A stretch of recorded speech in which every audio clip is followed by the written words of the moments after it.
Peace, family.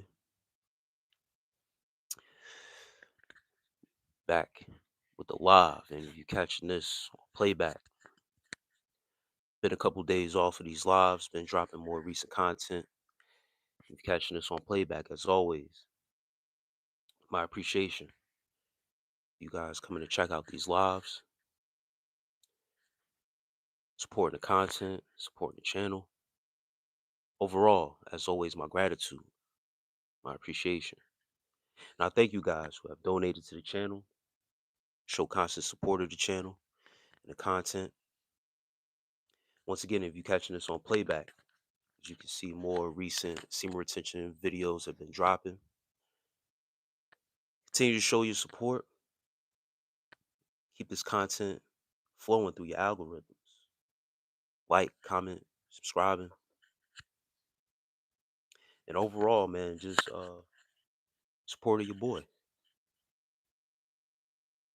I've been seeing more uh, content creators come out and speak on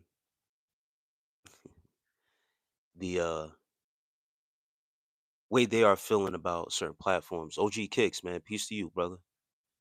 Thank you for being here. I've been seeing more recent certain content creators on a larger scale with thousands of followers or thousands of subs on their channels recently come out and speak on their views. And what they are saying is that math ain't mathing, the numbers aren't adding up. This is coming from content creators, once again, that are pretty popular. Not giving no free promo or anything to other content creators out there or giving them any special shout outs because I'm a small content creator, you feel me? And I don't get that same push from anybody, so I'm kind of reluctant to put out any names out there. Skibbity Toilet says hi, peace. Carson says hi, peace. And Armando Perez, peace to you, brother.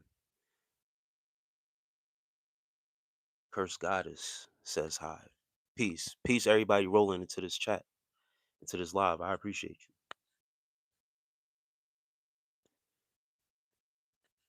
Larger content creators and your most popular YouTube personalities have been coming out more and speaking on these effects that they were having on certain platforms, and the numbers ain't adding up. Math ain't math. And Zion, what's good, bro? Great to see you. Mama Boo says hi there. I finally caught you live. I appreciate it. I haven't been on for a couple days, so I'm glad that you're here. I'm glad everybody here. And as you roll in, do me a favor and hit the like for me. Double tap your screen or the other three buttons, right hand corner of your device, drop down box. You get the likes for your boy. Armando Perez. I'm just getting started. No set topic right now. But what I'm speaking on is other content creators recently coming out, voicing their opinions on how they are compensated or being compensated or just their numbers on their views alone. Not even the compensation or money thing. They're just saying that the views on their content isn't matching what it should be matching. Numbers not making sense. And I've done that before, use my platform to bring certain awareness, um, shed some light on what my numbers look like and what they should look like based upon the analytics, based upon the subscriber count. Um, and always said that they don't make sense. They don't make sense to me. And one, it has something to kind of do with the algorithm, how the videos are being pushed in the algorithm and stuff like that. Um, But it seems as a smaller content creator like myself, when you do things like that, you raise a red flag. And with a smaller content creator, they are able to suppress you more from what I've seen. They suppress the numbers even more. And we don't really control that on this side as far as small content creators. Now, your larger content creators, Bronze Golden, peace to you, sis. How's everything, love? Smaller content creators, and I appreciate you, OG Kicks. Larger content creators can fall back because there's more of a demand.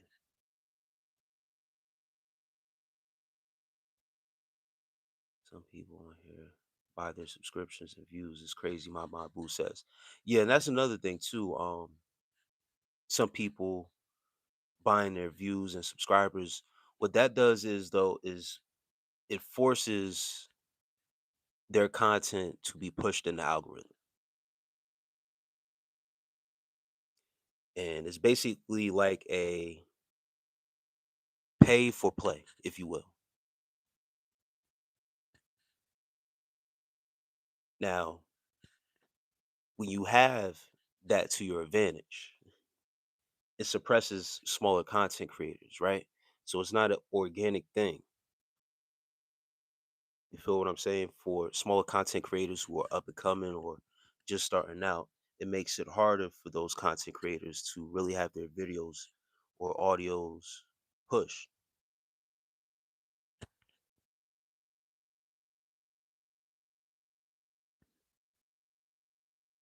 So it's just raises an eyebrow to me that even larger content creators, popular content creators, are coming out and saying the same thing. With them putting out there that they're willing to fall back and not put themselves out there no more, it would kind of force the algorithm now to push their videos out because they're more popular. People actually are tuning in and want to see that content created because of popularity. So it comes down to people buying their subs and views. Once again, that forces the algorithm to put them out there. But when you have the popularity, when you catch the eye of the people, the subscribers and views, come along with that. So, just putting that out there for anyone who has been on YouTube, has a channel out there.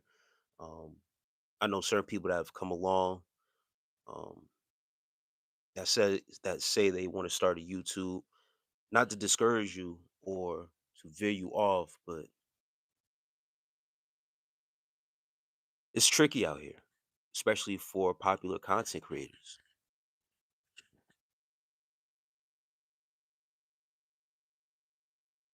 So for me, it's always ideal for me to fall back from the platform every now and then, take little breaks here and there, not be so much invested into putting out videos. And I've always expressed this too to guys that's a part of the seam retention journey on the content. I always tell them like, listen, this is a lot of work that goes into creating these audios, making sure I'm not fumbling and stumbling over my words. Sometimes I have to go back, redo audios, play them back, edit, and it goes a long way. So, no complaints on my side. If nobody knew your past, who would you try to be today? Sam 12 VBS says, if nobody knew your past, who would you try to be today? I'll just be myself, brother. No one really knows my past unless I share that information, regardless. So that's not gonna stop me from being me. A who's right.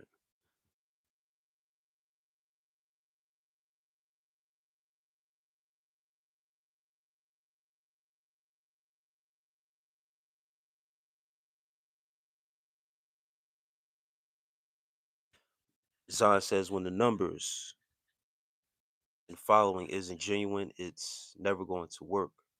Building it from the ground up is always better because the people will follow out of love. That's a fact. And that's another thing too. I got, supporters that understand every now and then when I fall back from content. I had guys when I started to go live more, I had guys reach out that was on a seam retention journey. And was like, yo, are you still dropping audios and videos? I see you going live more, but we miss these audios and videos for real. On seam retention, are you still dropping? Because every now and then I'll tell them like, listen, my audios and my videos aren't being pushed out the way they should be. And every now and then I'll create certain audios and drop gems in there where I'll tell them like, listen, as much work as I'm putting in is a lot. On my side, I have to fall back and really focus on myself and not take so much time out creating for this platform. And once again, and this isn't a money thing. This isn't a popularity thing for me. But I've grown my channel organically. I got over 4,000 followers, and just looking at the numbers, once again, like the analytics and the views, I'm more concerned about the views and how my videos or my audios are being pushed to the people. I recently had someone also say, I'm not getting your notifications. So they had to unsubscribe, subscribe again to see if they'll do something. I made sure to tell them also, make sure you hit your bell notification so you're notified so it can pop up on your feed at least. But yeah, it's just funny at times. But seeing larger and more popular content creators come out and say that, hopefully, something is done about it.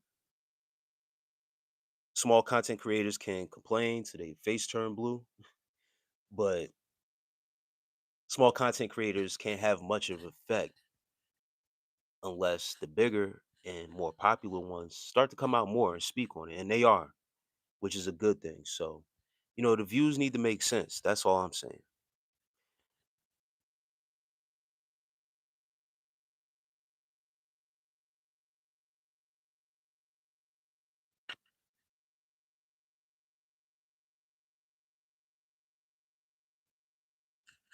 Mama Boo says you have to go the hard way to go far. Yeah, that's usually how it goes. Ad Ad Vic says, "Hey, what's up? Peace." And Ronnie says, "W stream." I appreciate it, man.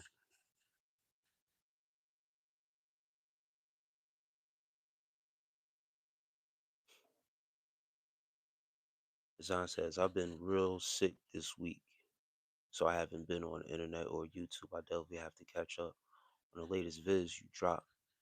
You dropped some gems in them. Yeah, over the past couple days, I've done more um audios, dropping audios for my guys over there on Seam Retention. Once again, I had guys reach out. It was just like, yo, are you still dropping audios and stuff like that? And I said, yeah, you know what I mean? I've been on these lives up till wee hours in the morning. I had stuff pre-recorded for the most part, but had to go back and redo it. But I'm always jotted down in my notes and got things already geared up, just ready to be recorded and be uploaded. But it takes time for real. It takes time. And I had to do a little building with the people, especially coming across these lives. And that's why I always said, doing these lives is community building, people building.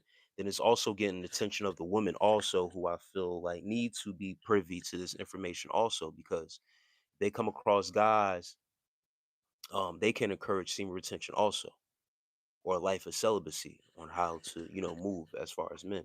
And women can be a catalyst. They can help out men as well on their journey to help them stay disciplined. So, it was all strategic on what I was doing, trying to build this channel up in the right way. And once again, organically. Now, I also believe in investing in yourself, right?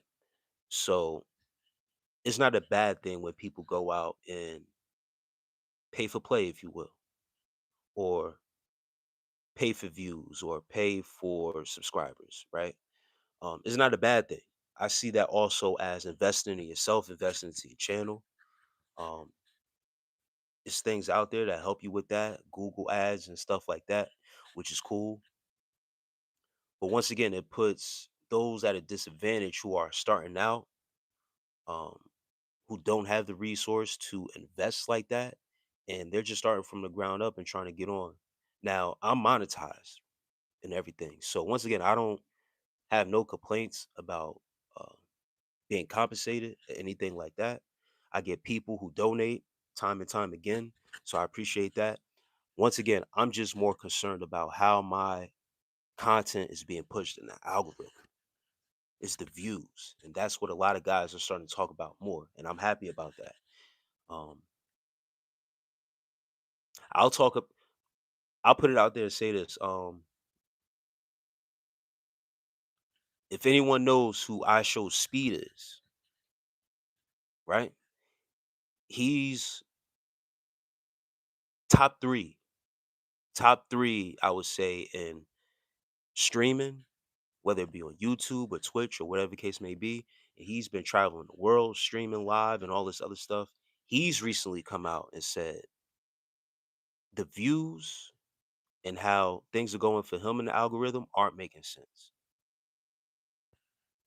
They aren't making sense. And he's top tier. He's one of the most popular uh yeah, he's one of the most popular YouTube personalities on the planet.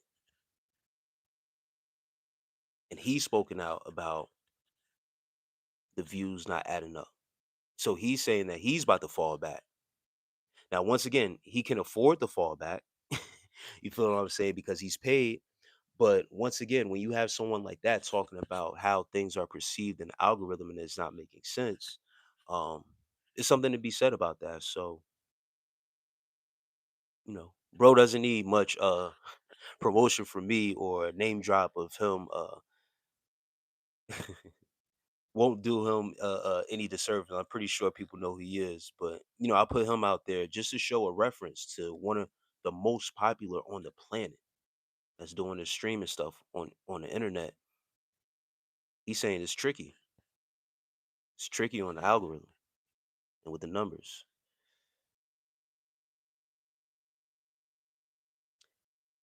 Gyro Brown says, working on my retention, OG. That's what's up, man. Keep striving, keep motivated. Remember the journey, man, is a tough one, but you know, it makes you stronger, bro. The practice of discipline as a man is necessary. TLG, can I be a mod so I can get these goofies out of chat? OG Kicks, man. I got you right now, brother.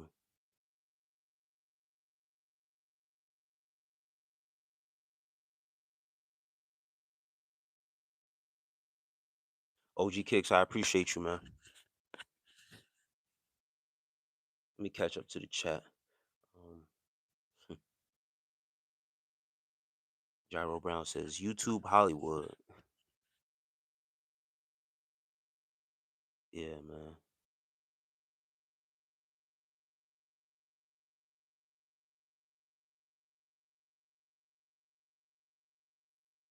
I Smoke Trees says, I call him up on the phone and be like, hey, man, I'm challenging you.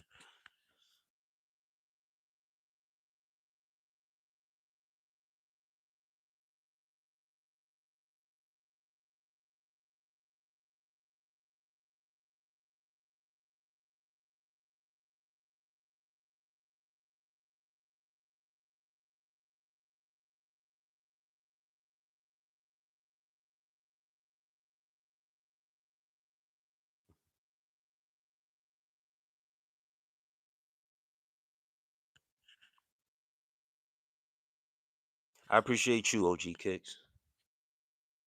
Hey, OG Kicks, I caught you in another live, man. I seen your name pop up. I was watching a live. I forget the brother's name, man. Damn. I forget the bro's name. I'm not subscribed to him, but every now and then I come across this one dude. He's pretty chill. The live stream he was in, like he was in a robe, he got a beard, short haircut, man. I forget the brother's name, but he speaks on, celebrities and certain celebrity gossip and stuff like that.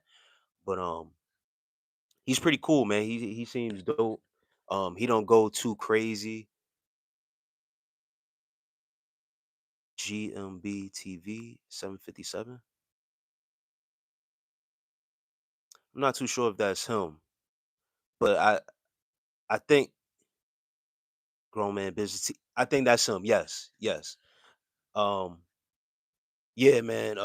Every now and then I come across his lives when I'm on, just scrolling through, and I catch some of what he's talking about. He seems like an enlightened brother.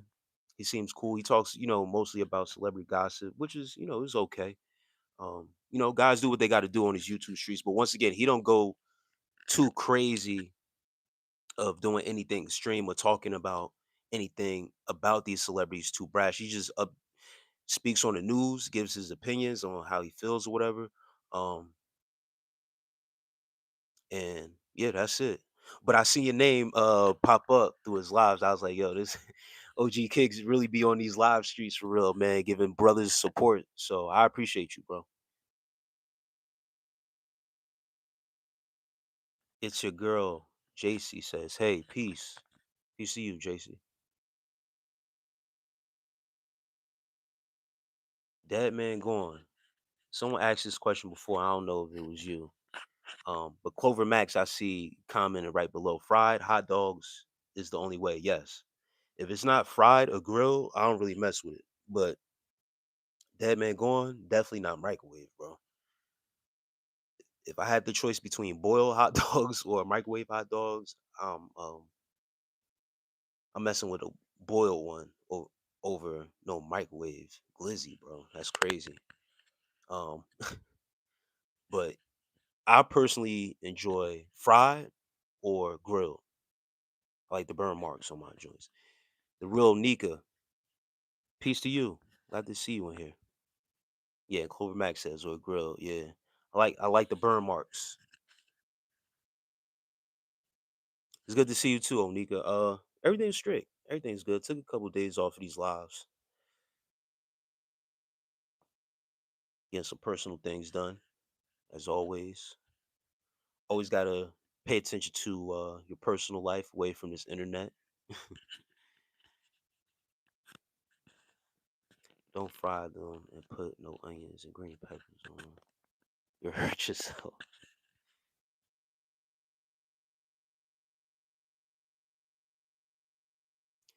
And Gyro Brown says, "Remind, hold up, dude, this blonde younger chick was tempting the G. Yeah, it happens, bro.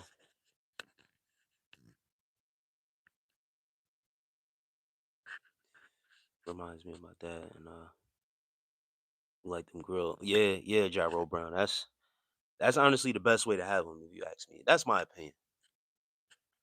But I know some people want to get the, what I mean, the quick fixing. Microwave is crazy. I never had a microwave hot dog, so I don't understand where that is. Now you know what I have, and it was disgusting. I have had a microwave hot dog. That was years ago when I was in college. Never again. Yeah, I almost forgot about that. A hamburger meat and the Lipton onion soup mixed. Yes, that is fire. Gyro Brown. I get the French onion, soup mix. I recently had that a couple weeks ago. I fried that joint in a pan though, not on the grill. I would love to have that on the grill.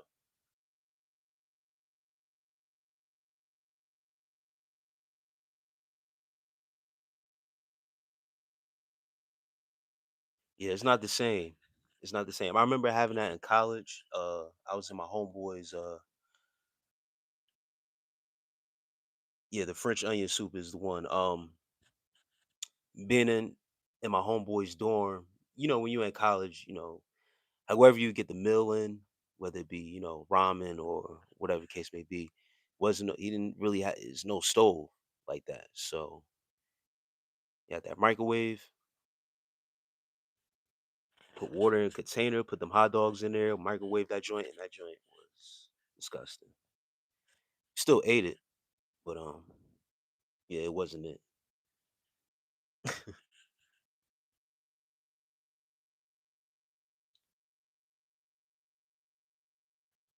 Mama Boo says, "Do you cook?" Yes, absolutely. As a single man, as a single dad, I am blessed to be able to have that as a part of my arsenal, to be able to cook for myself. Dude, I was on my bike today driving, got hella. Gyro Brown, how old are you? And today, I was also able to get back into the gym. Had some car issues, so I had to get that handled over the last past couple days. 31, that's not good, man. You gotta stretch, brother.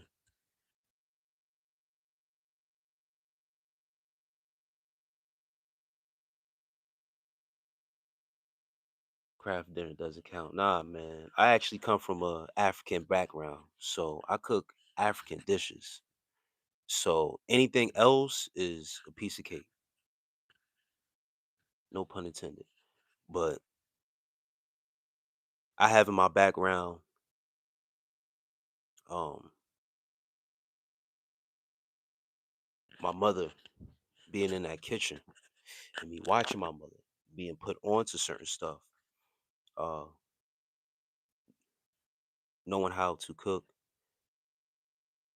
Yes, I've tried okra water, bronze golden. I had some today. Taking slow slips to get my body adjusted. Yes, I've had okra water.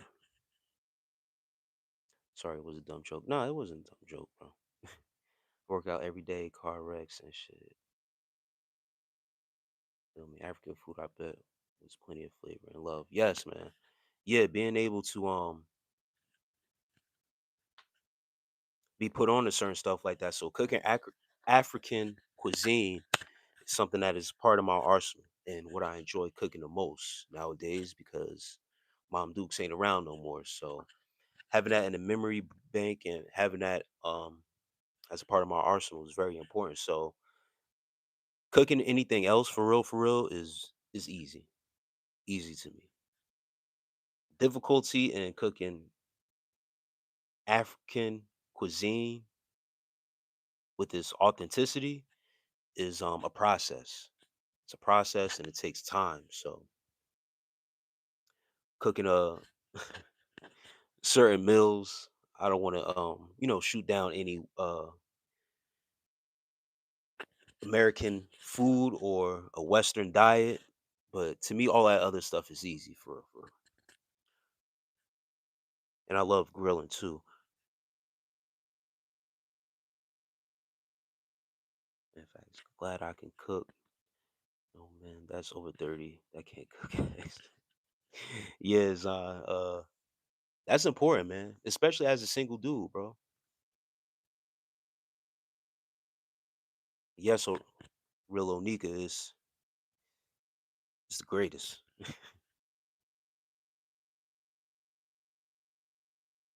African food is very flavorful, very unique flavors, delicious. But yeah, guys, man, that's it's very important to have that, and then also taking a break and not having to depend on a woman to cook for you. Also having that a part of your arsenal is something that is attractive as well.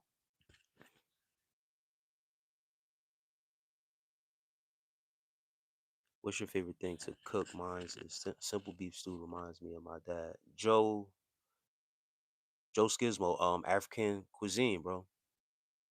One of my favorite meals to cook is something called the cassava leaf stew, and it's just it's a leafy green, but it's more towards not like collard greens or spinach.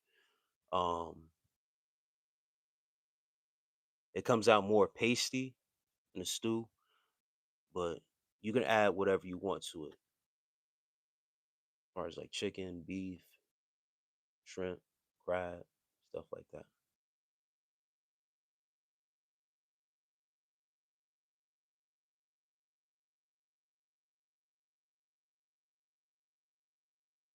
Yes, everybody's agreeing. African food is delicious. And then Mama Boo asks the same thing. What's my favorite dish to cook? That's my favorite dish to cook for real because that's my favorite African dish. So I love to cook that. And another dish I like to cook is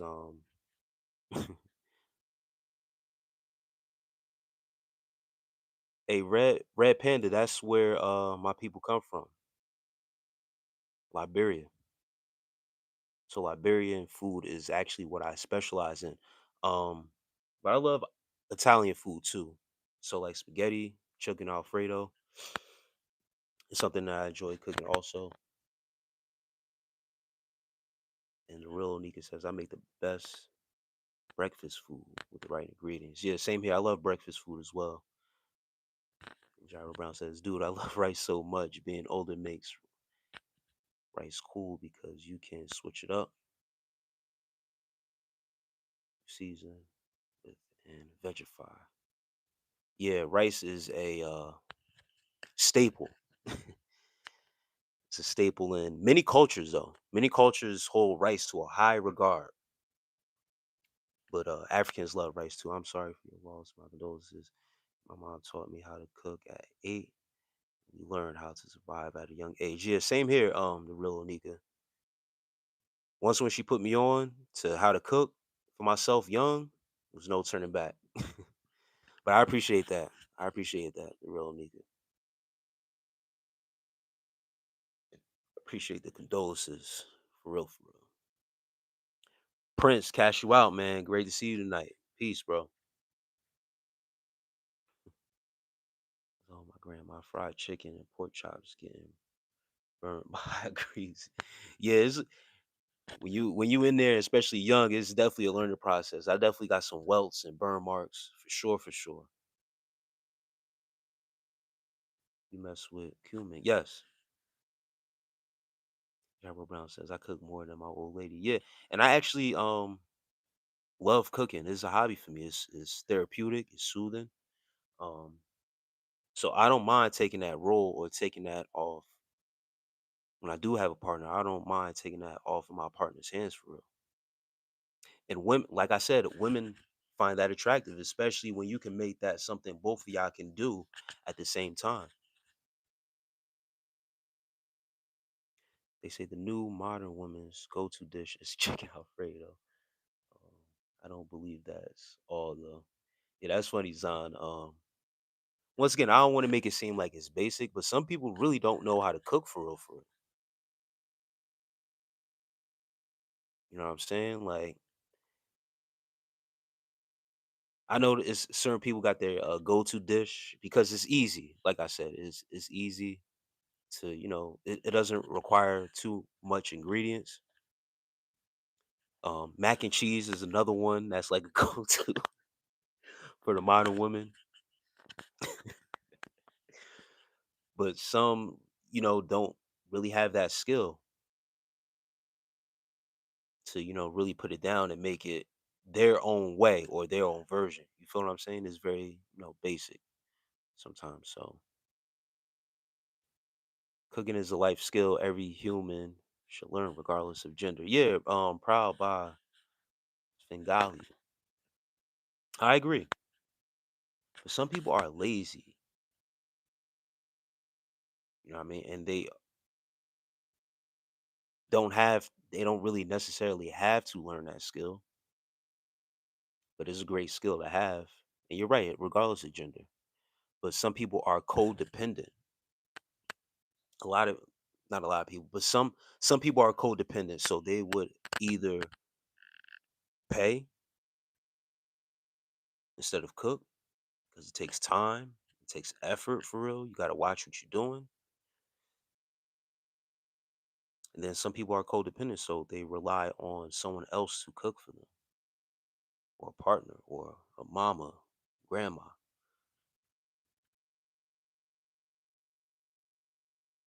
And Proud Boss Bengali says, "Is it a slimy texture?" Um, no, it's not slimy. If you're talking about cassava leaves, and yes, Gyro Brown, it is. It's very tasty.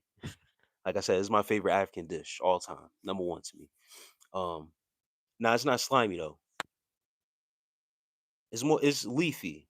It's like a leafy green. It's just grinded up so fine that it comes out as a paste when it's cooked all the way through. It's not like collard greens and spinach, but it's like it comes out as a paste. Um, what slimy is okra sauce or okra stew, and it's crazy that Bronze Golden brought up okra water.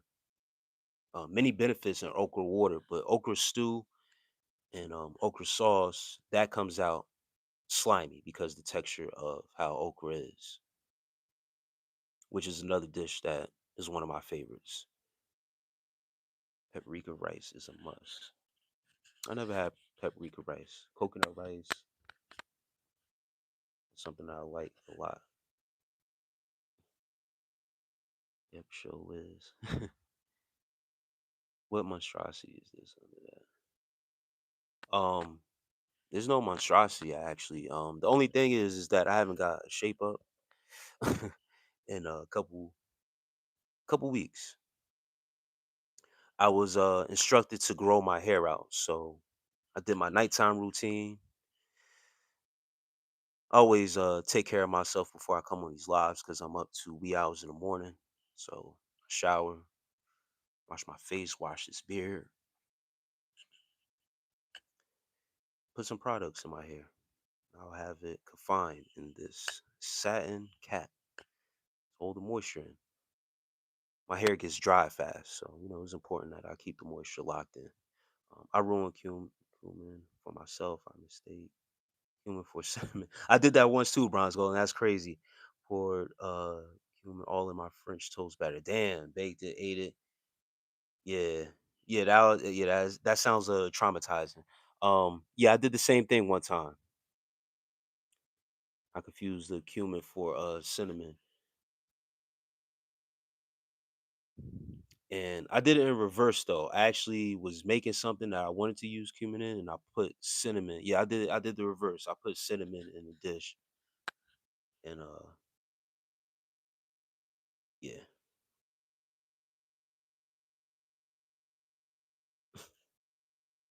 and Prince Cashew out. Yeah, I'm doing great, bro. Doing great, man. Got another gym session geared up. I might go after I come on off this live. Depending on how long I'm on this live for real, that's going to determine my feeling on if I'm gonna hit the early gym session or go in the afternoon. Yeah, real nigga says love French toast. Yeah, French toast, homemade French toast is definitely what it is. Have you ever had homemade horchata using the rice milk, cinnamon stick? No, I haven't had that, Gyro Brown. That sounds great though. I want to learn how to make jollof rice. Is that how you pronounce it? Yes, yes, it is. The real nigga. And there's this ongoing beef of what African country has the best jollof rice. Is it Nigeria, Ghana, and Liberia? Also, you know what I mean. Being a Liberian, we got to put our hat in there. But my mother and my auntie, nothing like it. They got a certain way to hook it up.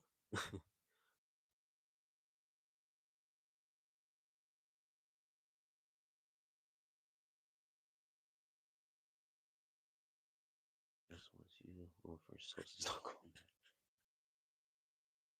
And who is that queen? Queen says, peace to you, Queen. I think there's a typo right there.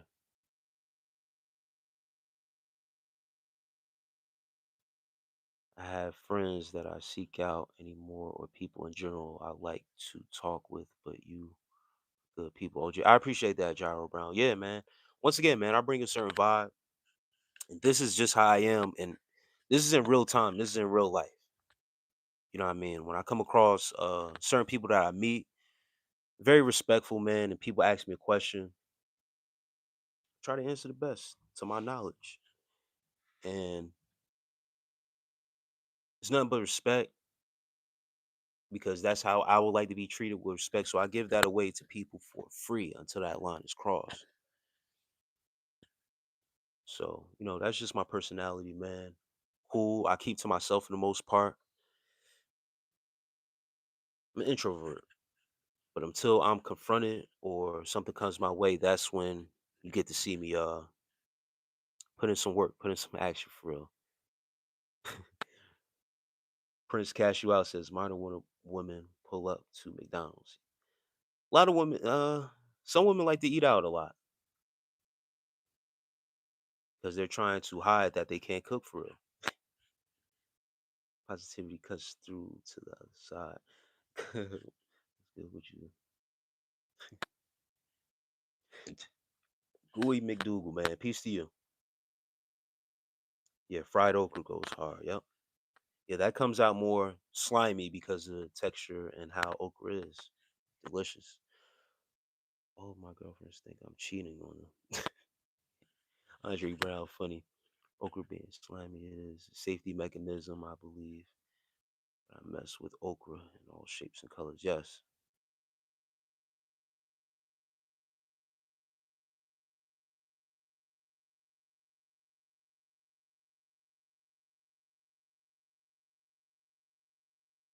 Produced by Belly says, "What was your first ever video game console?" Uh, so I had older brothers, and I didn't get a choice to actually have my own console. But the earliest one that we had was Atari. But I was still like too young to actually play it. I was born in '87, but by the time I was able to actually know what I was doing for real, because my brothers, kept me away from the Atari console, because they thought I would break it because I was so young. Um, the first official console that I had that I got to play was Nintendo. I was playing Super Mario all day.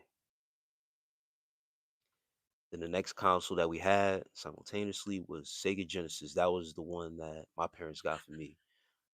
That's what I wanted. Sonic the Hedgehog was the go-to game. I recommend Springer Spaniel Spaghetti or Chow mein.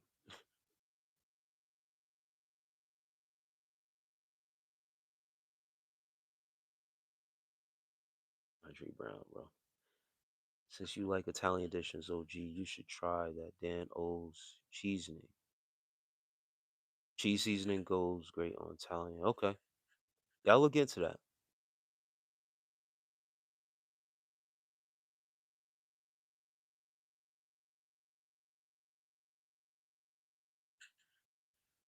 Singapura Mango says, Salamat.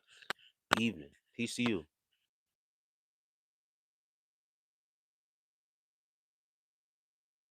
It speaks Spanish and English.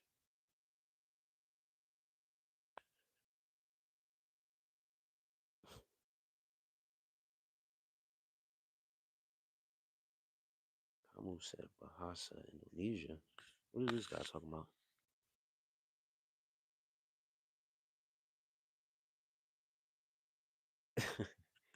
Prince Cashew out says, what is Nintendo and Atari? The same thing as PlayStation 5. 26 years old. Man, Prince Cashew out. You young, brother. Yeah, Prince Galley says, different consoles, man.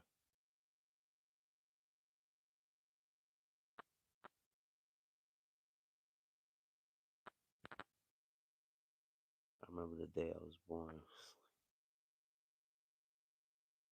Top three chip flavors. Man, hold on. Good day. Um, top three chip flavors.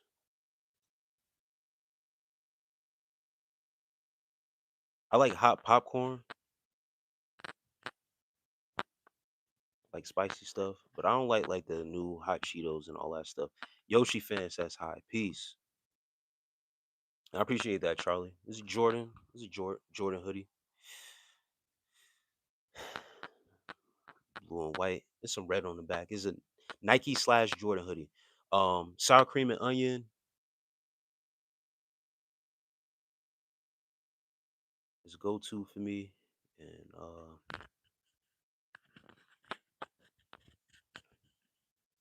I like Doritos Cool Ranch.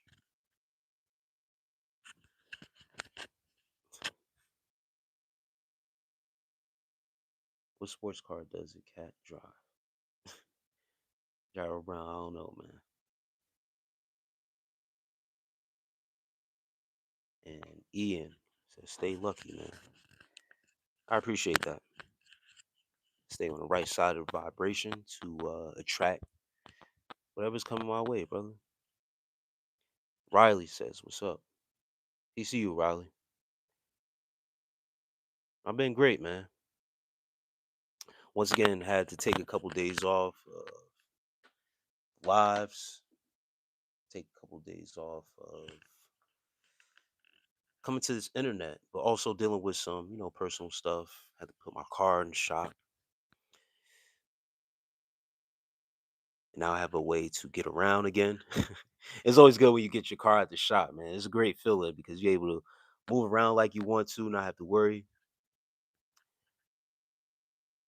Back on my gym routine. Yeah, sour cream and onion chips is definitely top three to me. And plain potato chips, I mean, you said flavors. Plain to me, just like salt and stuff like that. That's not really. It's a flavor, but I used to like salt and vinegar chips, but it became too much. What are some gym pet peeves you have? Um, God bless you too, Andre Brown. Some gym pet peeves.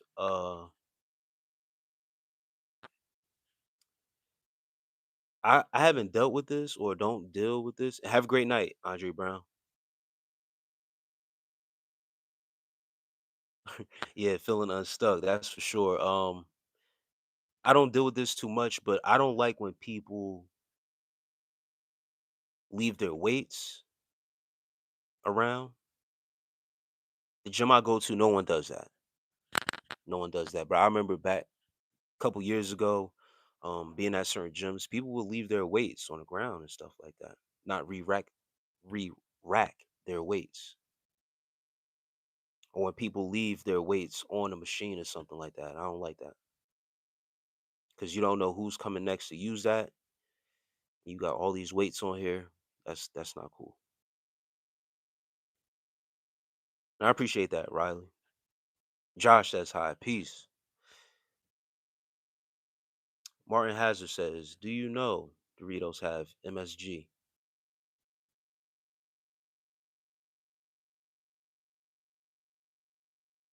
Plantain chips are a healthy option." Josh says, "Ascension. Yes." Um, yeah, I don't really care about the more not I'm not trying to be disrespectful or, you know what I mean, show not negligence to what you guys are saying. Um, it doesn't matter to me because it's not like I eat it every day. I was asked a question and I just answered the question. That's it. If you ask me to me, my opinion on something, I'm going to give you my opinion. I don't eat Doritos every day and I always have certain things around, like this half gallon drinking of water. And then I got this little bottle over here that is actually cold. So if I want some cold water, because this gallon I've been carrying around all day, end up getting like kind of room temperature warm. And then this one I grabbed out the fridge before I started the live is cold. So, I don't eat chips like that often to have to really care about MSG and stuff like that. The last time I had a bag of actually blue Doritos was almost over a year ago, bro. And Andre Brown says, damn near everything have MSG. Yeah. Finally found someone that's not obese on American food. Yeah, that's another thing too. I don't eat. I've literally haven't had Doritos and the blue Dorito bag in like over a year. And it's not a conscious thing. It's not something that I did like I'm not going to eat it. It's just I just haven't had the desire to. But that's one of my favorites though. Um I don't know. I just it is what it is. I always seem to put on Rich Piano videos when I'm lifting. Yeah, bro's on some strong stuff, brother. Yeah, you supposed to leave, Andre Brown. You got some that's not so plant. And plantain chips is good.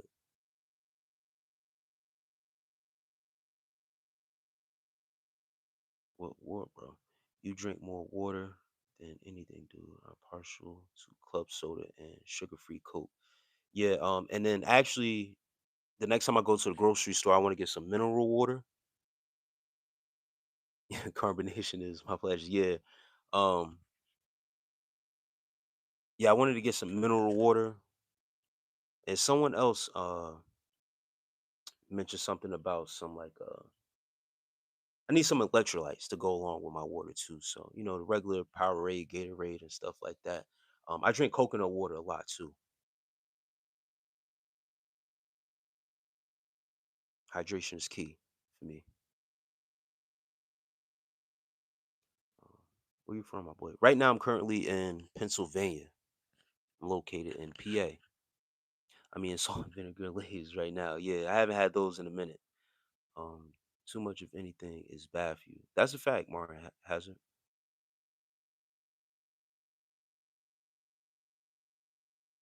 Room temperature, cold water is the best. Yeah, yeah, Zon. Being I had the heat on and I had my jug of water like close to the heater, ended up getting more than room temperature. Actually, it's getting like room temperature now, but it is what it is. Mio electrolyte squeezer, lemon lime, and Arctic grape tastes awesome in water. Powerades, radiation in the bottom. Um, yeah, you telling me a bunch of stuff that I don't really like. Oh, stop eating garbage, bro. Okay. Um, if I was to take off this hoodie right now, if I was to undress myself right now, you'll be surprised what a 38-year-old man looks like with eating that garbage. I'm not going to take any advice from some random person on the internet. Shouts out to Indiana, man.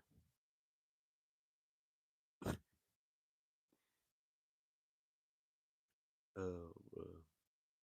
I've been on stage. I've done competitions before, pro amateur bodybuilding, and all that stuff. I can eat whatever I want and still get away with it because it's moderation. I can eat garbage. I remember seeing someone on YouTube saying that we aren't supposed to drink water. I thought that was insane. Yeah, people will always say, another thing is that you can drown yourself. You drink too much water, especially like in the capacity of drinking gallon. You're supposed to do it in moderation for real. And then, replenish because with drinking also a lot of water like that, you can strip yourself of a lot of vitamins, minerals. So that's why you need to have certain things like electrolytes to go along with it. I'm a big advocate for if you can find it, actual sea moss. I also I have to remake some sea moss. I make my sea moss from scratch. I don't buy it already pre-made. Like I got the actual sea moss. I soak that joint overnight. Um and make my own gel. So that's why when people say don't do this, don't do that, all right, I got you. You need to have a cheat day every now and then. Symmetria says, "Hey y'all, and sometimes it's not the food that's bad. It's the overconsumption of things like sugars, fats that causes dis-ease. Everything in moderation is key." I agree. My car need a canister, purge, valve sensors, 600, 400. Prince, cash you out, man. Listen, brother, it's always something, and then when it's one thing, it leads to the next, right? So I hear you, man. Definitely hear you. But it's part of it, man. When you're dealing with this machinery and things start to fail or break down. Yeah, moderation is key. Always focus on my cardio. Garbage in, garbage out. Yes, absolutely. That's what I'm saying. Like I always go on certain like cleanses. And then also I need the garbage to keep my sanity. All this healthy stuff all the time and keeping up with it. Sometimes you just need a break from this stuff, bro. But it's about the overindulgence. It's about really taking your time and making a conscious effort to weigh out more of the good than the bad. But I like to enjoy myself also. Gerald Brown says I've been on weights since 12 all natty. Yeah, natural here too, brother. Sea moss. Yes. My secret's hella baloney. Have you ever tried kale chips? They're so good. Yes, I've tried kale chips before. And seaweed. I like the seaweed style chips. Bath time says hello, peace. Salsa pepper says, "Where's my Russian comrade? I just ordered Domino's. What did you get for dinner?" Um, yeah, I haven't had Domino's in a minute. And proud of produced by Spengali says, "I love junk food." Yeah, man, it's necessary, bro. I'm telling you, like to have junk food every now and then, it helps you keep your sanity a little bit. Going on this what they call a health kick and being all healthy all the time, it gets boring. It gets boring for real. Like the kickback, watch a movie, have some junk food every now and then, eat some ice cream. Now, by that person telling me, stop eating garbage, you made me want to go get a blue bag of Doritos tomorrow, just cause, just because I'm rebellious like that. But now it's all good. I like to keep my my routines and my gym routine a certain way or whatever, so I can get away with certain stuff. It's not I don't overindulge though, and I keep a clean, healthy diet. I don't eat pork. I see symmetry in here. I love beef bacon and turkey pepperoni. I try stay away from. Yeah, I don't eat pork anymore. Um, I'm about to try out bison, ground bison when I hit the grocery store in a couple days. Um, that's supposed to be more protein, a little bit more protein over the beef and more leaner, less fat. So I'll make some tacos later on this weekend with some ground bison. But what I had for dinner was some chicken, spinach, and rice. That's what I had tonight. Juice shots. Them cayenne and ginger is good for the belly. Yes, Gyro Brown. Um, that's another thing I always get from the grocery store too. Some organic ginger. I talked about that in the last live. I got some ginger. And I didn't get the organic one, and the ginger that I got, it was not organic, and that joint was blue inside. So I said, never again. But yeah, I always keep ginger around. I like ginger tea. I like ginger beer, and then sometimes I just chew it. Take a little, cut a little piece off, raw dog it, bro. White sugar should be considered a class A drug. Yeah, nah, it really should. I agree. It's addictive. It's very addictive. That's why I don't try to overindulge in certain things. Like I'm a candy fiend also, and I could tell how addictive it is because once when I eat one of my favorite snacks is lifesavers, the gummies. I could grab, a good decent amount, right? A good handful. I can't stop. I won't be able to stop. I really got to make a conscious effort to say, all right, now that's it.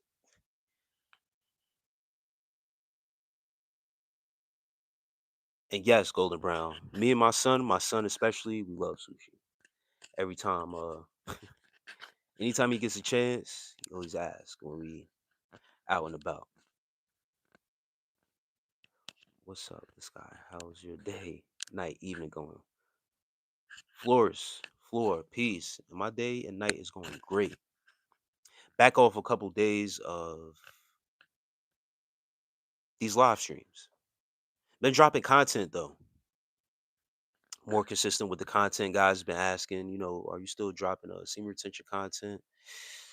I see you more on the lives. I said, nah, man, I got y'all. But everything has been great. Dealing with some stuff behind the scenes, handling some things, but it's all good. Root beer is the best cheat for me. Damn. Yeah, root beer float used to be one of my favorite. Bronze Gold says chocolate is my top junk food. What kind of chocolate? Cause dark chocolate is very beneficial. The real dark chocolate with no sugar in it. But what's your favorite chocolate? Bronze Golden. Yeah, root beer floats used to be my go-to. In my college days, when I had to put on weight, a box of pepperoni pizza and root beer float, 2 scoops vanilla ice cream. Needed that. Needed to put on some pounds. Hot tamale candies too. All right, now that's I don't know about that. Gyro Brown, I can't.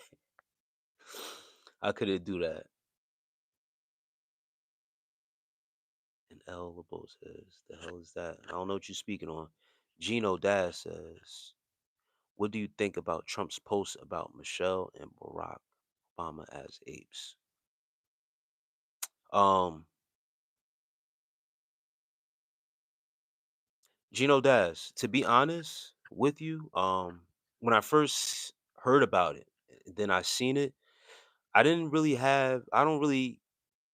care because there are other black people out here, and once again, I'm not going to put out any content creators' names out there. If you know, you know. If you don't, you don't. But there are other content creators out here who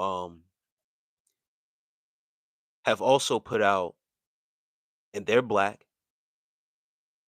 They've put out people and made posts about them, and even T-shirts of them of being apes. So we have our own people doing that to our own people. No one really bats an eye or raises hell about it. Um, it is what it is.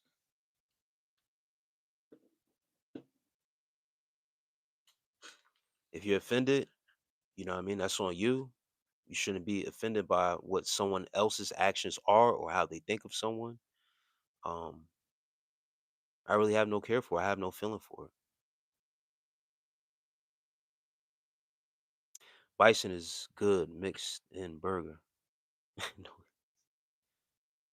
M bison for dinner. Yeah, that's yeah, produced by Zengali going off.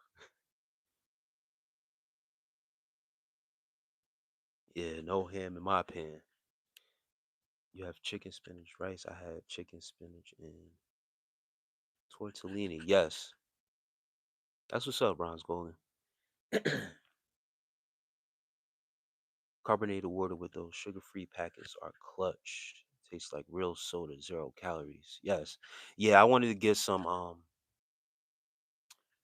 forget the name of the brand that I wanted to get, but I came across it, and yeah, I needed a little mix, so I wanted to get some mineral water, some carbonated water.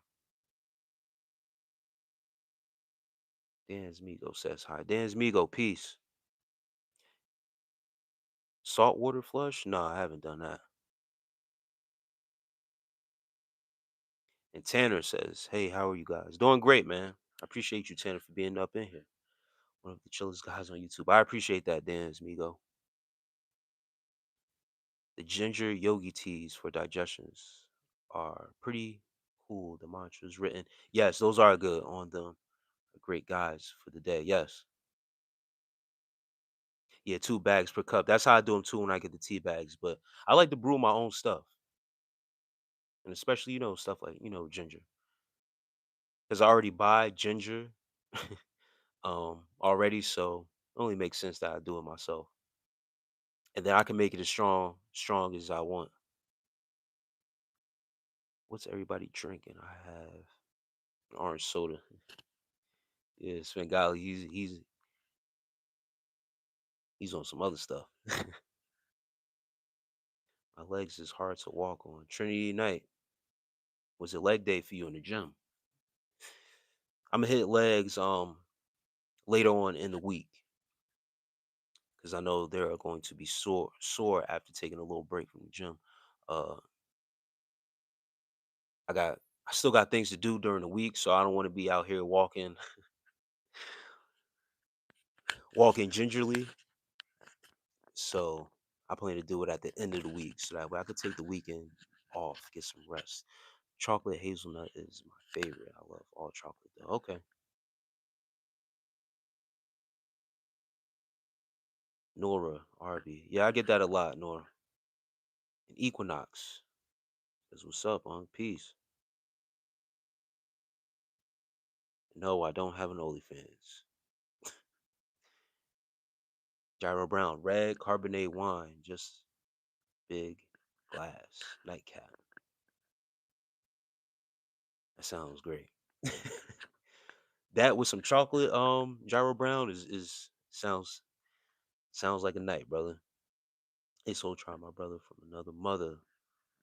Loving Dean, the God Machine. Peace to you. Peace, family. I'm trying to see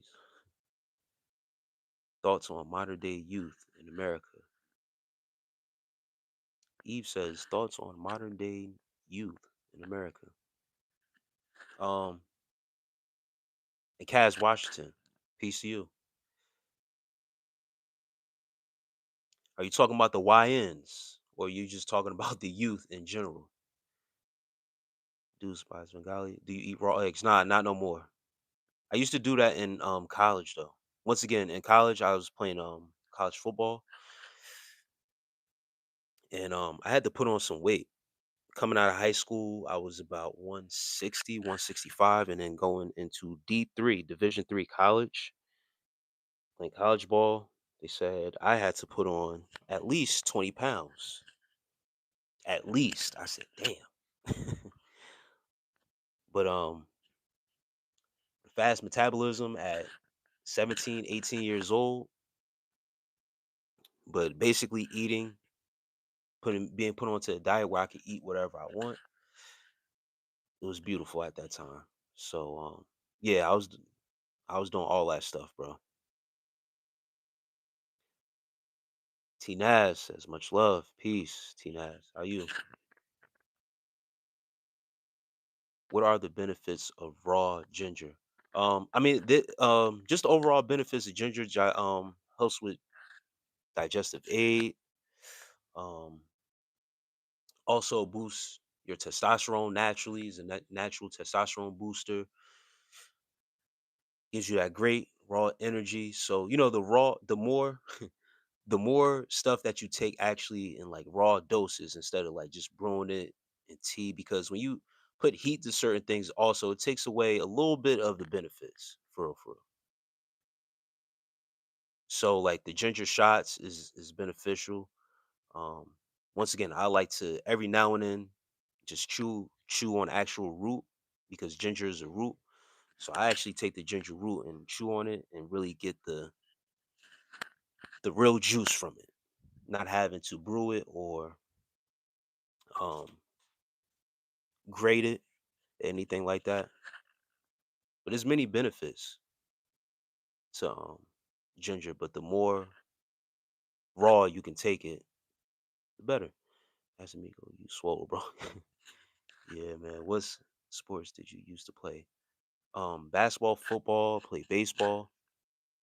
When I got to high school, I stopped playing baseball though because the area I grew up in, you see, I'm a melanated man,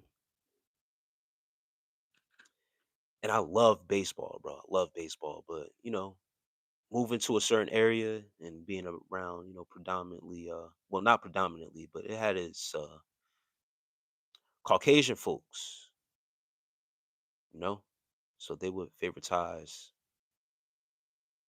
the Caucasian kids to play baseball. So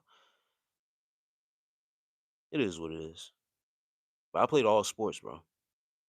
But football, basketball was my main ones, especially playing high school. What's your favorite chocolate? I like dark chocolate, but one of my favorites is almond joy because I love coconut too.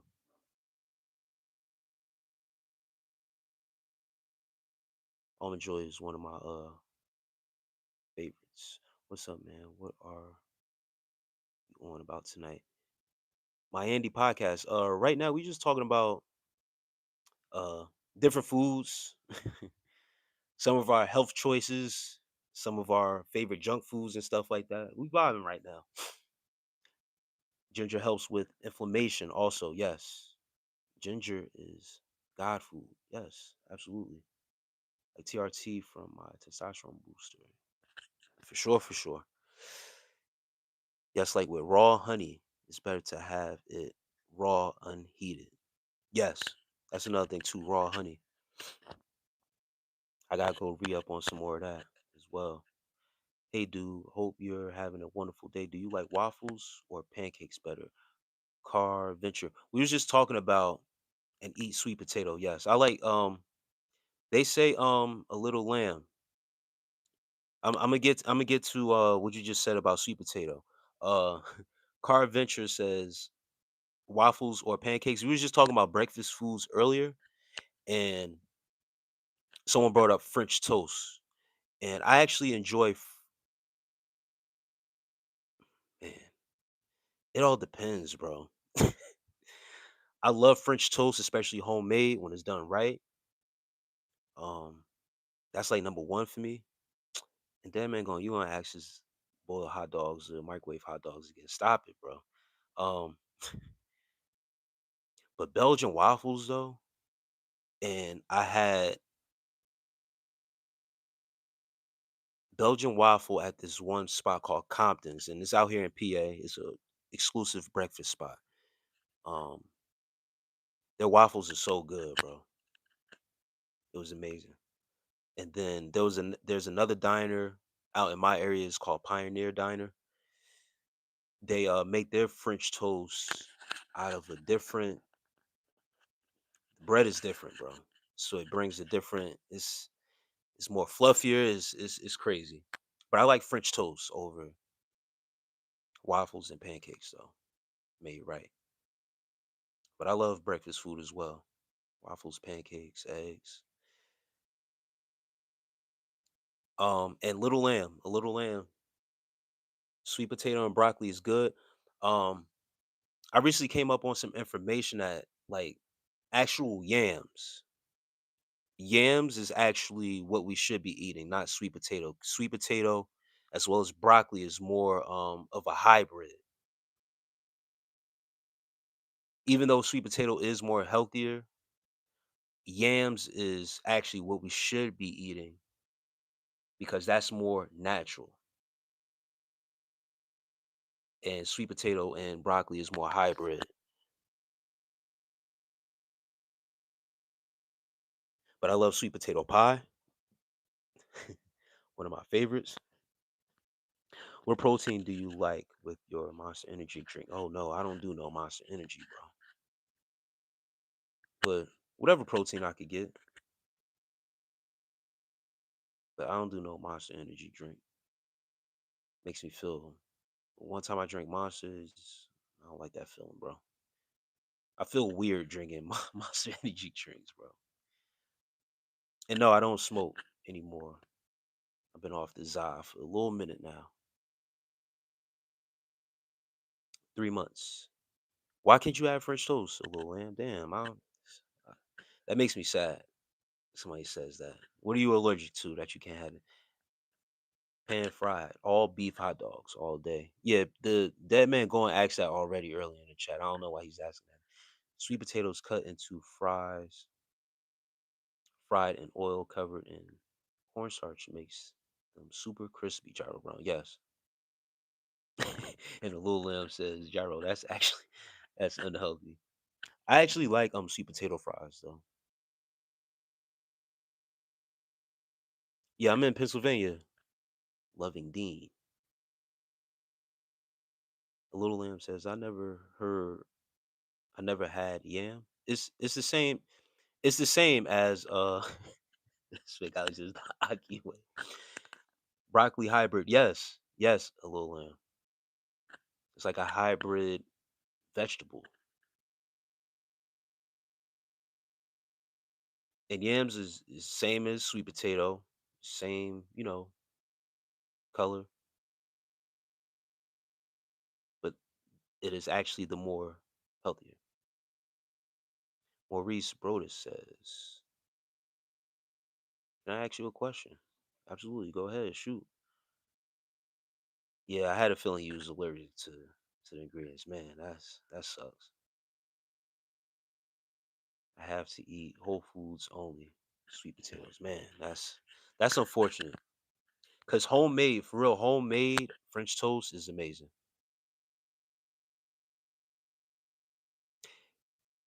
Loving Dean, the God Machine says watermelons used to be yellow. Yes, I recently seen that. Loving Dean. I forget what I was watching. It was most likely a YouTube short.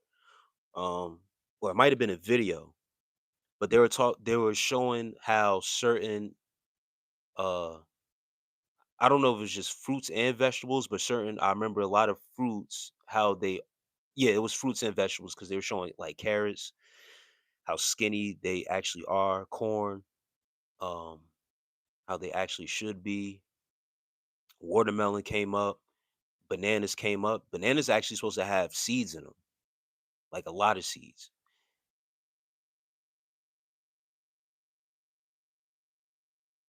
Come on, Maurice, bro, this bro. Yes, I believe in God. And a little lamb says histamine intolerance. Man, that's different. Are you allergic to cinnamon? Is cinnamon included in that histamine intolerance?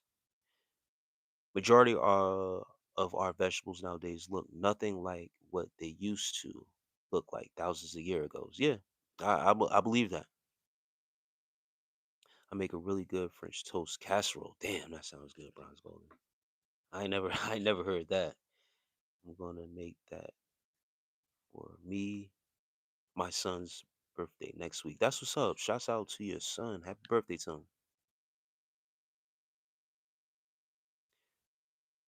If I send you a one chip challenge, would you do it on live? Possibly, maybe. I love spicy food. That's another thing too. Coming from an African background and loving African cuisine, I love uh I love spicy food. So I hear that it's extremely hot, the one chip challenge. But I also believe that they have put like it's not an actual pepper, but actual chemical that makes it spicy like that. That's why it's so spicy like that. It's not like they actually I don't know. It's weird out here what they do with certain stuff, but it's chemicals on there that makes it. I'm looking that up now. A little lamb. There's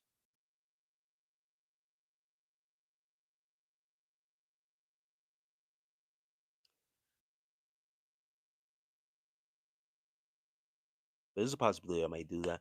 I went to this Mexican restaurant years ago, and They had a taco challenge where if you eat 3 tacos with the most hottest sauce in there, and it was made of ghost pepper, um, you'll get your meal for free. And I wasn't able to make it through the first taco. You had to sign a waiver and all that stuff. So I'm always up for the challenge, especially when it comes to spicy stuff. But it was crazy. I took the tacos home and ended up finishing only it was 3 tacos. I finished the one, but couldn't do the other two. I took it home and my dumb ass tried to still eat the tacos because I spent money for it. And I ended up just throwing it away. I only ate half of the other taco. I said, nah, we ain't doing this. Do you believe that when you die, you really wake up somewhere else? Tahoe OG. I don't know. It's a mystery, brother. I don't know about that. It's a possibility. We change realms, that's for sure. French toast casserole sounds. Yeah, nah, that sounds amazing. There's a description. List of time foods. Yeah, I seen it pop up. A little lamb. Histamine intolerance occurs when the body cannot properly break down ingested histamine, often due to deficiency in thiamine oxidase enzyme, leading to symptoms like headaches, hives. All right, no, we don't want to hear all that. Where's the list? Oh wait, hold on. I see it right here.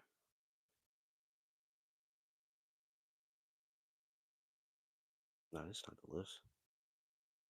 This is only saying low histamine foods, fish, meat, eggs, zucchini, cucumber, lettuce, carrots, broccoli, apples, pears. Wait, no. These are stuff with high histamine. Alcohol, fermented foods, smoked meats, citrus fruits, bananas, dried fruits, papaya, pineapple, strawberries, peanuts, eggs, nuts, avocado, eggplant, spinach, tomatoes, shellfish, cheese, beans, soy products, chocolate, pickles. Damn, what you eat then? Ketchup, vinegar, frozen, salted, or canned fish, energy drinks. Man, this is that's crazy. A little lamb. I see where you got the teary eyed back in the day. The bananas was big as a boat. I'm white, but I love love spicy foods. Yeah, my French toast casserole will knock you socks off. I'll make it for you when you. Yeah, bronze golden. That's yeah that French toast casserole sounds amazing. Yeah, you gotta hook that up. It's damn near acid, man. Spice or capsaicin, synthetic heroin. Yeah, Gyro Brown. Yeah, they lit me up. They lit me up good, bro.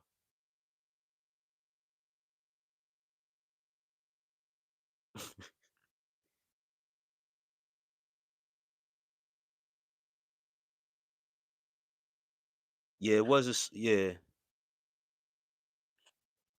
Yeah, the sauce really histamine is like being lactose intolerant. Okay, yeah, that's pretty much what it came down to. But there's a lot of stuff on that list that I would be.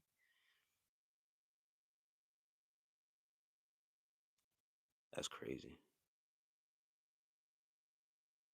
Favorite spicy food? Loving Dean. So I come from an African background. And like I said, one of my favorite dishes, I said this earlier, is cassava leaf stew. So when that has some spice in it, we predominantly use Scotch bonnet a lot. So that with a little Scotch bonnet pepper, then that stew makes it pop even more.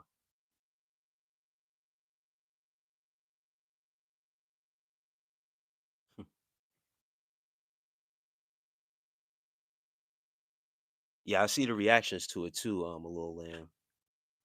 It doesn't sound like any fun.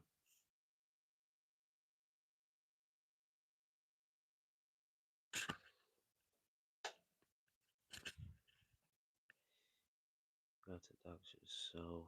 But what part of PA you from, if you don't mind me asking? I'm from Southwest PA. So I'm not originally from here, Levendine. I'm in the Poconos area. I moved out here about 5 years ago. I'm originally from New Jersey, but right now I'm in the Poconos. So I'm in the north. This is considered the northeast area of PA. Some monkey meat is crazy.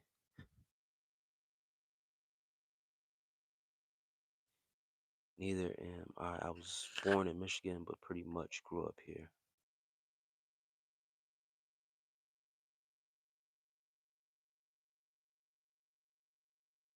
But yeah, it's pretty peaceful out here, brother. Nice by the mountains. Yes. Yeah. Yeah, man. Yeah. Originally from New Jeru. You hear me? Yeah, it's peaceful out here in the mountain area. I mean, it's cold as shit now. Snow. It snowed over the weekend. Didn't it was so cold over the weekend. It had snowed um like Saturday morning. So my son's game ended up getting canceled. But it was so cold, um, they canceled like other activities and stuff like that. It was crazy a little bit. And since I've been here out here for the past 5 years, this is actually the worst winter that I have experienced since being out here. It's crazy. Yeah, loving Dean. I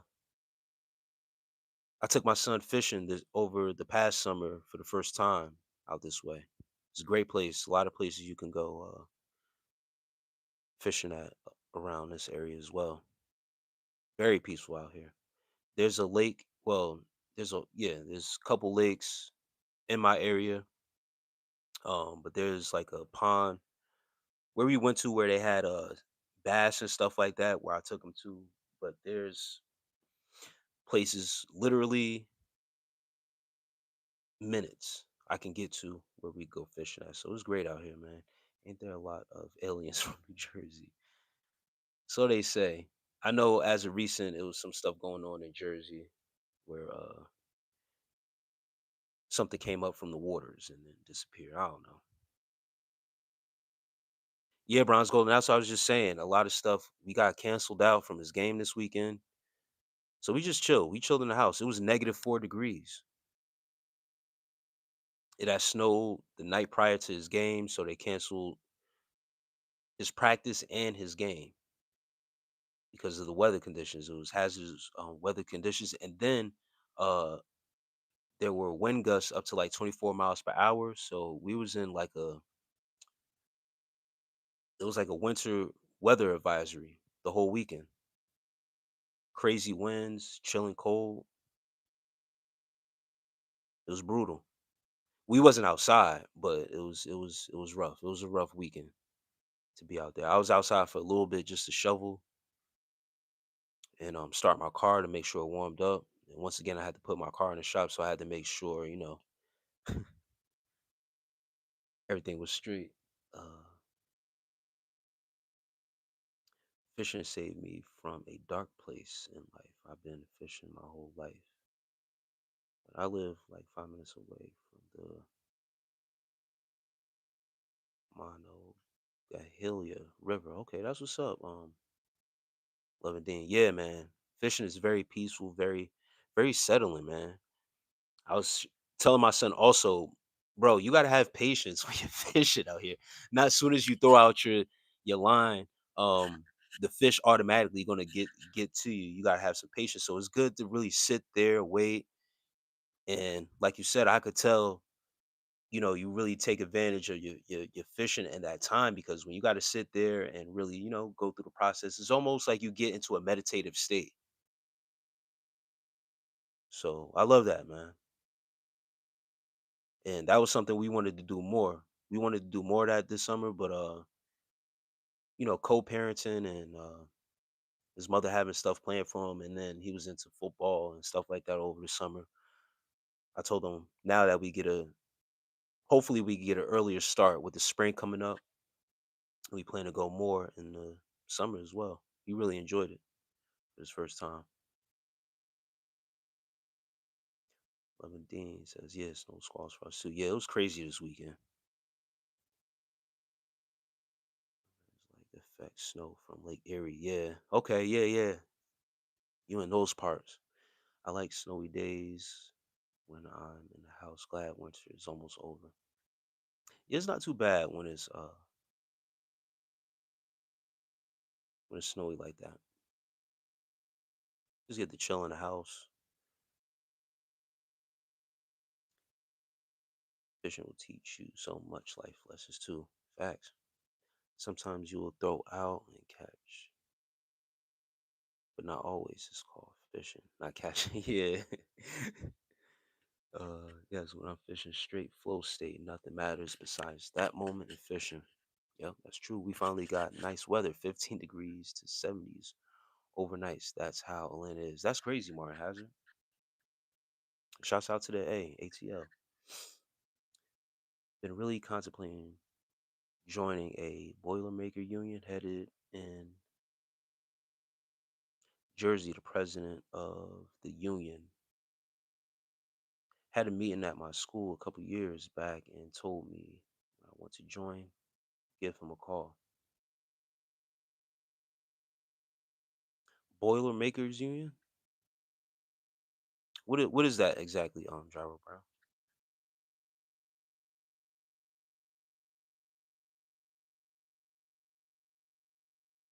Welding. Okay, got you.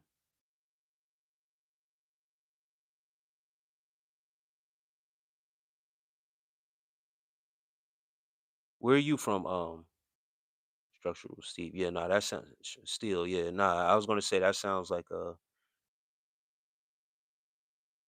if it's like that, it's gonna be some big stuff going on.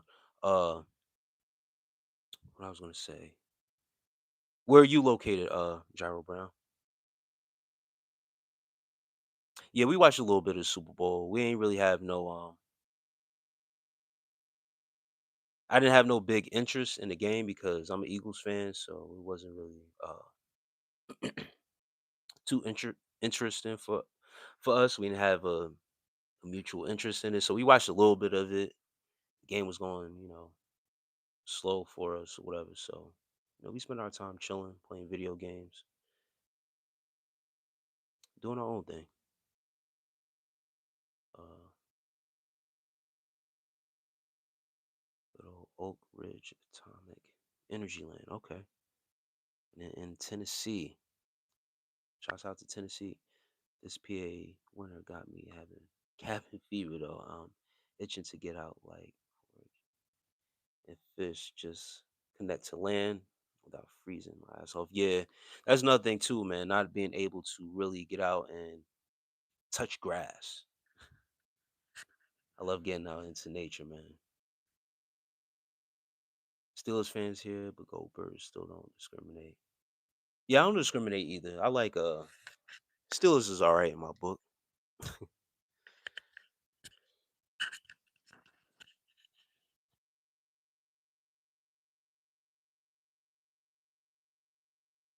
Welding is definitely a trade I have on my goal list. We'll get into once I get situated. It's very lucrative. Yeah, I hear about welding and stuff like that and that trade and it paying off.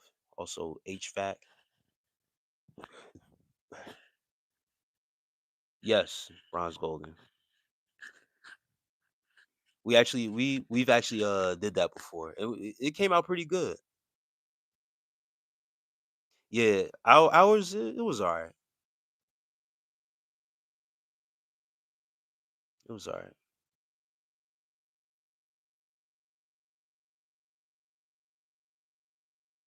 Yeah, like I said, being a single dad, you got to find as much activities as possible.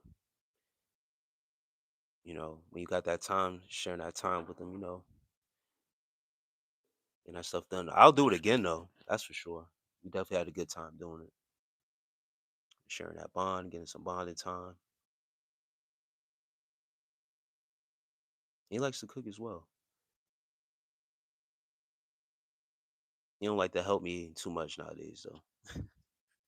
But something like that, he'll definitely, be up to help me with once again. I know he doesn't have no problem with that. What was connecting can inspire you to fish more. Yeah, nah, absolutely, brother. Like I said, I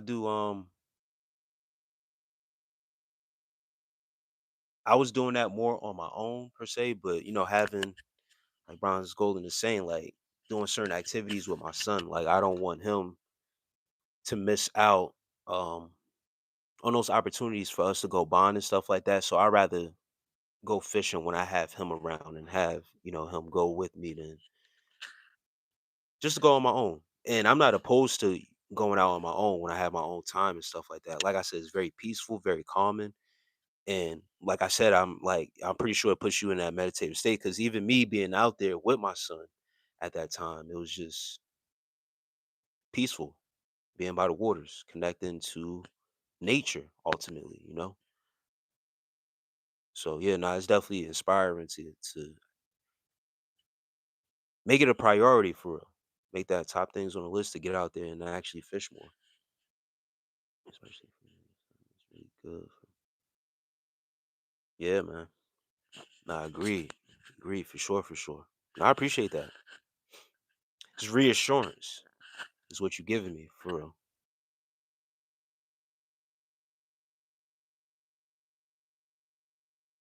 Oh yeah. That's a fact. I appreciate you guys for coming through, man, sharing that wisdom, sharing the time. We vibing right now, man.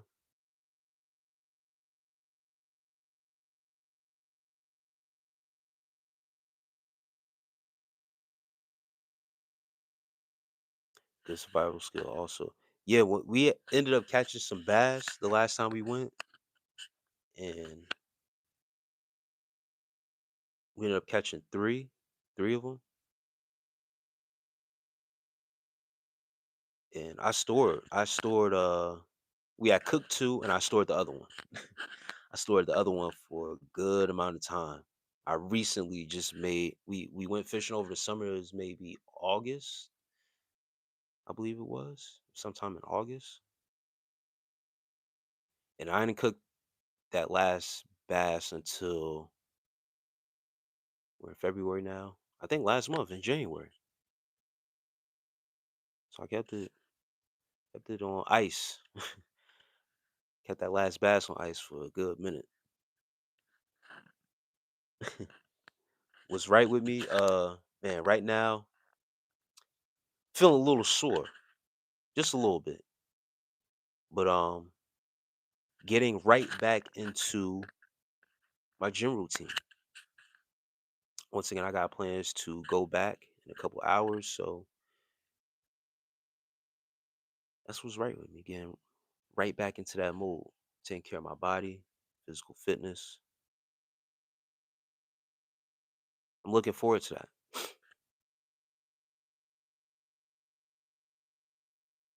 But I feel great. Feel awesome. You know what they say? Give a man a fish, feed him for a day, teach him to fish, feed him for life. Yes. And money again. What's good, bro? I miss fishing. There's no good fishing here. I'm from New York and we would go ocean fishing all the time.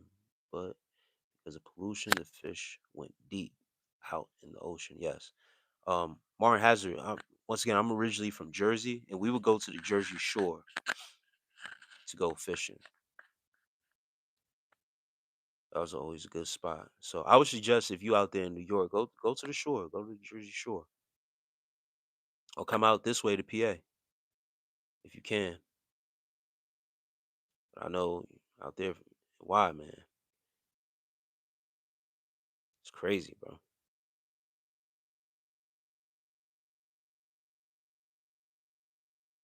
I'm sore too.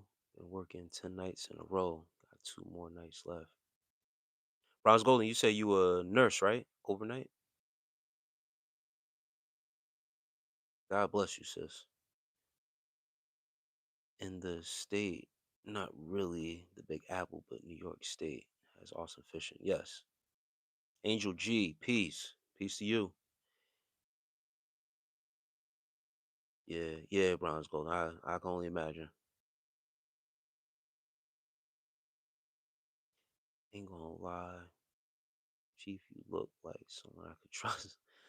Like, go on vacation, and I bet you would house sit for me and take care of my dogs. You're a real one, G. D from Phoenix. I appreciate that sentiment, man. Peace to you. Yes, brother. I am you're not supposed to, yeah, not near Manhattan, hell no. Too much pollution. That's why when you said too much pollution, I already envisioned uh where he was at, and I said, yeah, gotta get up out of here. But I'm not supposed to deem myself, and when they say, yeah, you can trust me, those are people you don't want to trust for. If I have to tell you you can trust me, if you don't got the feeling you can trust me, I shouldn't have to tell you, nah, man, you can trust me. But honestly, for real, like if I ever felt uncomfortable with doing something for someone, or if they put me in a place where they are dependent on me to do something, I wouldn't. If I wasn't comfortable taking that responsibility, I'll tell you straight up, I'm not comfortable with taking that responsibility. And that's where you can gain the trust of people because they know that you have that boundary of, all right, that person not even willing to put themselves in that position because it takes that responsibility. So for someone to, come up to you and say, listen, I trust you with this. Here, take this. Take my house keys while I'm going or whatever case may be because I trust you. You know what? I got you. I'll make sure nothing happens. I'll take care of it just like it would be my own. That's just the type of person I am. You need people in your corner and trustworthy people at times. But if it's a responsibility that's too much, I'm also willing to say like, nah. And that builds character. Some people will just take that opportunity just to be nosy, see what you got for real.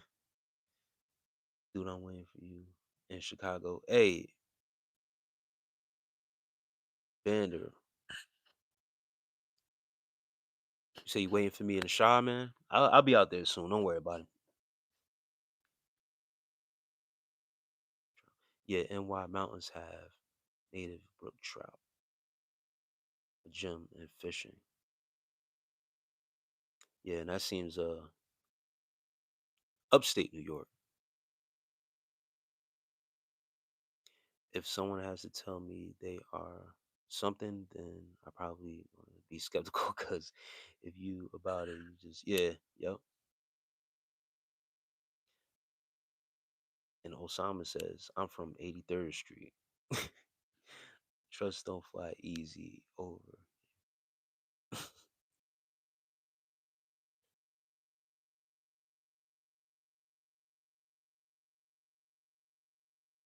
Yeah, trust is it's definitely not easy. You gain someone's trust. You gain the trust of people. But once again, that's by your actions. And it's also knowing your limits and your limitations, your boundaries. Also being comfortable with someone putting that much responsibility on you or depending on you for something. But I appreciate that. I appreciate that sentiment though. Yep, trust is earned. Trust has to be earned.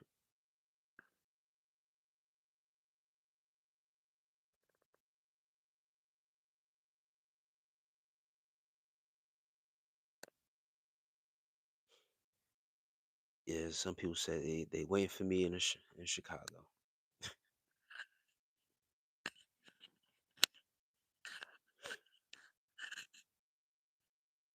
Yeah, I've been wanting to. There's a museum out in Chicago that I want to visit,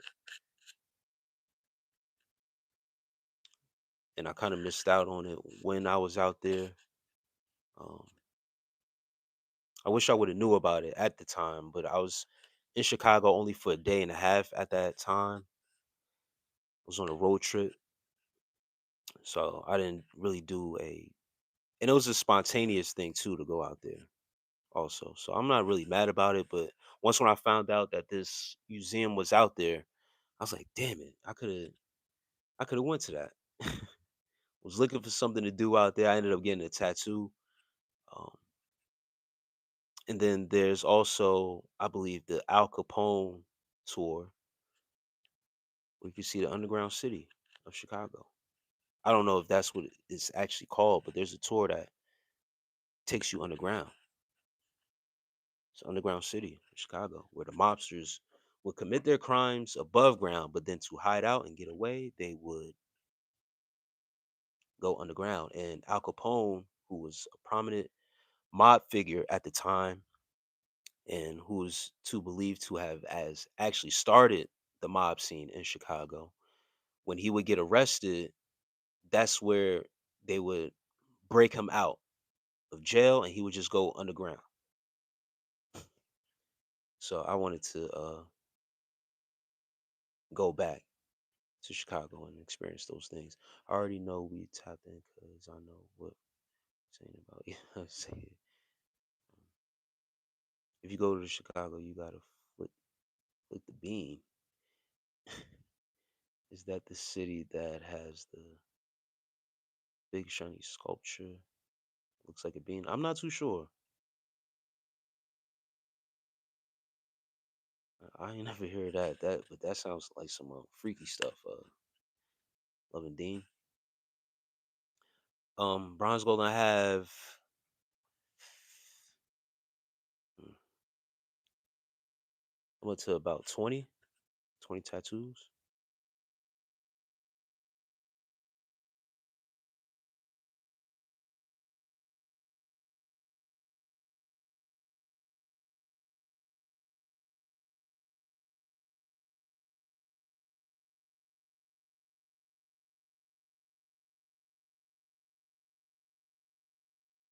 Lost count a little bit. I was trying to count that. I got silent for a minute just to try to count them out in my head. But yeah, just about 20.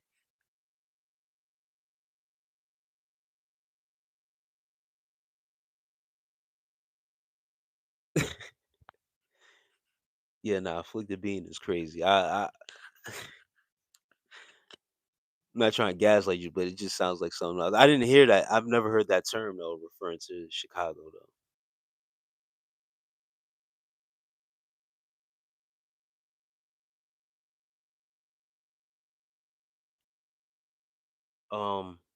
So my first tattoo, they all have meanings, low key.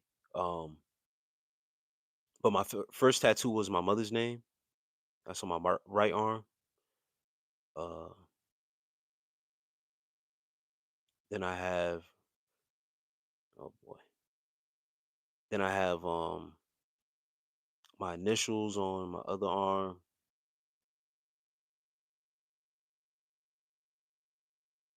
My father's name right next to my mother's name. That's on the back arm. Uh, I have my son's portrait on my forearm. I have an Ankh tattoo that I got in Chicago on my left arm. My son's portrait is on my right arm on my forearm. Um, then I have like some other spiritual tattoos, forearm. I have city where I was born, the nickname of the city, but I have those initials on my forearm. I'm originally from Newark, New Jersey,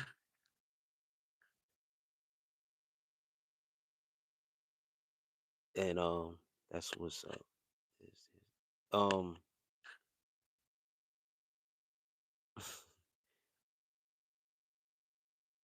TSG is not my initials. It's similar though, very similar.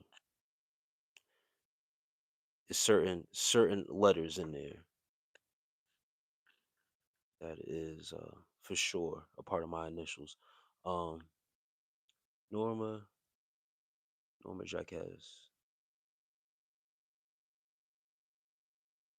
says at G Sizzle Music. I'll write that down, give you a check out. I appreciate you for coming through. Peace to you. And shouts out to H Town, Houston, Texas.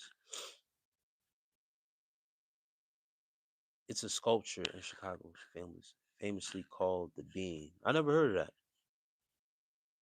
I'll look into that.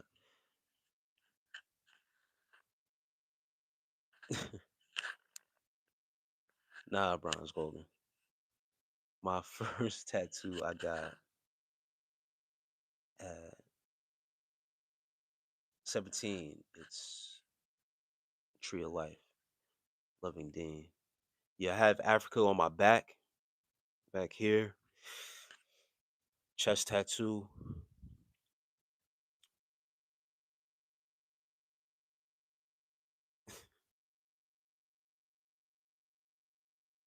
Oh, let me write this down.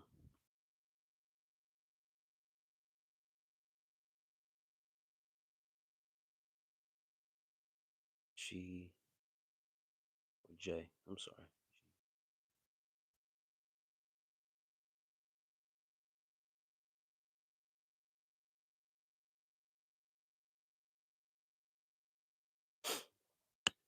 And bronze golden. That's gonna have to be something offline.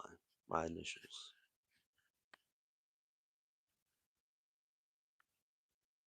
Maybe one day if I plan to do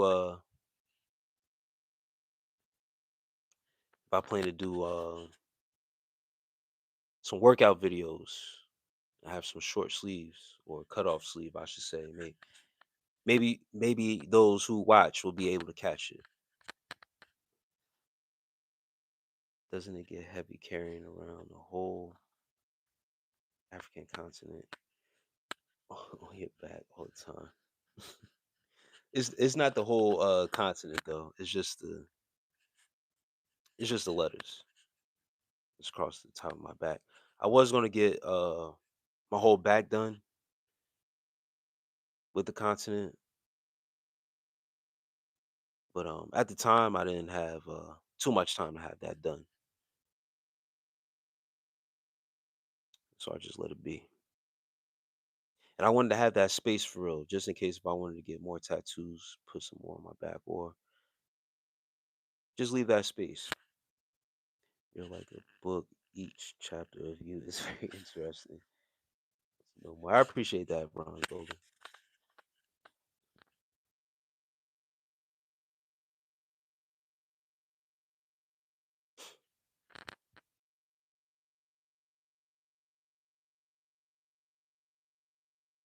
But yeah, I got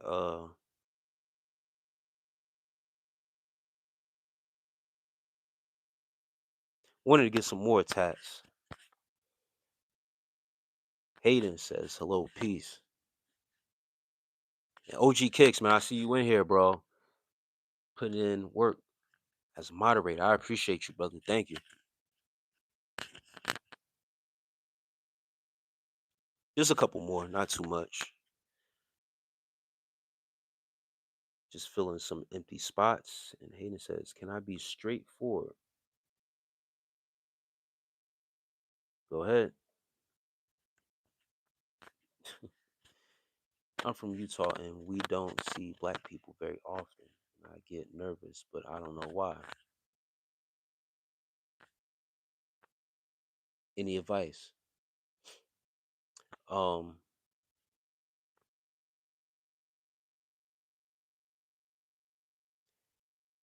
man. Uh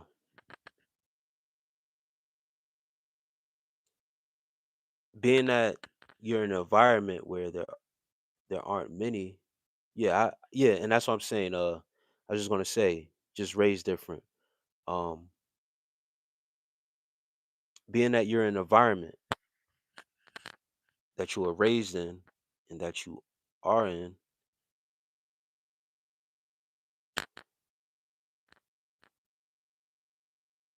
you were conditioned or given a certain perspective on how black people are, and then once again, due to your environment, your circumstances, it's not wrong for you to be nervous or hesitant, especially if you haven't dealt with black people on a basis to really get to know them, bro. So, my advice to you will only be just to keep an open mind. As we talked about trust earlier, you don't trust is excuse me, trust is earned. It's not just given away freely, right?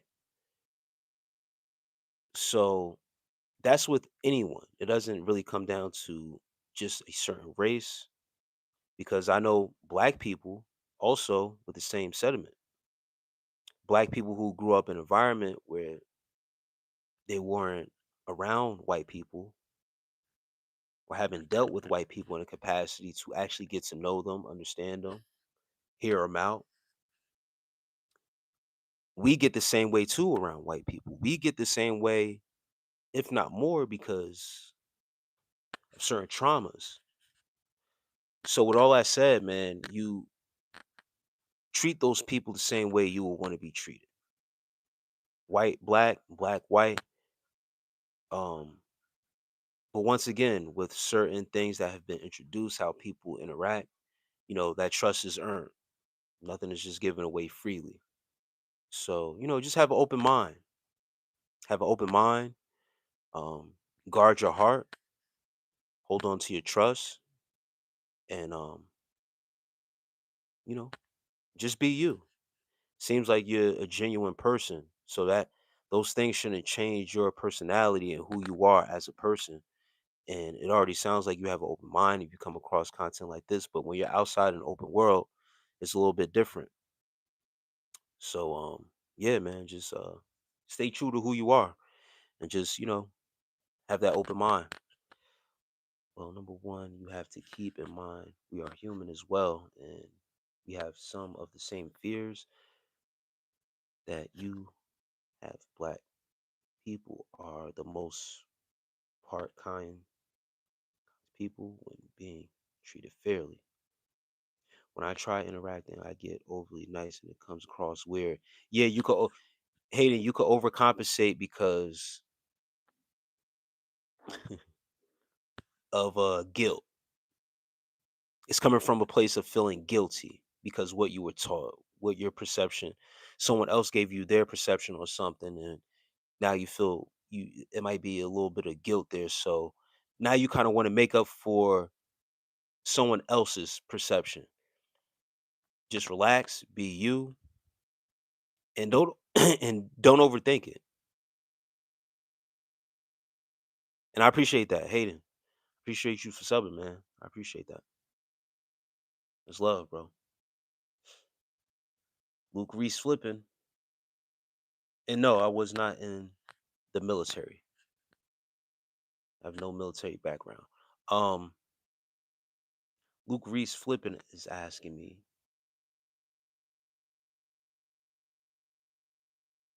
do you agree with ICE? Luke Reese flipping, agree with ICE? I don't know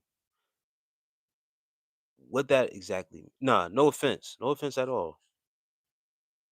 I can't fault no one for something that they were conditioned to do. You know what I mean? No offense taken.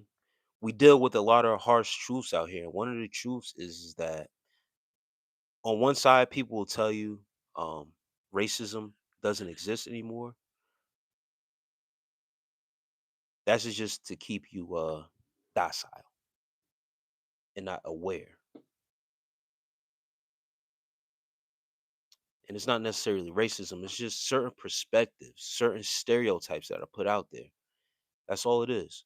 certain stereotypes and things that are put out there that people really hold true and near and dear and will stick to that as the truth. Prejudices, certain prejudice that's put out there, and it goes both ways. Black people are prejudiced also against white people because of the same circumstance, not being around or growing up in an environment around white people. It is what it is. But agreeing with ICE, um, I can't agree with an entity that is carrying out orders that they have been told to do. Someone just asked about the military. Was I in the army? No, I wasn't in the army. But if you understand ICE agents, they are agents. They are part of an agency. So if they have been given orders to carry out that order, it is their job. They're only doing their job. Once when you understand that and not make it so personal of agreeing and disagreeing, am I agreeing with someone doing their job? That's what they signed up for. They understood the protocols and what the orders were. They're just doing their job. Now, are some of them have some of them did too much? Yes, I agree with that. I agree that yes, some of them have done too much, cause harm. But understand that they are in place for a reason and they have been given a order. They're just doing their job. Many people, and Charles Hill says, "Peace to you, Charles Hill," and he says, "Oh, it does." When I said about racism still existing, too many people around me don't like other people, and it's hard to not be like them. But I have no reason to be like them. Yeah, you gotta pay attention to your circle, bro, and be aware of your circle and how they roll. I had people in my circle,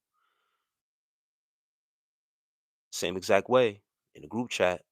I had to remove myself from the group chat. Too much negativity going around, and if you aren't really doing nothing about it, then you're just talking, and it's just talking words about nothing. And I hate to see that, and I hate to see that type of hate be talked about and spread, and it not have no result at the end.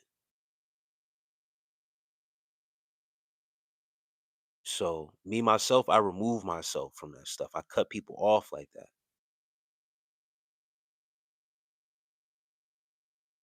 Onlys. Only says, where are you from? Right now I'm located in Pennsylvania. I'm originally from New Jersey though. I want to call it stereotypes. I call it hyper culture. No prejudice is a huge problem. The glove does not fit. You must have quit. And no, I cannot speak Vietnamese. I can tell you have some real wisdom, bro. I appreciate that.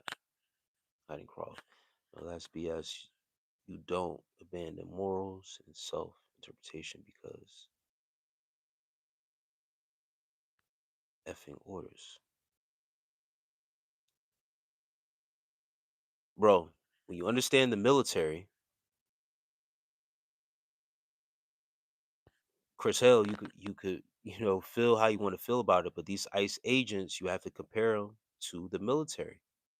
When the military is deployed and sent over to Iran, Iraq, or wherever the case may be, and they're sent to other countries like Vietnam and stuff like that to carry out orders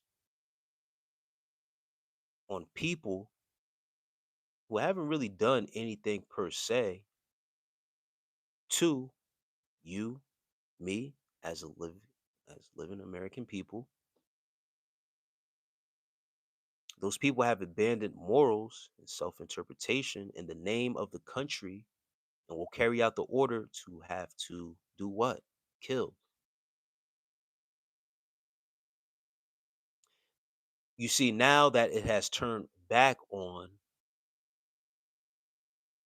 same people, is looked at different. And I appreciate you, Hayden, for coming across the channel, man. I appreciate the love. American government says attack Americans for any reason, even because the pedestrian are brilliant. Hell no. You don't follow orders. Bro, ICE agents are here to round up illegal immigrants. Illegal. Illegal, meaning that they're not supposed to be here. That's their main cause of duty. Now, if you're stopping or stepping in the way of that, I'm sorry to say it, if you act, I'm not saying what they have done is right. Please listen to me close. I'm not saying what they have done is right. Mistakes happen, or people go rogue, trigger happy, not properly trained. I've talked about this before. A lot of things go into the part of where people are affected. It's collateral damage. When we talk about this American gov,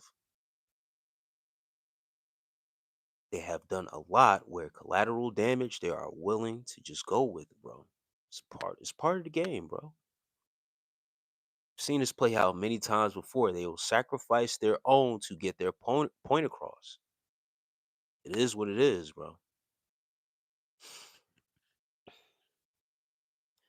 I've experienced really weird things in the past couple weeks from the opposite race, but I still, in my heart, sum the whole race up as that because that's just not logical. It's tough. It's tough, bro. When you still have certain races out here with a certain ideology. You just have to move accordingly, and it's tough to say, not be numb to it, but don't be too much in your feelings. Don't be so, reactionary or be surprised. Like what we're talking about right now with the ICE agents right now. You can't be so surprised of these things happening.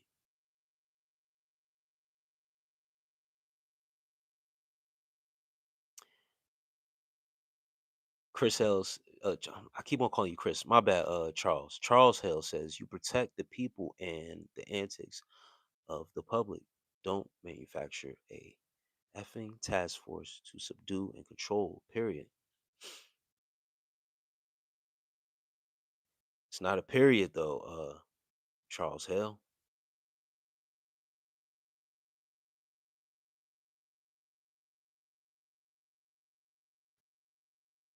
They've been given an order, bro. Once you understand what's going on in this country,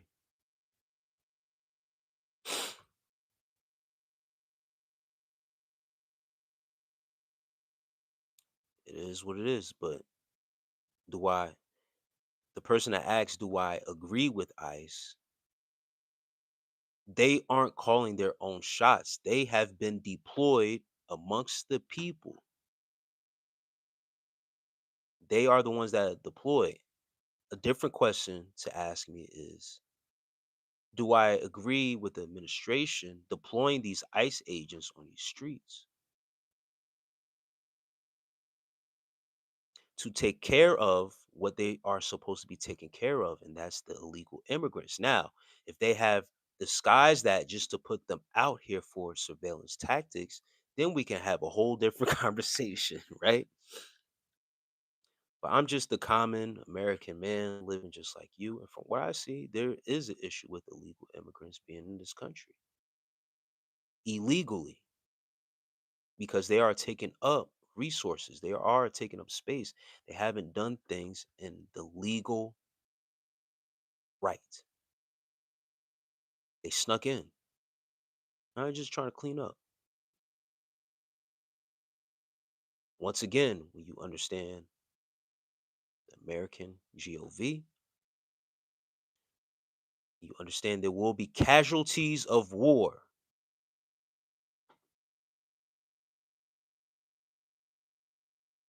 They're willing to live and die with that. So yeah, this is America. There will be casualties of war, and there's been a war going on outside for many years now. For many years, there will be casualties, bro. It's a sad truth, but it's the truth, bro. Peace to you, Carmela. Great to see you in here tonight, love. Peace. And it says God, because God is most important, he doesn't want us to judge. Yeah, only God can judge. What we have is discernment. We must use our discernment. And discernment, it can be on the same basis as judgment, but we don't condemn people to that same sediment. So we use discernment. There's nothing I can talk about opposite race with my own races.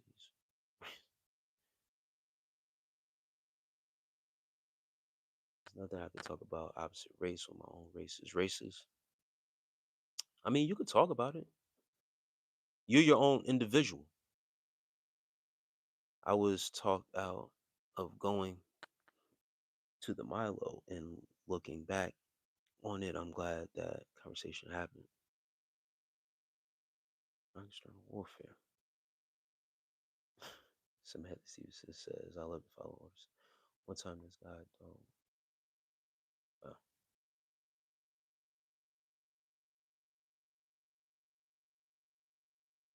it really is to a degree that you cannot get away with it. They know where you are at all times. Charles Hill, yes. Especially with this device that we all have.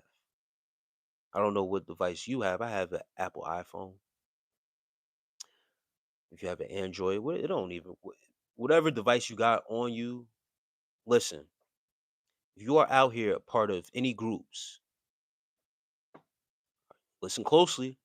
If you're out, this is why I always say I haven't said it yet this live, so this is a perfect time to say it because what Charles Hale just said is really it really is to a degree that you in bold caps cannot get away with it. They know where you are at all times. Listen, these cell towers, whatever group that you're in, whatever protest or whatever you're speaking out against on these platforms, and a ping goes off on these cell towers, they track these cell towers. So as you move with this device, this is a tracking mechanism. So as you move with this device through these certain towers and you're searching up how to get here through your GPS, headed to a protest, they know you're going to be there. So all that shit you was talking online and you show up there and they know you there, you're a target. And that's just scratching the surface on certain things. But yes. So once again, I don't conform to no religion, creed, cult, group, gang, political party, or anything. I'm me. That's it. Samantha, I'm gonna use rules to follow. What is your thought on SARMs and how to find quality? Not sure if you know anything about that. Sorry to change the subject. No, I don't know. What is SARMs? Wrong ain't right. Mellow fellow. Peace, man. Peace. Is there a heaven for a G? That's what I'm saying, Gyro Brown. Made it on in from work. Jasmine Jones, peace to you, sis. So happy to see you, bro. Your audio videos are the best. Going live later, but I'm gonna stick around. Have some peace to the ears. Do your thing. Hey, shouts out to Jasmine Jones. She be on these YouTube live streets as well, doing her thing.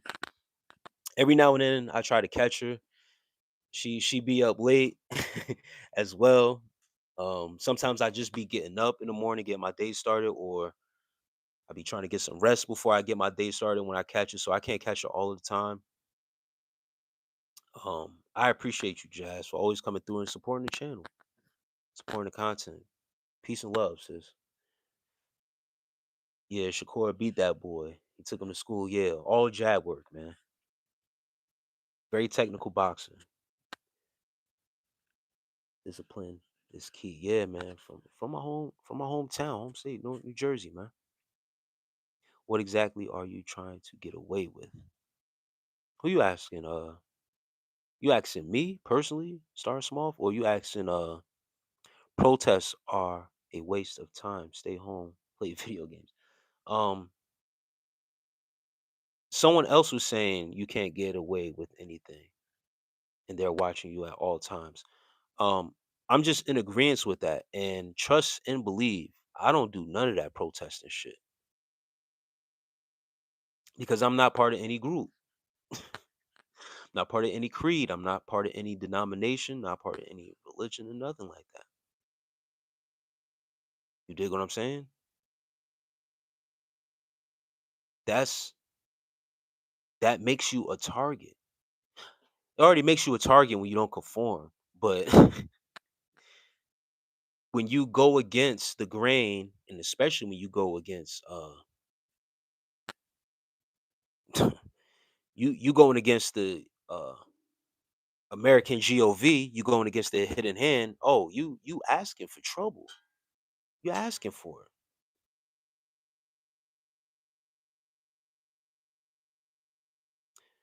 Selective tangent and receptor module. Yeah, I don't know what that is, brother. If you can explain more what that is, selective and tangent receptor module. Like the closest thing to steroids without using. Okay, all right, I got you. I haven't really heard of that.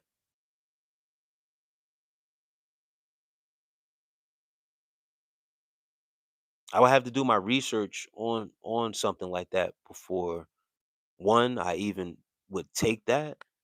Um, but I love being natural, bro. When it comes down to you know certain things, natural supplements and stuff like that. I'm also from North Jersey, right by Hoboken. That's what's up. Shout out North Jersey, man. That's what's up. Yeah, Newark, New Jersey, Brick City. Kicking us out with the rent. Yeah, yeah, man. That's one of the reasons why 5 to 6 years ago we moved out of Jersey. I'm currently in Pennsylvania now, but that's one of the reasons why we seen it coming. It was already going up, increasing slowly but surely. But the more up north you are, closer to the city, especially being in that Hoboken area, close, you know what I mean, with the people from New York who commute and stuff like that, who work in the city but live in Jersey, man. They, they've been doing that for years, going up little by little. They elect these people, they just make new bike lanes. Yeah, bike lanes and parks is crazy. Shouts out to North Jersey, man. Area is always peaceful, man. For the most part, great restaurants.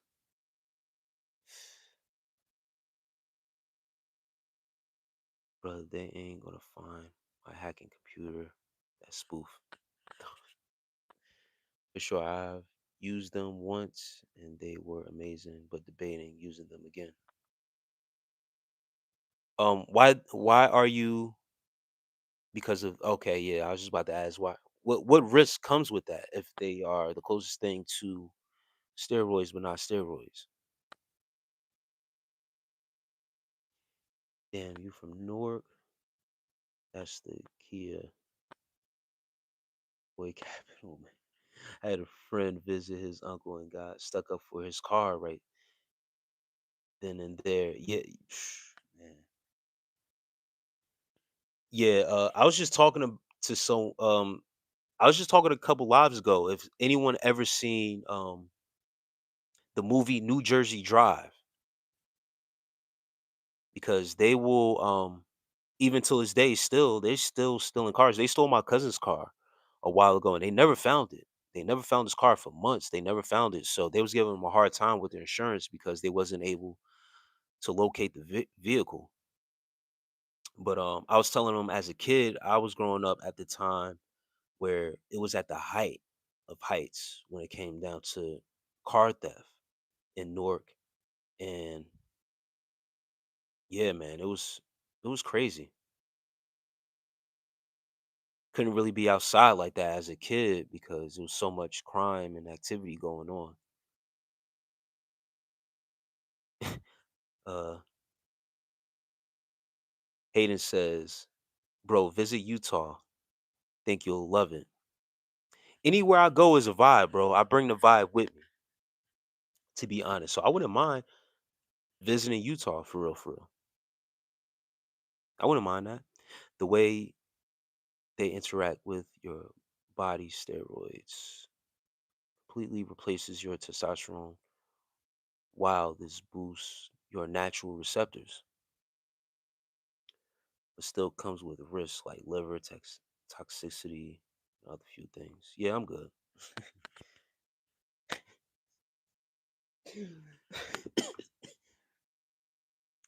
Star- Stars Moth says Newark is what Gotham City was inspired by. Hey man, chill on my city, man. But that's funny. That's funny, bro. It's a lot of listen. There's a lot of crime going on, and there's a lot of characters. It's a lot of characters out there for sure, for sure. So I get it, man.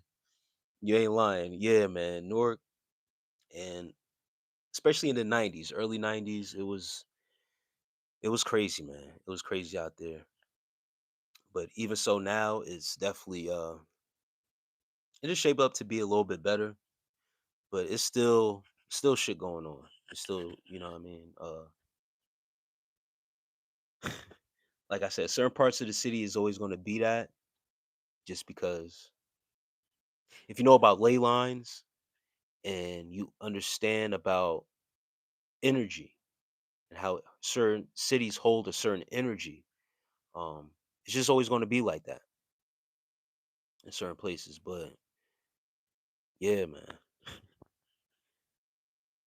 Yo, it's me, Michael. I'm feeling way better from strep throat. I appreciate your prayer. I'm out here playing Warzone right now, Call of Duty. Thank you for your prayer, brother.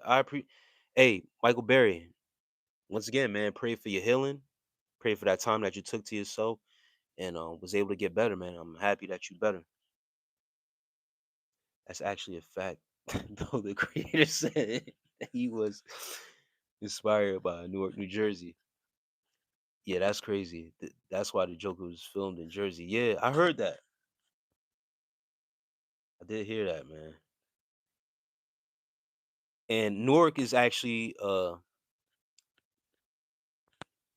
another city that the mob and the mafia used to be in also back in the day. It's a heavy port for crime. It's always been like that. But the mafia used to be Newark also, North Park, Jersey. I thought it was interesting flying into they thinking sounded like New York. Right there, yeah. It's basically in New York. I'm way better. I'm on Red Dead Redemption 2 about to beat. Yeah, thank you, man. Yeah, no problem, brother. Yeah, if you from North Jersey, Sopranos is the best show to watch. You'll see everything. Yeah, yeah, Sopranos. Um, there was this movie I actually never watched. I ended up falling asleep on it. I believe it's called the Saints of Newark or something like that. I actually wanted to watch that to see what they was talking about. I wasn't able to really get through it. I ended up falling asleep and never really and back into it. But old school, it used to be old school mob ties to that city. Before I log off, someone like me, age 27, what would your best advice be for me? Um,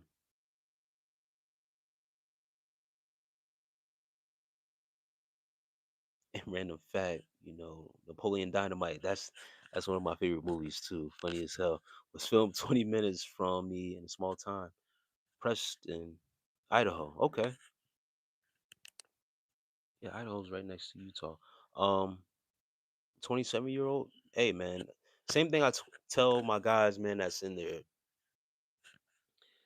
young 20s. You got a lot of time ahead of you to figure out your path in life, figure out what you want to do. But at 27, creeping up on 30, um, you start to want to plant yourself into some things that can build you up for your future, right?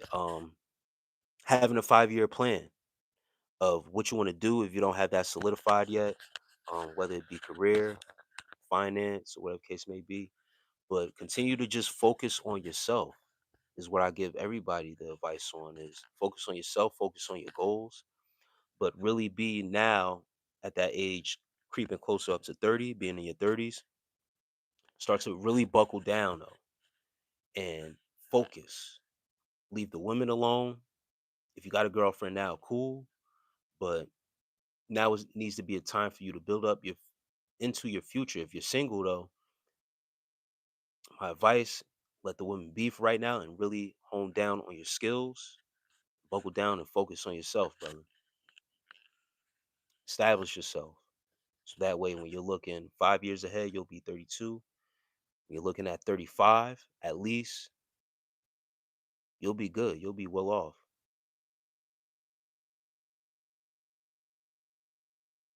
Been with my lady since I was 19.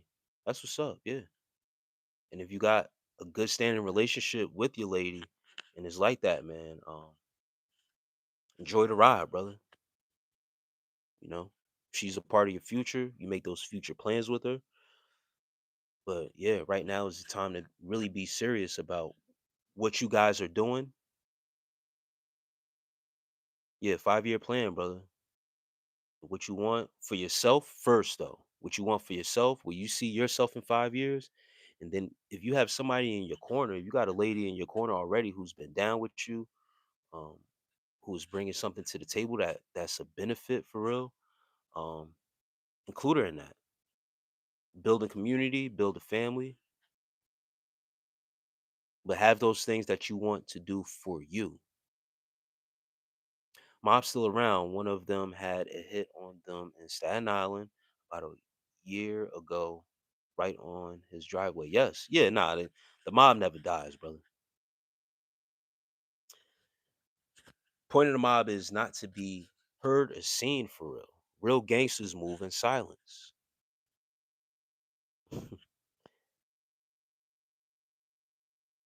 But yes, absolutely. Those towns, once again, like Newark, Staten Island, Queens,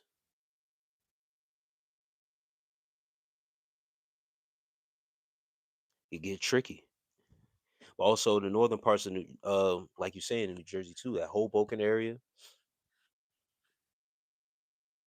I remember going out to a restaurant. I don't know if it was Hoboken, but it was a restaurant, and I remember walking in there. It was an Italian restaurant, and they had so many pictures of Frank Sinatra, and they had authentic Italian cuisine in there. Man, it was lovely, bro. But I remember being in there and just looking at all the pictures of Frank Sinatra visiting there. Um, he was with the Rat Pack. Sammy Davis Jr. was in this certain restaurant. I forgot the restaurant's name. It was years ago. I got so many things running through my head with what I want, but I really want to become better at programming and get away from my dad's business because he's selling it. Yeah, Hayden,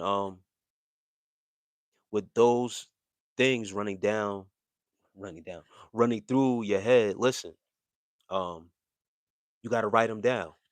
That's why the 5-year plan is the best because you actually get to and write it down, bro. Get a journal, write it down. That would be my next advice. Not exactly get a journal. because if you have that many thoughts, that could do you a service too, is to have a little personal journal for yourself to write certain thoughts down, but include that 5-year plan in it because you can um organize those said thoughts and make a plan on how to get up out of that situation that you're in if your dad's selling the business. And you're welcome, bro. Says thanks again for the advice. I'll definitely be tuning in again soon. How often you stream? Hayden, I like to stream every other day. Um, Sometimes I go every day until the weekend. Like usually on the weekends I don't stream because that's when I have my son. And I don't like to live stream when I have him. Is daddy time. You feel what I'm saying? So um I don't stream on the weekends. If I don't have them, then I'll come on the weekends. But I like to stream almost every day. If you don't see me one day, most likely I'll be on the next. If you don't see me for a couple days, I got some stuff going on. But I always pop on every now and then. But yeah, for sure, I appreciate that, man. But yeah, I love to stream every day though, or every other day, especially during the week though. Cage, what it do? Says, what it do? Peace. I appreciate you, man. Yeah, make sure you guys have y'all post notifications on if you are subscribed. I know some people, and I brought this up earlier in this live with even your most popular YouTube content creators, the best of them. All right, your favorites, even they say they are having trouble, or not even having trouble, but the algorithm and the views aren't matching the numbers ain't making sense to them. So, going through certain problems with, people not getting notified when certain people they're subscribed to are going live, or them just disappearing from the algorithm altogether. You really got to go on your own search to find them. Guys, make sure, you hit your post notifications, you subscribe, and you check for your boy every now and then. Got my needed piece from you. I'm gonna take your advice this time, doing just an hour. Oh, and so looking forward to more lives and content. Knowledge is power. I appreciate that, Jazz. Thanks, sis. Your kids out your streams is a smart move, man. Cage, yeah. No, that's a fact. I see other, content creators, they, every now and then show their kids or whatever case may be. I don't got a problem with that. It's just that time and that I could be spending with him doing something else other than, being on these live streams talking shit. I'd rather do that than, to have him here and then be on the camera. And I got a moderator that's doing his thing right now, so I'm not really too worried about it. But still, you know,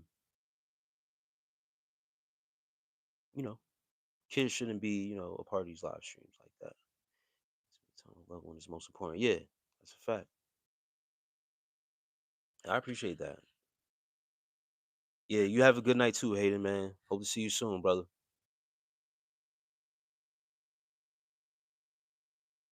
YouTube is a dying platform for creativity. Yeah, that's another thing too, man.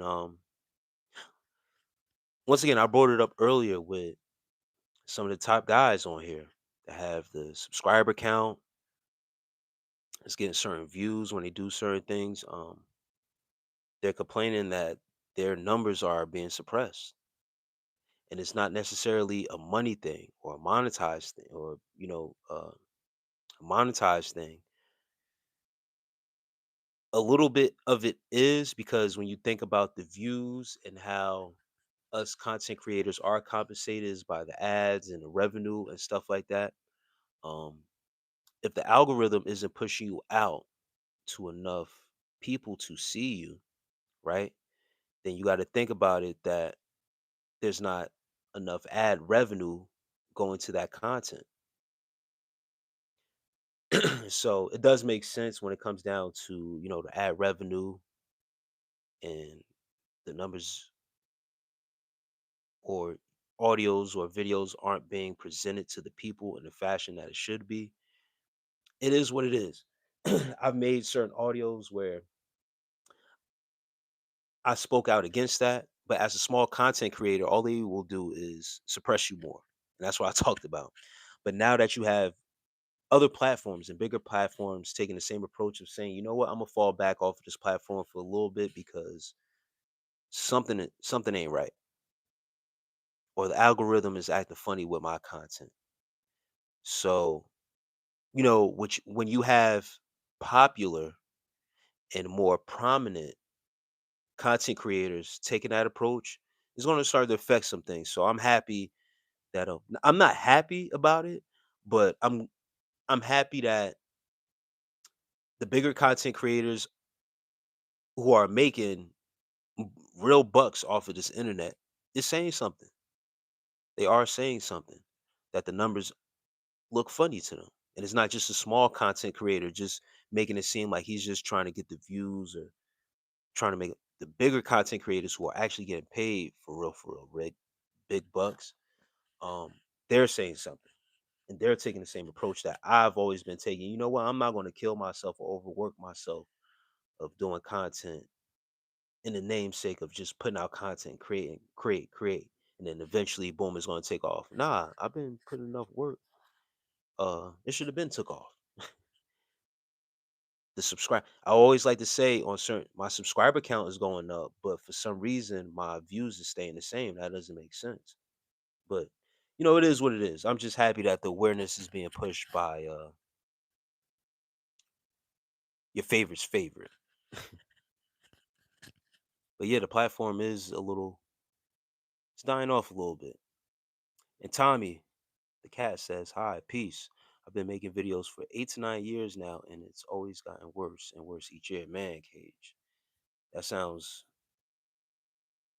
crazy. It's crazy. They always tell you stay consistent. Keep posting, or then you get a tip of don't post every day because the algorithm won't do this. So post every other day or what, and then you post every other day, and it's still the same results. So you'll try each and every way. You'll do the make sure your tags is right. You'll do the SEO, whatever the case may be. The earth is dying platform for creativity. Those the algorithm simply doesn't push anything that isn't already popular. Small content creators are never pushed.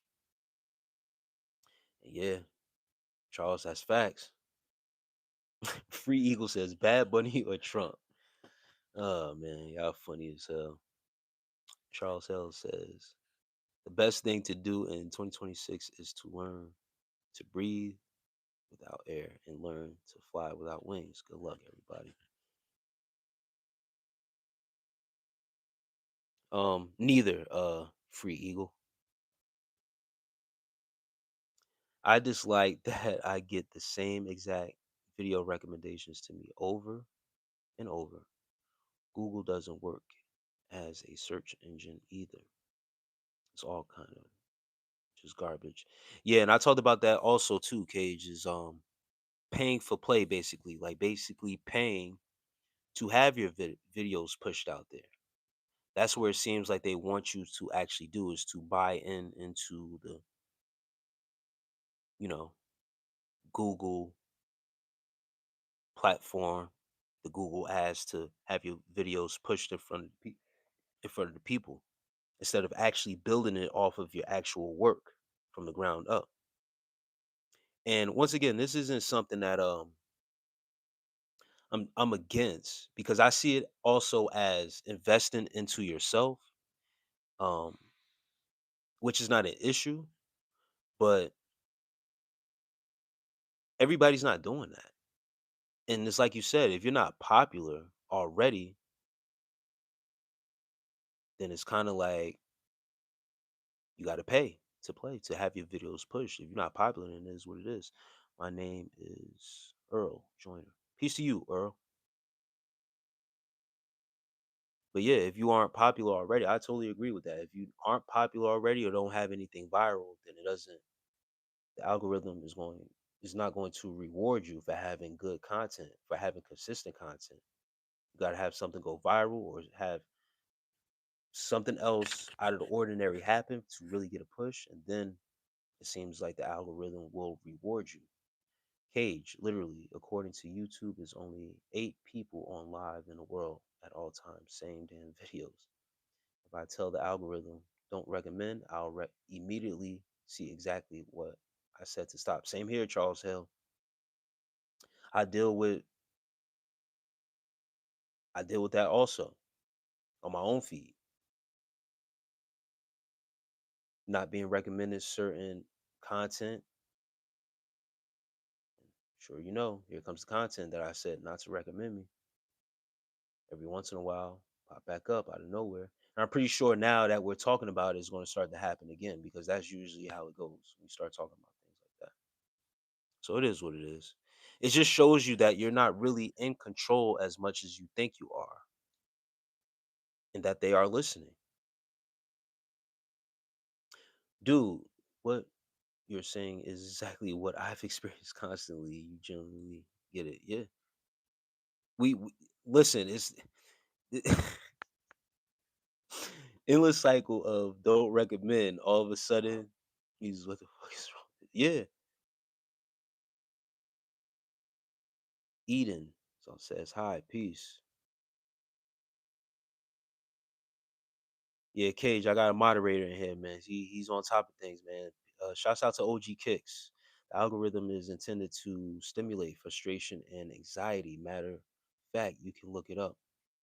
It isn't here for your enjoyment and to motivate entertainment. Charles Hell, man, you on one tonight. It's like the devil is running shit right now. Man, I worked on a video and got excited over it being over 1K. Then I worked my ass off on making the next video and it flopped so bad. I never heard the work. Periwinkle, 31 years. Never heard it. Then my boy said it to me on the phone. Next thing YouTube did was show me 7,000 14-year-olds explaining the color periwinkle. Yeah, man. It is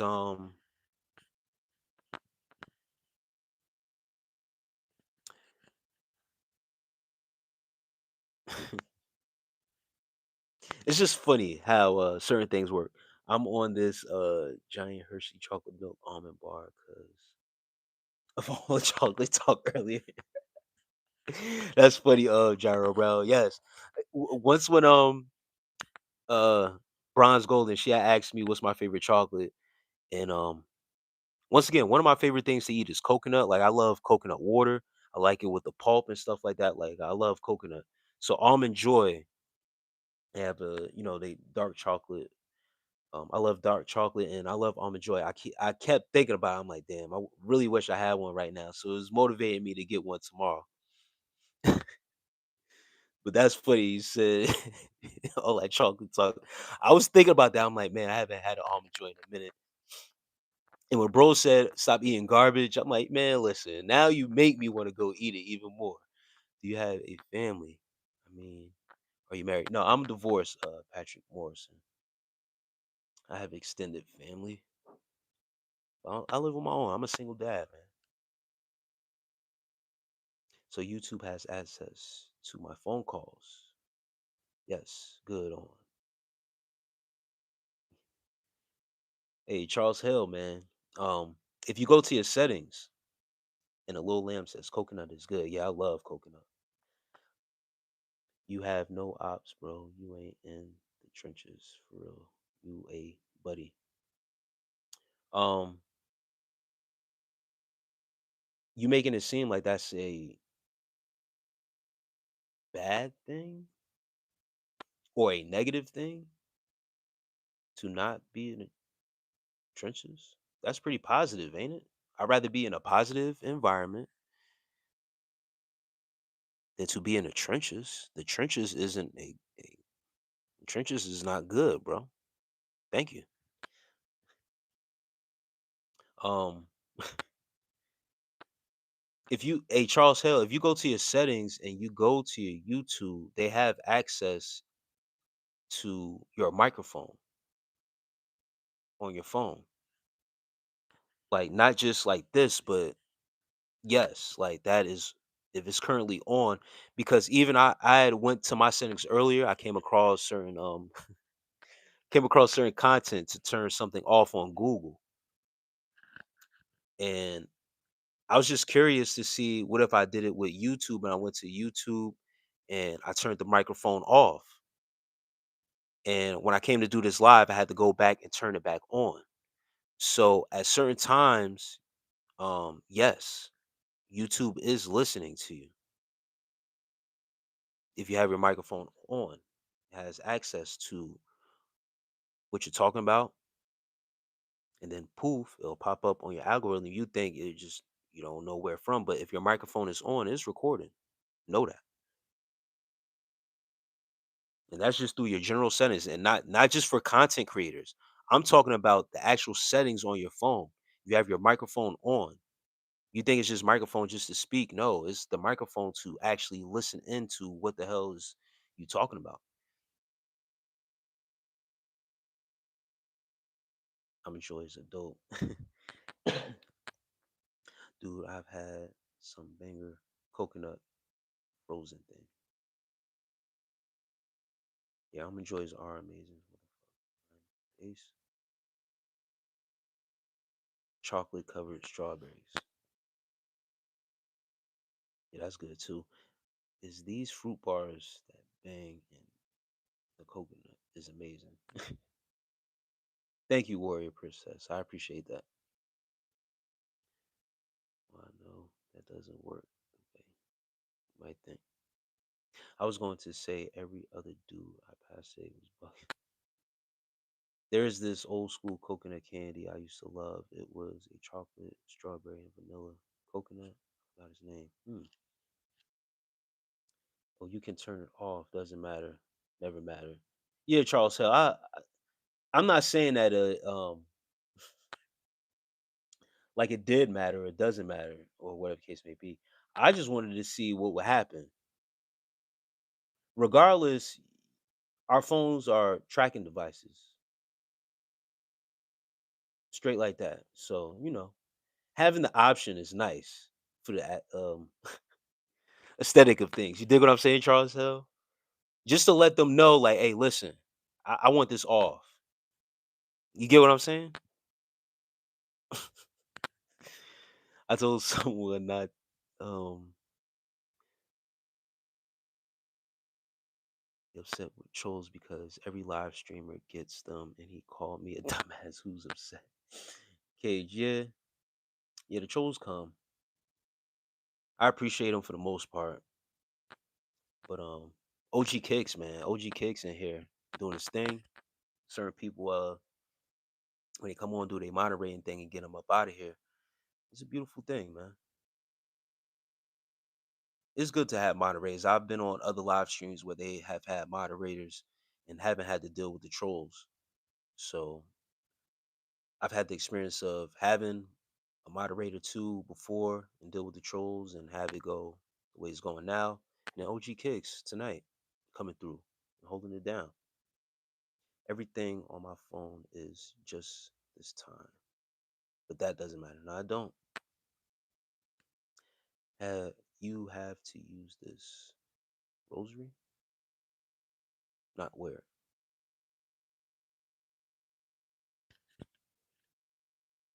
You have to use the rosary, not where. I'm going to put my phone in where soon I'm over. User. That's wild. Yes, I do like oysters, Gino Brown. That's all that's another thing that's on the top of my grocery list.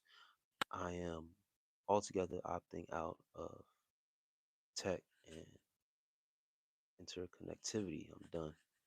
Yeah, it's I understand you, Charles Hill. I just try to live a clean, reserved life, bro. Not try to do too much, man. Stay humble, stay quiet, use the internet for, these type of interactions, these services, be on YouTube. Got a little platform, try to spread as much knowledge as I can through my platform. That's it, man.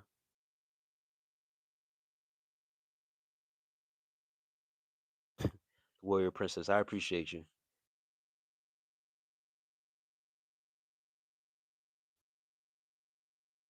Charlie, if I wasn't an aspiring creator, I totally agree. Yeah, that's what I'm saying, Cage. I feel the same way.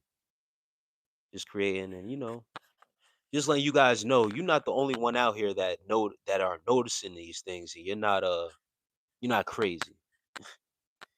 It's not conspiracy. It's not when you got enough people talking about it and saying the same exact thing that they're experiencing, you just know you got people out here that's going through the same stuff. And they're noticing. We're taking notice to it. I could flip and start spamming and trolling and saying hate slurs. Yeah, I appreciate it though, Charles Hill, man. I mean, he's free to do whatever he wants. I'm sorry, no one has the right to ring a bell in another person's ear from miles away. Not even email. You can come to where I'm at to speak to me. I hear you, Charles Hill. I even have a email subscription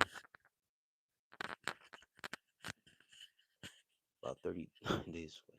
I even have an email subscription that I unsubscribed to because I kept getting these emails and they keep sending me the email.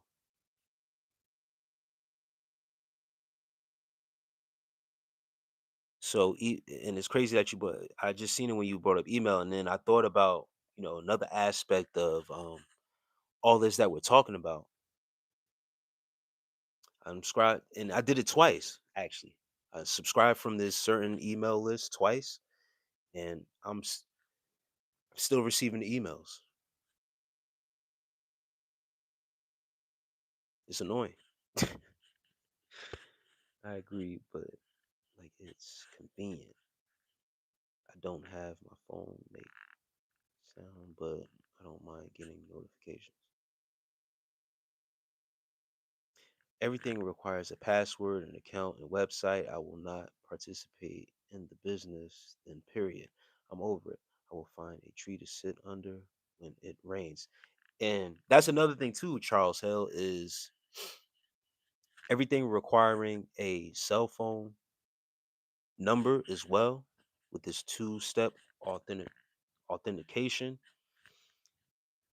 These passcodes having to either be sent to your phone number or your email. If you don't have a working phone number, sometimes you won't be able to access your account these days. To pay bills, don't accept cash because you need an account. Yeah, well, yeah. So yeah, if you don't have a working phone number or a cell phone, you won't be able to access certain accounts because they always ask, "Can we? We're going to text uh, this code to authenticate who you are to this cell phone number." So it seems like these companies or whatever these phone companies have done, they have certain contracts or made I don't know, they've made themselves tied into these other companies to making sure that you have a working cell phone service. Bronze Golden says, "What's your favorite number?" My favorite number has always been 23. That's because I've always been a huge Michael Jordan fan. Um, it's funny because, and this since I was a kid. Now it's funny because my life path number is 5. 2 plus 3 is 5. So it's funny how that's always been my favorite number since I was a kid. And another favorite number of mine is 18. It's my birthday and 7 because of my birth month, according to the calendar, Gregorian calendar. 7 being July. But yeah, 23 is my first favorite number. 18 and 7.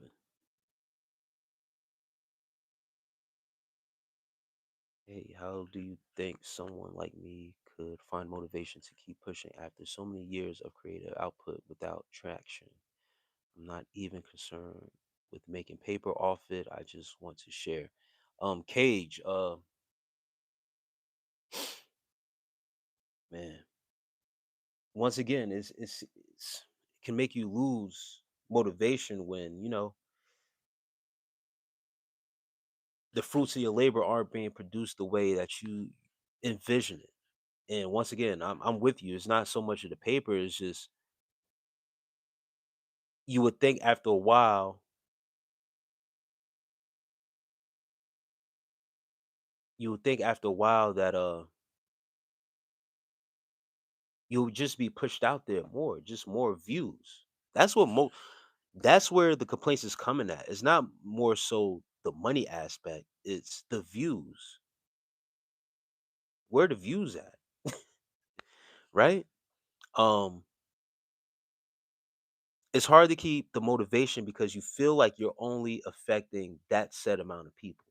That number is stuck there at that range. And it's like, damn, like you would think it would be more based upon, especially as you grow along with your content. Now, my advice to stay motivated, maybe you can, switch up your style. I don't know what type of content that you do, but maybe switch up your content.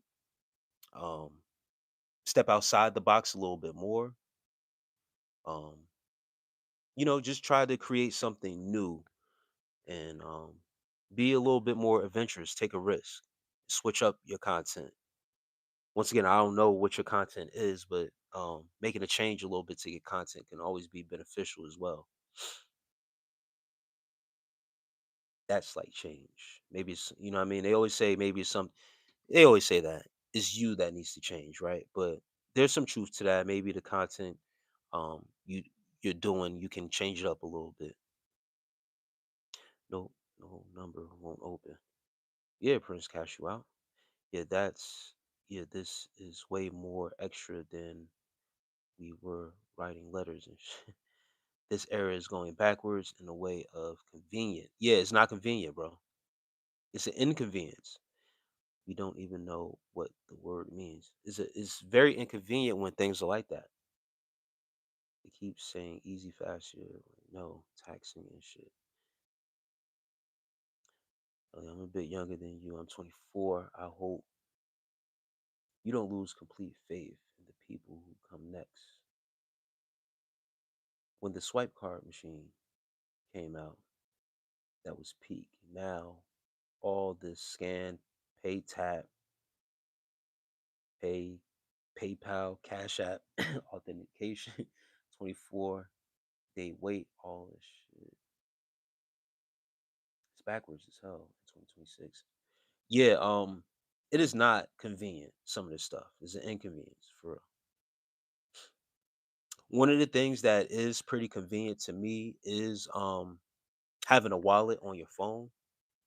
Um every now and then I seem to leave my wallet home, especially if I'm like doing something quick, like going out quick. I'm quick to grab my phone and just leave out. Um I have two different, not two different licenses, but I have a duplicate license. So I have a license in my car and then I have a license in my wallet. So whenever I'm driving or I leave out, I'm never without my license. So that's why sometimes I forget my wallet. But I like having my actual physical wallet because if I got some cash, you know what I mean? If I got cash on me, I'm spend cash. But there's been times where I forget my wallet and it has been a convenient thing to have, that tap thing on my phone or the wallet or whatever. I could just go to my wallet and be able to access. That's something that's convenient, right? But all that extra authentication stuff, that's an inconvenience, bro. It really is. And it's a hassle to have to get through to customer service and have to wait if it's not a live customer service, if you know what I mean, your number changed. I had a number change before and couldn't get into certain my accounts, bro.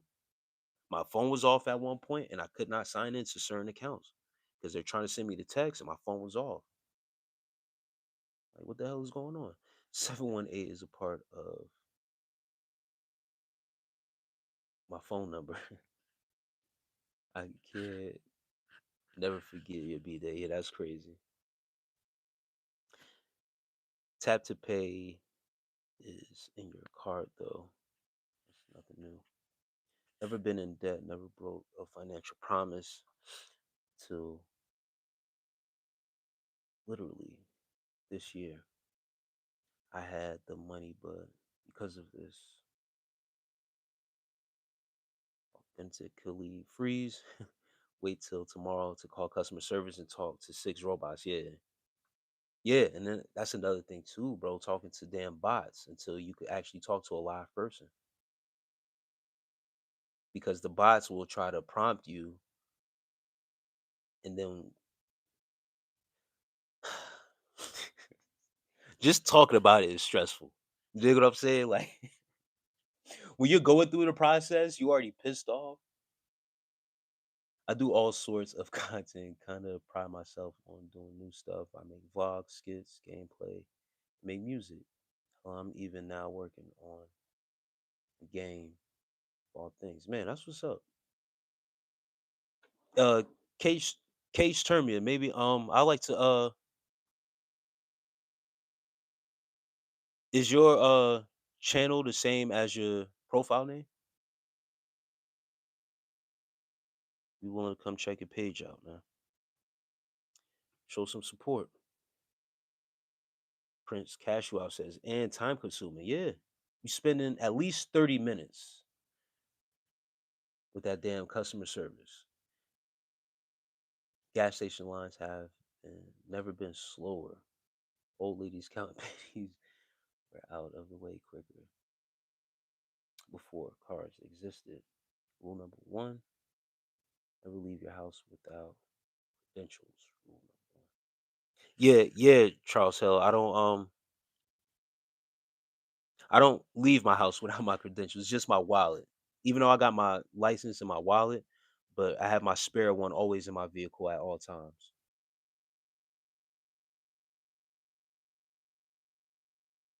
My identification. I always keep my wallet unless I don't want to be known. Dude, having no phone and having to do some important shit that requires is the worst. That's when you gotta bust out that at text now. Yeah, get flagged for doing the in-app step-by-step instructions is fucking insane. So I could have just hacked my account and got in the front door. Then steps is a lot, man. Sign into your account and they realize you are, say you are.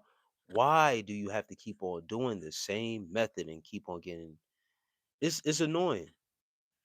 I swear, it's like these cell phone companies have bought into some type of contract with banks or whatever case may be to make sure that your account is linked to this number and that this number is always working,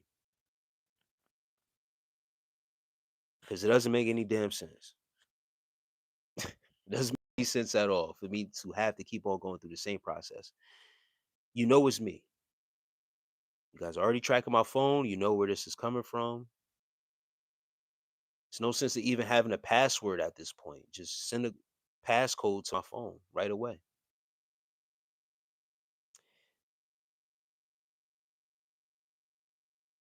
I'll tell you what's scarier than WW3. WW3 without nukes. RSVP 89. Peace to you, sis. Appreciate you for being in here. He says, what? No way. I mean, listen, that's just my opinion. I'm not saying that's the reason why, but it never used to be like that. It never used to be so much having to authenticate yourself to get into your accounts. Now I understand people getting hacked and things like that happening. But it's like, damn, how many times if I sign in to check my account, I gotta keep on getting this damn code sent to my phone.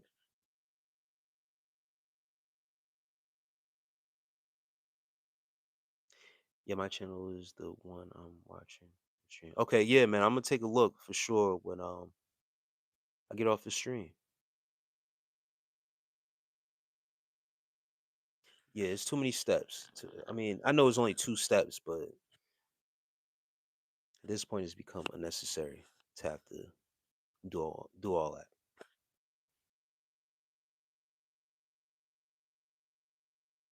And people make the excuse that they stuff got stolen, account, you know what I mean? Their account information got stolen. Once again, people's accounts getting hacked. But I think it should be a different precaution than just always this two-step authentication process for everything, and them having to send it to your phone number. And once again, if that phone is off, or you're in the or you changing your number, you gotta wait. You can't get into your accounts. It's like your accounts are frozen because your damn phone bill.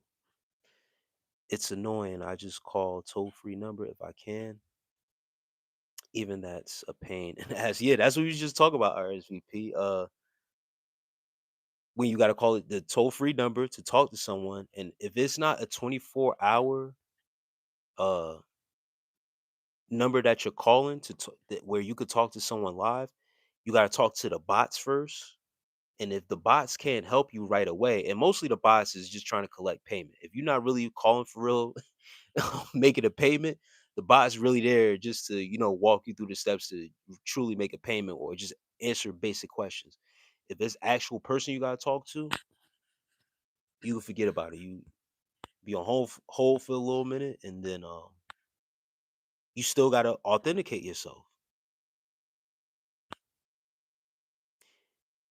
And banks force you to spend money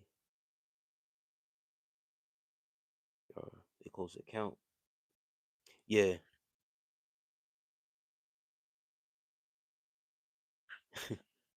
I've been mostly doing games, man. So if you're not really into games, you don't gotta check it out.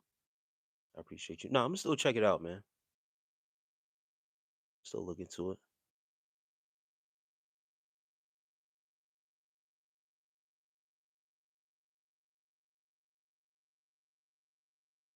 Oh, this person's spamming. I'll take care of this. Oh, hold on.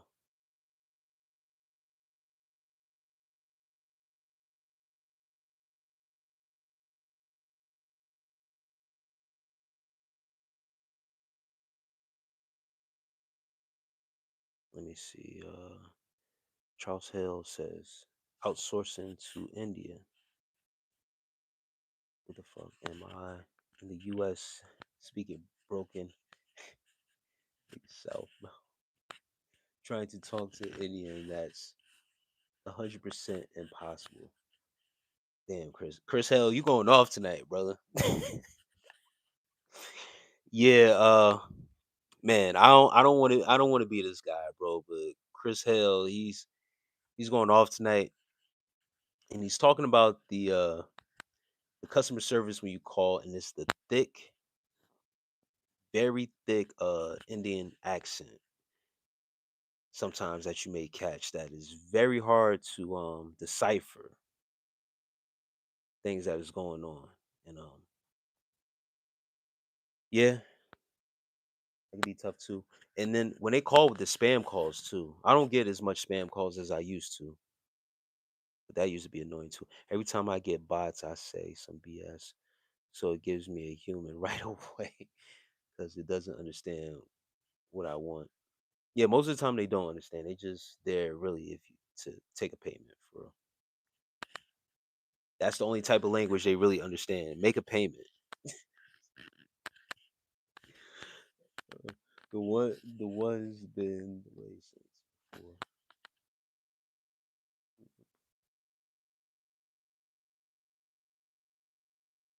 But that's just the point, isn't it? Make the customer complaints futile. Make it a headache to figure out the systems and leave everyone wondering. Yeah, yeah, you can't even press zero RSV. He says, yeah, you really got to go through the whole process with the bot before the bot then suggests if you'd like to talk to a live agent. Now you can press whatever number it is.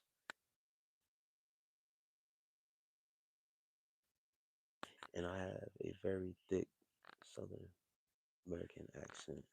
They can't understand me. Can't understand them. 100% broken. Yeah, I can only imagine this. Man, that must be a great time to be a listener um on that type of conversation. We live in Satan's little season.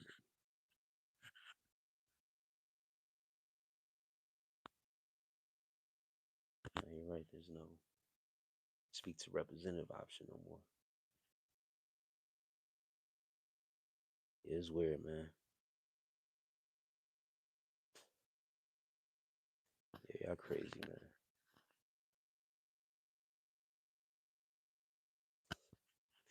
Good look at OG Kicks. OG Kicks on his on time in the night, brother. I appreciate that, man. It's possible. It's impossible to talk to T-Mobile human reps.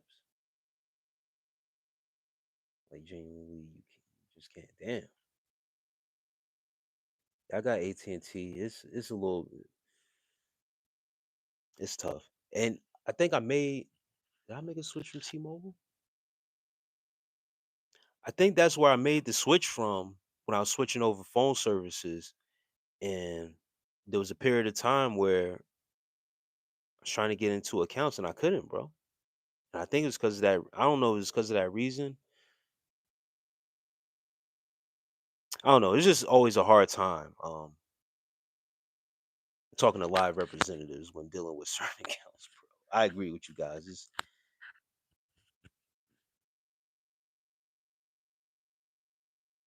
yeah, that's crazy.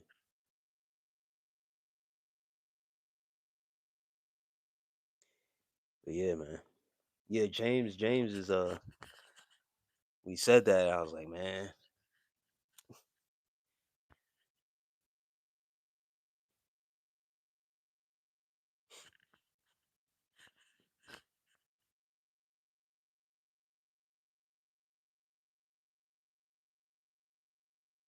I use T-Mobile for my internet and it was impossible to stop my plan. I had to change my car. They still send debt collectors. For service I cancel, yeah, nah, they wicked with it, bro. That's how they do, man. You'll cancel. And I think it was them that I had phone service when I tried to switch my numbers over. And I had a hard time. At the same time, I was trying to access other accounts. I don't know if it was, I think it was T Mobile, bro. And being that my service was off and I was switching over, trying to access an account and they're sending you text verification to a number that isn't in service, it was a hassle, bro.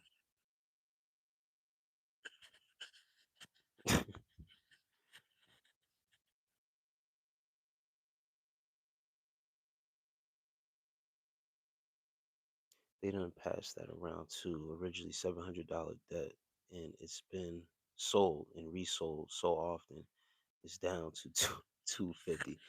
Yeah, man, that's a whole nother thing with creditors and how they sell your debt to these collection agencies and still make you responsible to pay a debt that technically was already paid. That was a rabbit hole that I went down years ago of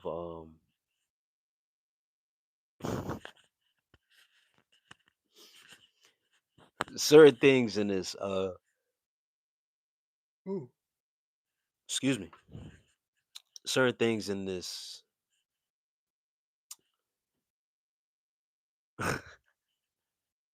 US of A, this American GOV, how they have done things with the banks and the credit bureaus and all this stuff. There was a rabbit hole I went through down at one time and it exposed a lot with creditors and debt and how debt is sold, and actually talking to some of these creditors at that time, calling up these credit card companies and letting them know, like, I know what you guys are doing.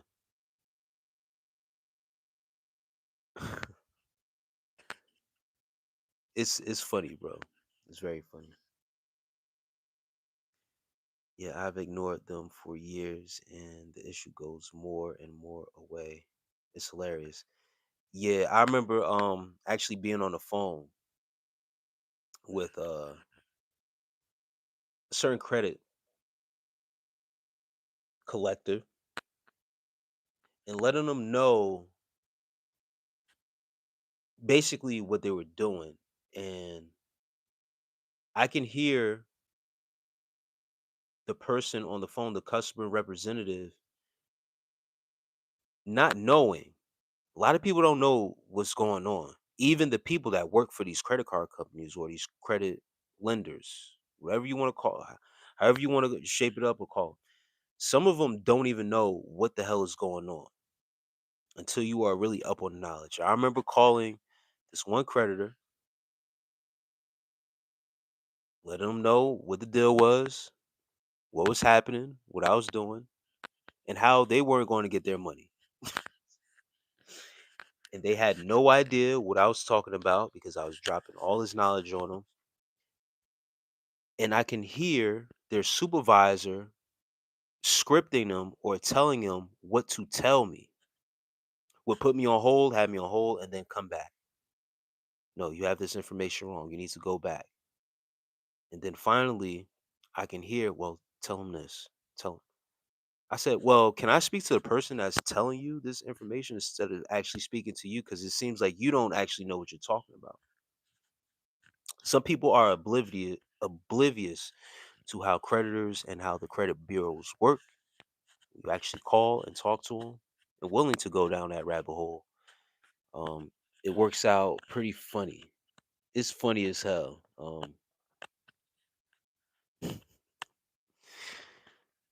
They call me and I turn my assist call on. They hang up. The second they find out the call is recorded. Yeah, that's another thing too.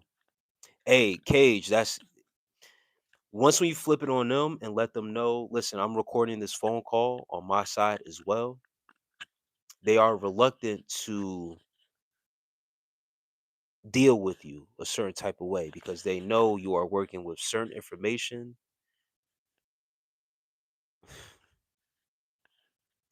that you have. So, just to let everybody know what I'm talking about, I don't think I'll get in too much trouble here, but everybody knows your social security is a bond and a trust that is in your name.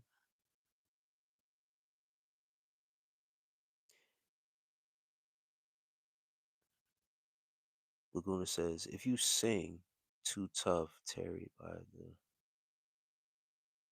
No, I'm not singing that. Um, yeah, a bond and a trust through your social security number. It's an account. It's a trust that's in your name.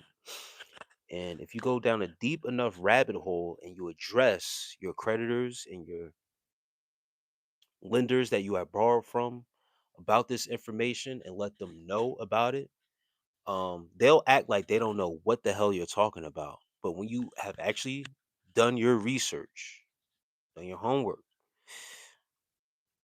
and understand your straw man, you'll raise a red flag. And they'll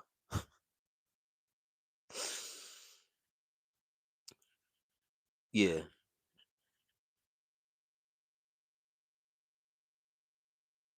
they don't like the even playing level playing field. Absolutely not. It's not supposed you not it's not supposed to be a level playing field. You're supposed to be in debt to them. You're supposed to be ball and chain to them. So it's funny when you come with that. Yeah, you really wasn't supposed to be privy to that information, but yep, just supposed to be a statistic, man. But yeah, when you come across with that and you're not a willing participant anymore. Oh, hold on.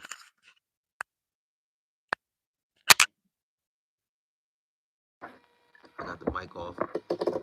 So I might as well charge my phone up at the same time. But yeah, you're not when you let them know that you're not a willing participant anymore. You're not participating in the shenanigans of paying money that they already done took out as a loan to you, which is actually your money already. You're paying back a loan that is already your money.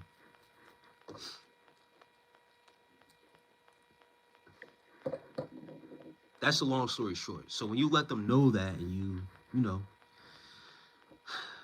are tired of playing the game with them, that's why one of my biggest things, man, I don't finance or lease a car at the moment. Like, I've paid my car cash. My last couple vehicles, two, my last three vehicles were paid cash. Car note, I couldn't do it. Couldn't do it no more. I felt like Charles, bro. I started to feel like Charles, especially when I came across the information of what the hell was going on. I said, oh, no, hell no. I started to feel like Charles. You know what? I'm starting to get tired of this shit. Hey, man, I gotta hop off and get dinner ready for my girlfriend before she gets off work. I suck. Hey, Cage, man, I appreciate you. And once again, I'm definitely going to check your channel out, man, and show some support. I appreciate you for stopping through, man. God bless. Jack Fryer, paying cash for a car is so much smarter than financing it or getting a loan. Interest rates are brutal. Yeah, and that's where they get you at, Jack Fryer. Not only are you paying it back a loan from something that is already in your name, money that belongs to you, but that's where they make most of their money at. Is those interest rates. Very brutal. Roscoe says, it took me 7 years to pay off my vehicle. Thank God I got it before the pandemic. That's what's up.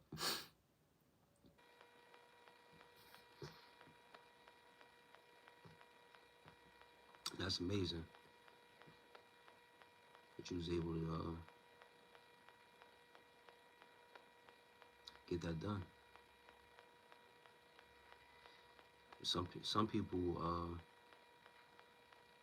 keep on getting back into that cycle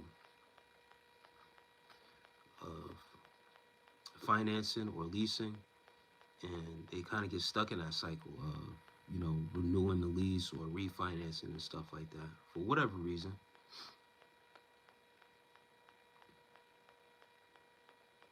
Some people just paid off and say, "Yo, I'm done. I'm done with all that." I wish I would have bought a house before the pandemic. The costs for houses are outrageous. Yeah.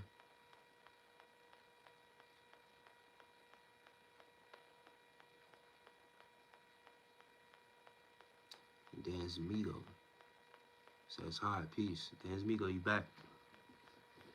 Yeah, the cost of living is definitely, the cost of housing, it's definitely crazy nowadays.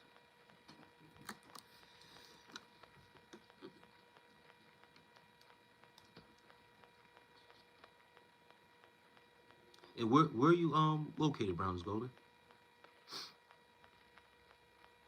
Because depending on where you at, also plays a factor. If you and I'm in Pennsylvania, Browns Golden's in Michigan. Okay, yeah, you did say that before, yeah. Yeah, I'm in Pennsylvania. Cost of living, man, is going up, but then also the housing market, everything is up right now.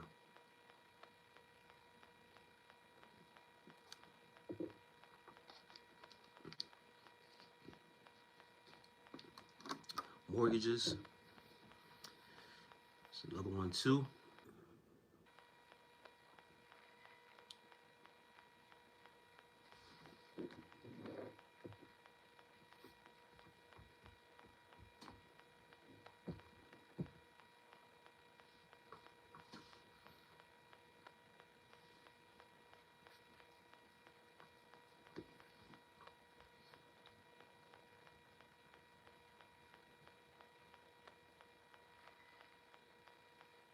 I'm in the suburbs of Chicago. Chicago is nice, yeah.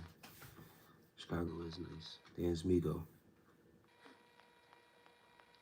Yeah, I was just talking about Chicago earlier. Haven't been out there a couple years.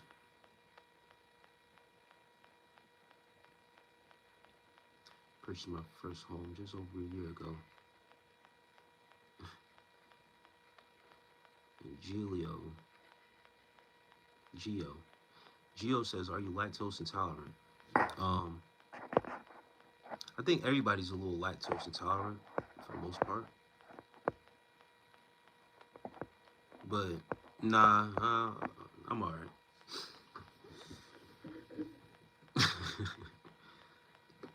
I don't struggle too much with lactose.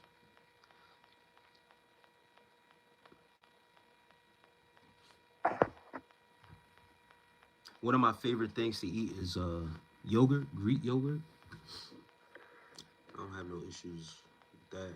Any type of dairy. Cheese, I'm okay. I don't eat as much cheese as I used to, as before, but I never struggle with I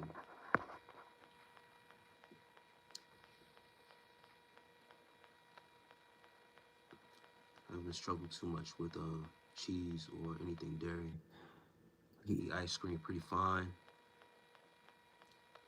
If I overdo it, it could be an issue. Originally from Florida, but moved here for work. HVAC. Yeah, I was just talking about HVAC as well. Um, HVAC and someone brought up welding as also as a trade. Very good trades to have. Like, people are so cool. I fake being one sometimes. That's funny, man. I appreciate the love, man. How do you like Chicago, man? The suburbs, Dan's Migo says.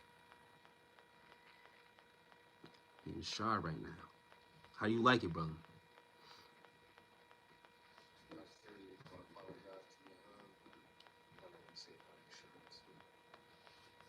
I'm partially lactose. Certain milks mess my stomach up, but I love milk. Yeah, when I do drink milk, like when I eat cereal and stuff like that, I use almond milk. Um, Sometimes, not all the time, do I get regular milk, like whole milk.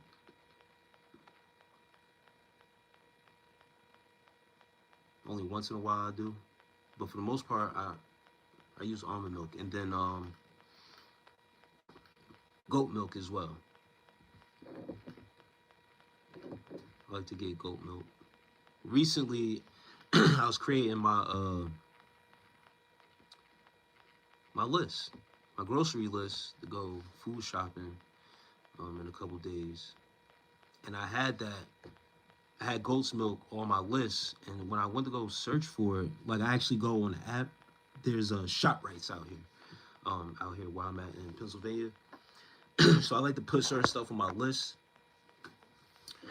on the app, just so that way I can price things out and budget and make sure I got everything I'm supposed to have, right?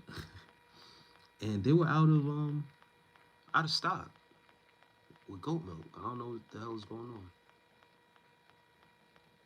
I was kind of upset at that. Goat milk is pretty good. Honey is okay with Greek yogurt.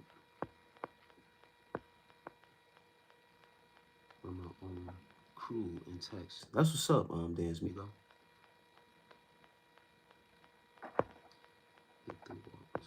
Seawalk. Chicago as a city is nice. I'm a diehard Bears and Cubs fan. Okay. 8 Trey, Gangster Crit, Dead Homies, Derrick Henry. All right, man.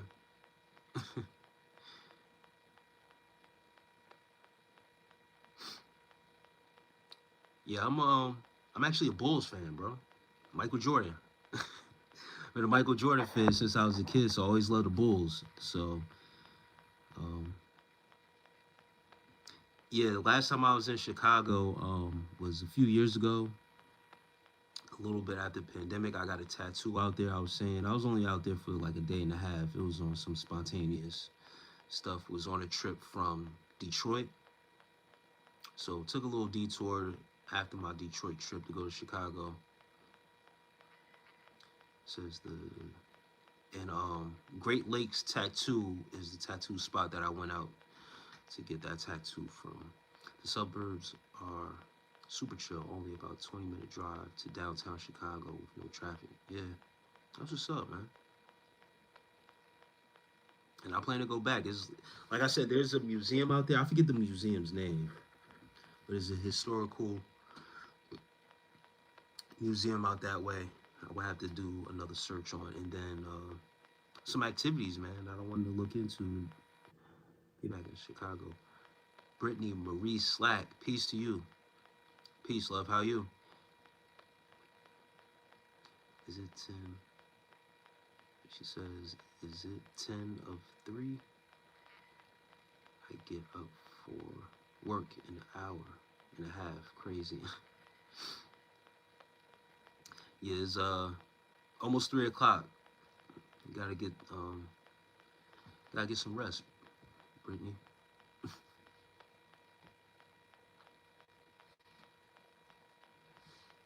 Brittany Marie is another Jersey head, Phillipsburg.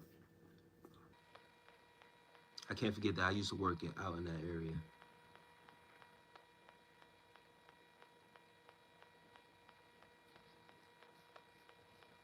Oh, you moving? Damn, as soon as I brought up where you was from.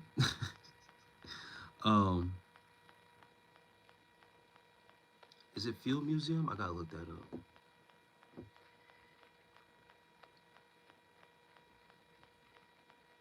I believe that's the one. Yes.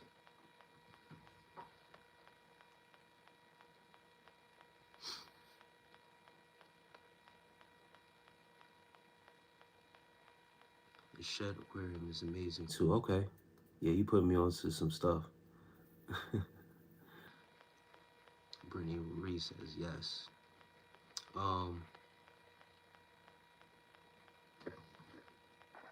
Yeah, man. Yeah, there's some great stuff to do out there in Chicago. It's just we didn't have enough time to really do what we wanted to do out there. We spent more time in Detroit than we actually did going to Chicago. We just went to Chicago because it was some spontaneous thing to do before we headed back home. But we still ended up finding some stuff to do. And great pizza. They did this pizza is crazy. I love Chicago for that. And Brittany Marie says, Great Lakes Tattoo is in, we was talking about Chicago. There's a Great Lakes Tattoo spot in Chicago that I went to get a tat done. This is a beanie.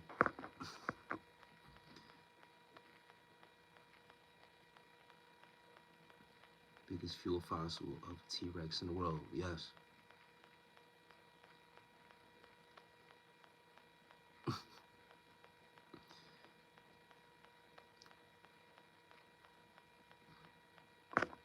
How much longer we on this live tonight?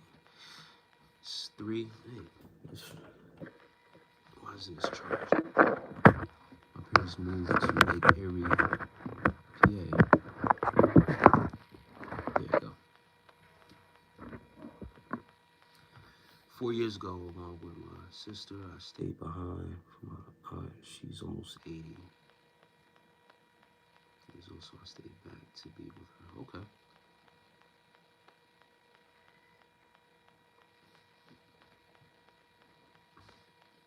Shouts out to Granny, almost 80 years old, man. Are you moving? Are you moving? I don't want to be all in your business, Brittany Marie, but are you moving? In regards to your granny, or just making a change? Did you play any sports? Yes. I played college football, Division III, but I had to put on 20 pounds coming out of high school.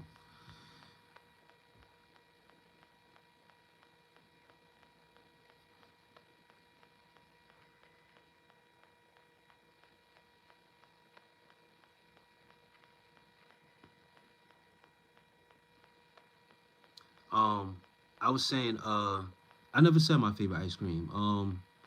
But somebody I brought up, they said, we was talking about cheat meals and stuff like that, and he brought up root beer, and that brought me back to my college days because one of my meals that I would eat to put on weight, because basically having to put on 20 to 25 pounds, you're open to eat anything and everything, right? So one of my favorite meals was a box of pepperoni pizza. I don't eat pork no more, but at that time, uh, being in college, I had to put on some weight. So pepperoni pizza and a root beer float would be would be man, amazing. But two scoops, vanilla ice cream, and some root beer. I'll be in a coma. And she says, but she's moving up there with me. It's beautiful up there. Yes. Yeah, near Cleveland. Yep. Um,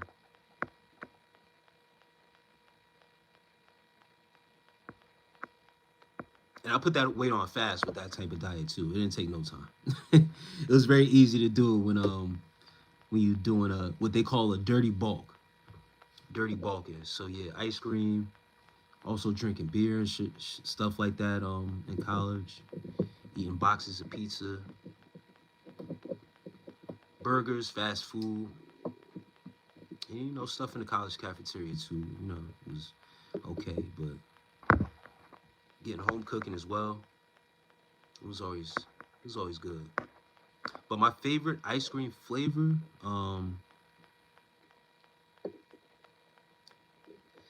used to be strawberry.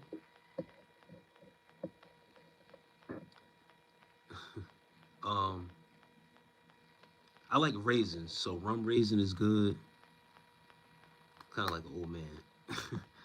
Butter pecan is good as well. Like I like those old school flavors for real. And Dan Migo says I have two state high school rings. Florida as a wideout. That's what's up. Yeah, I played corner. That was my main position, defense. I also played running back, a little bit of wideout. At that time, especially in high school, we was a running team. So everybody wanted to be a running back because that's mostly how I was getting the ball. Our coach was real old school, always running the ball. And then if you wanted to be a wideout for real, and that's what I went out for. I went out to go be a wideout on offense because everybody wanted to be a running back because they knew being a running back, you'll most likely get the ball. Our coach was an asshole in high school, and very old school, man. Old school way of doing things, old school formations and shit like that with a wing T formation. It was terrible. So I went to go play wideout for real, just so that way I could at least get on the field on offense, and if there was a chance, they throw the ball my way. But they had their selected guys who were standouts already on offense, so playing defense was my shit anyway. Nah, I played corner. And in high school, I was a skinny corner. And then when I got to college, though, it was like, listen, you want to play at all, you got to put on some weight, brother. But once again, getting into the gym and putting on that weight, it was easy. Well, Cleveland, Ohio will be 2 hours away and closer to Pittsburgh. Yeah, that's West Pennsylvania. Going out west. That sounds, yeah. Yeah, no, it was delicious. Yep, PB&J. And he also brought up, the person brought up if I eat raw eggs. And I said I was doing this, that was a part of my diet too, putting on weight, was that raw egg. Cracking 2 eggs and yeah, knocking them things back. PB&J's and ice cream. That's how I gained weight too. Yeah. Rice and beans was another one. That was a staple of gaining weight. Rice and beans, potatoes.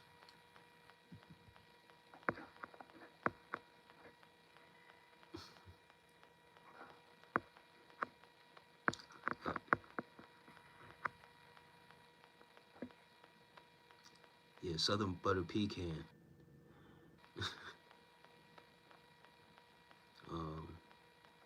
I wrestled in high school too. I had to gain weight. Not cut. I wrestled in higher weight class. Okay.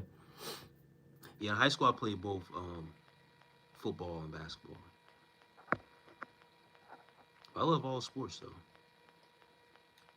At one point, I was a diehard baseball fan too. My dreams got crushed when I got to high school though, because in the area I grew up in, the Caucasian kids had that on lock. So, yeah, I just ran track when it came down to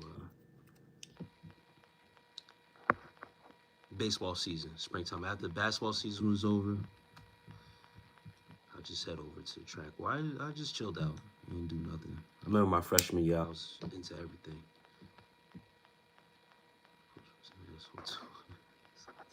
Yeah, I don't know what it was about. I mean, I know what it was, but those high school coaches, man, nowadays though, they seem more cooler. I wish, not wish, but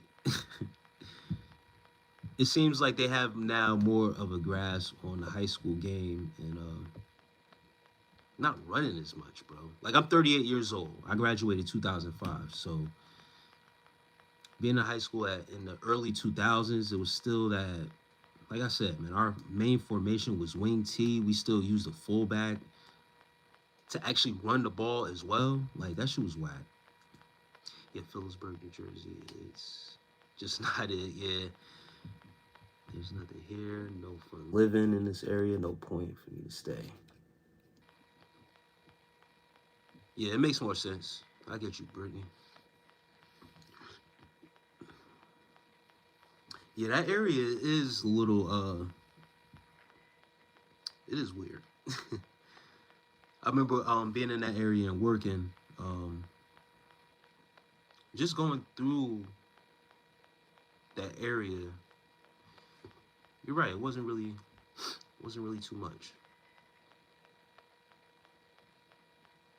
Yeah, but football coaches aren't supposed to be mean.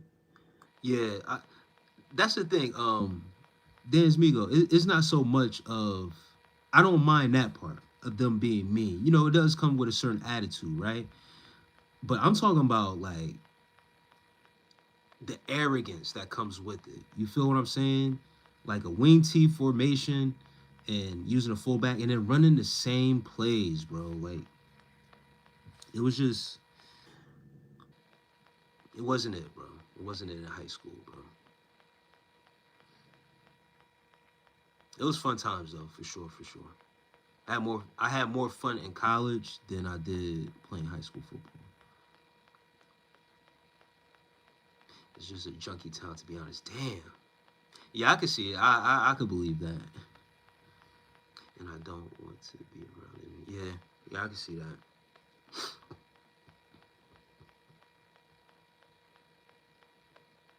Yeah, high school. Yeah, those coaches were arrogant. A high school football coach, I think he won like a championship in the 80s at some point and never got back to that height again because he was running the same fucking plays from the 80s, bro. Those same, you know what I mean? He had this mentality like whatever worked in the 80s that won him that championship was going to work, but no, this ain't the 80s no more. The game actually at that time was starting to change for real. Ran spread, okay, yeah. To have a versatile offensive high school coach, yeah. Yeah, he wasn't as versatile, bro. This guy won a championship in the 80s. Um, it was cool though. We had actually what I was to believe. Well, one of the our running backs coach and assistant coach, he ended up making it to the NFL.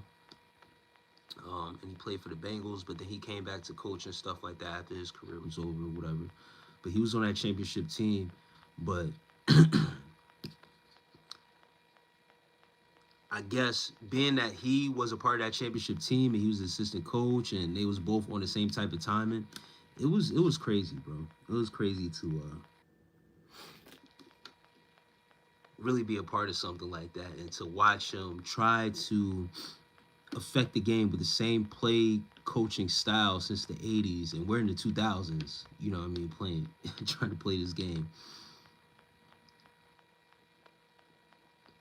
We had 20 different plays on every formation. Yeah. Started loosening up a little bit with play calls. Like I said, we had this one kid, man. He was a wideout. He was awesome, bro. He was great. So it basically came and over the years they had a couple guys who played wideout that was great. So at certain points, had no choice but to throw it to these guys. You get what I'm saying? Like it was certain guys you had no choice but to get them the ball. They have to throw. But it was predominantly just running the ball.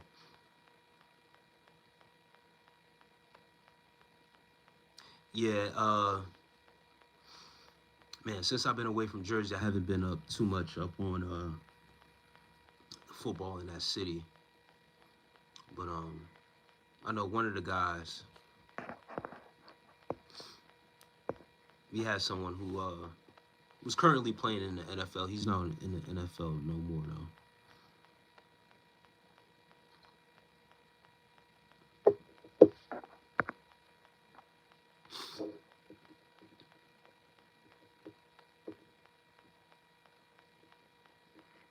Yeah, man.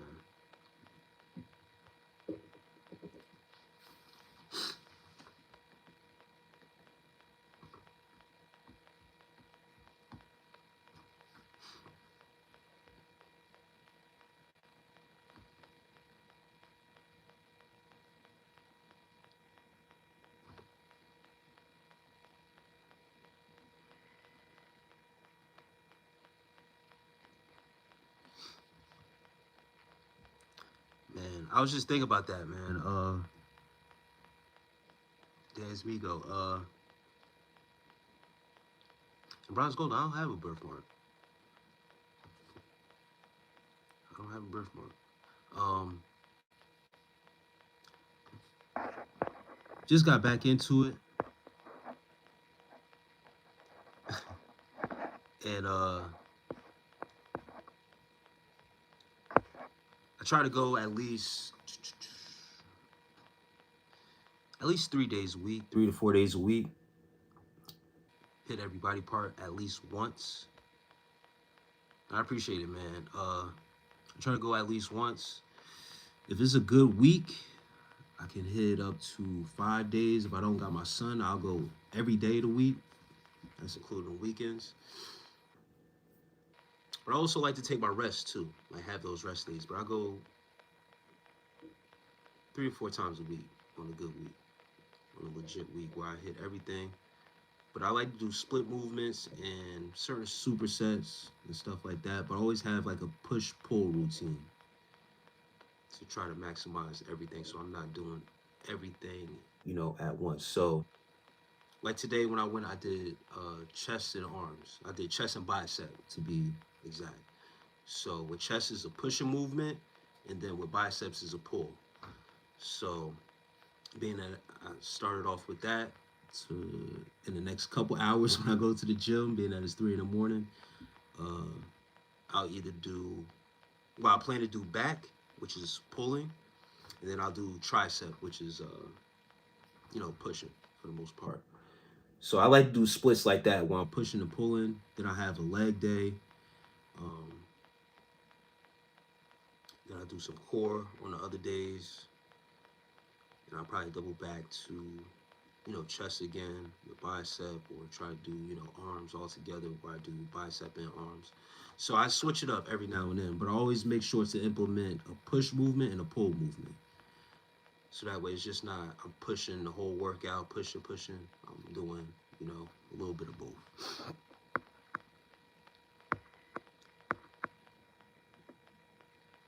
Working out is the best stress relief. I agree, man. Uh,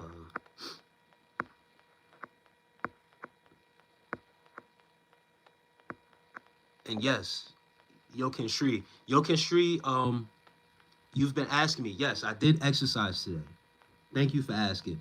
I got to get those burpees in though. Tomorrow, um, really Shri, did you? Okay, nah, you didn't. Somebody else comment got. And Yokin Shri, burpees tomorrow. For sure, for sure. When I get to the gym in between sets, I'll be doing some burpees. I gotta remember to do that. Tomorrow's my back day. And I'll be doing some burpees in between sets. And Elliot De La Cruz, are you a LeBron fan? Yeah. But I grew up a Jordan fan first, though. So it's Jordan over everything. Jordan's the GOAT. And Dan's Migo. I used to do that, Dan's Migo. I used to do chest and tries and then back and biceps. But I find it more for myself to do okay, I think yeah, but this is the thing, I used to do back and bicep, and I used to do like chest and tries until I realized that I'm doing, these same constant movements of pushing and pulling at the same time. You feel what I'm saying? Like, I mean, pushing all in that one motion within that same workout. So I had to not had to switch it up, but when I switched it up and started doing pushing movements and pulling movements, I found myself getting more stronger, faster, and hitting, not exhausting myself with pushing as much on certain days and pulling as much on certain days. And I know it was confusing a little bit because I was reading what you were saying and then went back to my old routine. But I find that this routine is more better because I'm getting more power and not burning myself out with those set movements. Ray OK says, good evening, dude. How are you? Doing great, Ray. How you, man?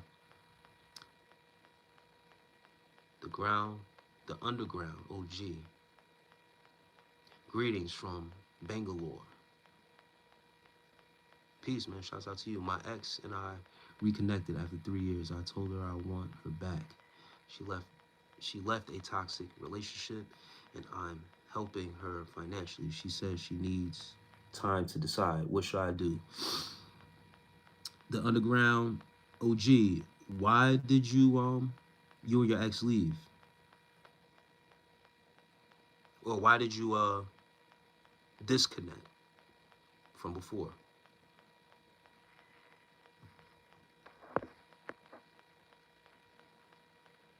And Ray OK says, put yourself first on the ground, always.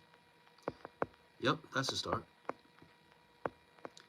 Do you do push-ups on the bottom of your burpees? I wasn't going to. Some sets I was going to, but for the most part, I don't. Once again, I don't want to burn myself out, but being that I'm hitting tries tomorrow, I might not do as much push-ups, but maybe the following day I'll do at the bottom of my burpees, the push-ups. But tomorrow I was just going to plan to just do regular burpees, implement a couple push-ups just to get warmed up and stuff like that.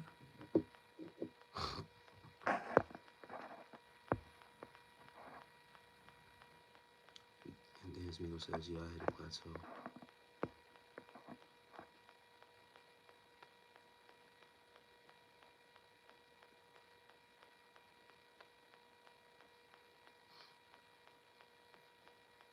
Yeah.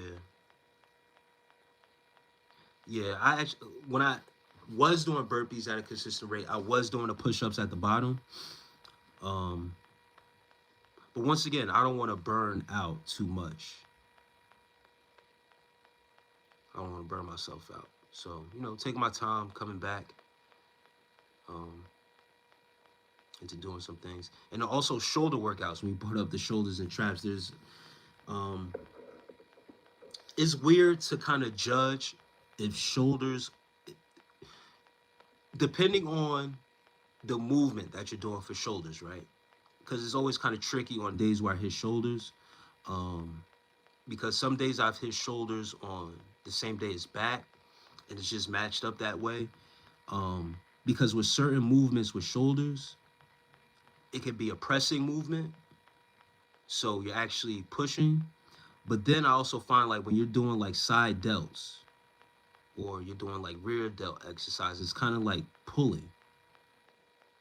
So I like to isolate on certain days when I'm doing shoulders. So most of the time I do shoulders with legs. So that way it's upper body and lower body.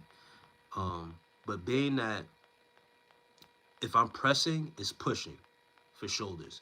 And then like even if you're doing like traps, you're pulling. You're not really pushing. So it gets kind of tricky with burning out with shoulders. So I like to separate shoulders and have it be its own day. I don't like to do like sometimes I do arms with shoulders a little bit, depending on the movement, but it all depends how it works out. But it's tough though. It's definitely tough. Getting back in routine and then following that said routine.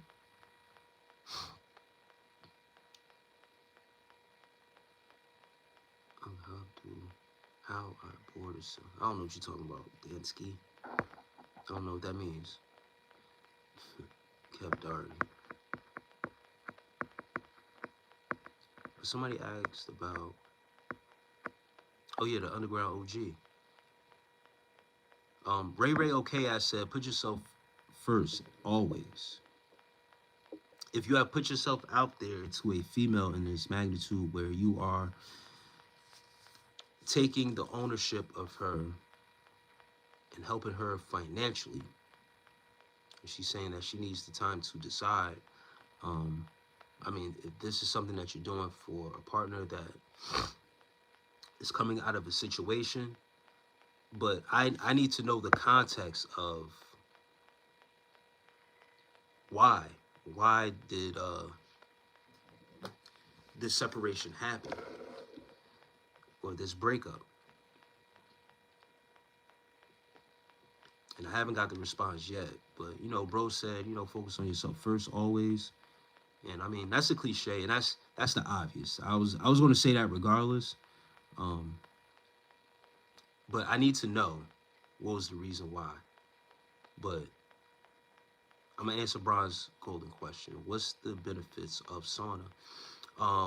Sweat, open up pores, release toxins, helps you breathe. I enjoy the sauna very much. It's relaxing too. I like the sweat.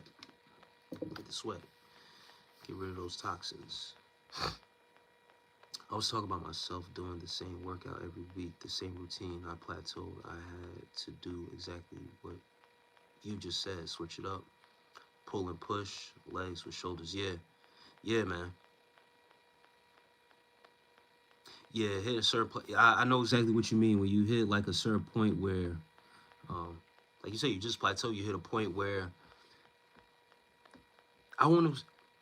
I don't know if you could relate to this, but like getting bored of the same workouts or the same routine. So having to switch things up just to, yeah, find out your body. And I won't say a boring thing because I always find enjoyment in working out and stuff like that, right? But it's just like with the same routine, the exercise, they ain't really hitting the same no more. So yeah, just hitting up certain things and not getting the same effects. You know what I mean? Once again, with the pushing and pulling, once when I found that routine to be more beneficial and started to really see improvement with strength and not being gassed out with certain exercises, um, it was great. And I never looked back from doing that. Now, with the brother, yeah, man. Yep, your muscles get used to it. Gotta trick your body. Now, with the brother who's saying that him and his female 3 years ago had disconnected, now they reconnected after some time after getting back, after her leaving a toxic relationship. Now, I had to go back and read that because after they disconnected, right, she went to go be in another relationship that ended up turning up toxic, which means the grass wasn't greener on the other side. So now bro is willing to take her back, financially support her, and her response is, I'll think about it. So now that I have some time to sit and try to get, more context of what was happening, what has happened, um, I'm just gonna have to sum it up because he hasn't responded. I don't know if he's still in here or not. But in those type of situations, if someone has chosen to step away from the relationship, because I wanted to understand if it was something mutual, if it was something that he did she break it up? Did he break it up? However it played out. That's why I wanted to get more context. But if she chose to go date someone else and it didn't work out, and it was a toxic relationship, or whatever the case may be, it didn't work out. Now she's running back to you. Um, I wouldn't do it. I wouldn't never put myself out there to say that I'm willing to financially support you. Now, once again, I don't know the context, if it was a mutual thing, if because that happens. Break up mutually, not on bad terms or anything, no cheating and no, nothing, or we should see somebody else just, yo, this is not working out right now. Um, we should just split, and then the split happens, and then, things happen. You come across a person or whatever the case may be, get into the relationship, and then it's cool. It's all good. But then you find out, once again, it's not working out. Shit is toxic. Comes back.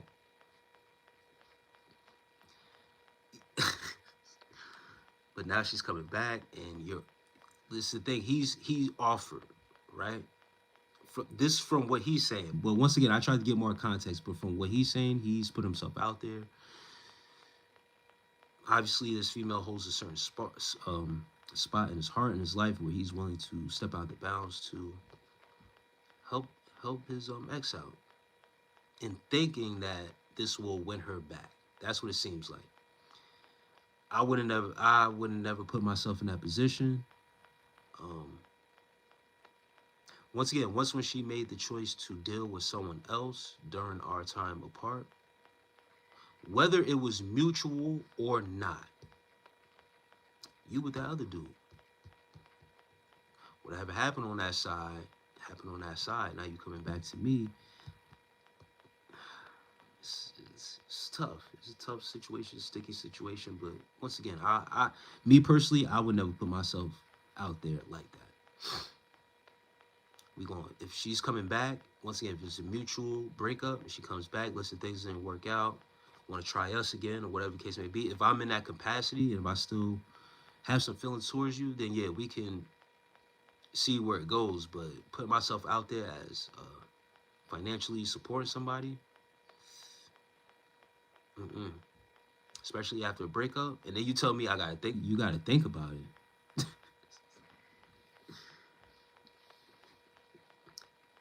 Yeah, nah.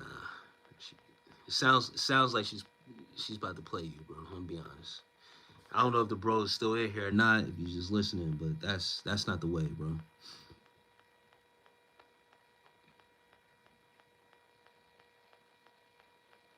Feels like she's using him. Yeah, I mean, once again, it seems like things didn't work out on the other side, and whatever the breakup was from that other side, she's trying to come back to not make it seem so desperate because he put himself out there that he's willing to financially support. To not make her seem so desperate, I'll think about it.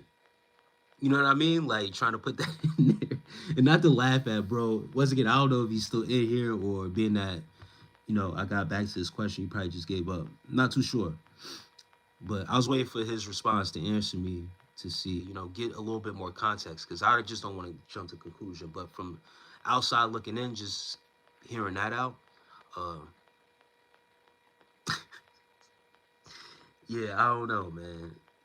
It seems like a play. You know what I mean? You know how people play games, especially females. She don't want to make it seem like she's desperate or, you know what? I'll think about it.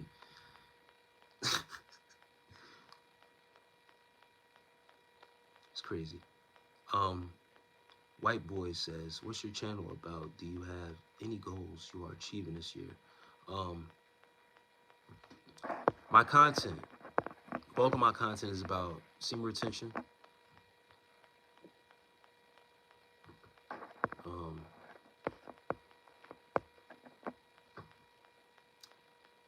getting guys to focus on themselves. If you are battling with any type, not any type, but if you are dealing with a corn addiction, um, dealing with heartache, if you're dealing with breakup, if you're dealing with objectifying women, semen retention will help you gather yourself, gather your thoughts, gather your feelings, your emotions, and have those desires and that energy reposition and be brought back into yourself so that way you can truly focus on what it is that is at hand, and that's you and your life desires, and not so much focus on these women. Getting your energy right, really healing, properly healing, and doing it the right way, mentally, physically, and spiritually. Just getting yourself right. That's what my channel is about. Now, my goals achieving this year, as far as my content, just seeing the channel grow, man. Helping as many brothers as I can out with this journey, just by giving my knowledge and my tips. And Dan's Migo, I appreciate that, man. I appreciate the donation, brother. Thank you. Much appreciated. Gratitude, brother.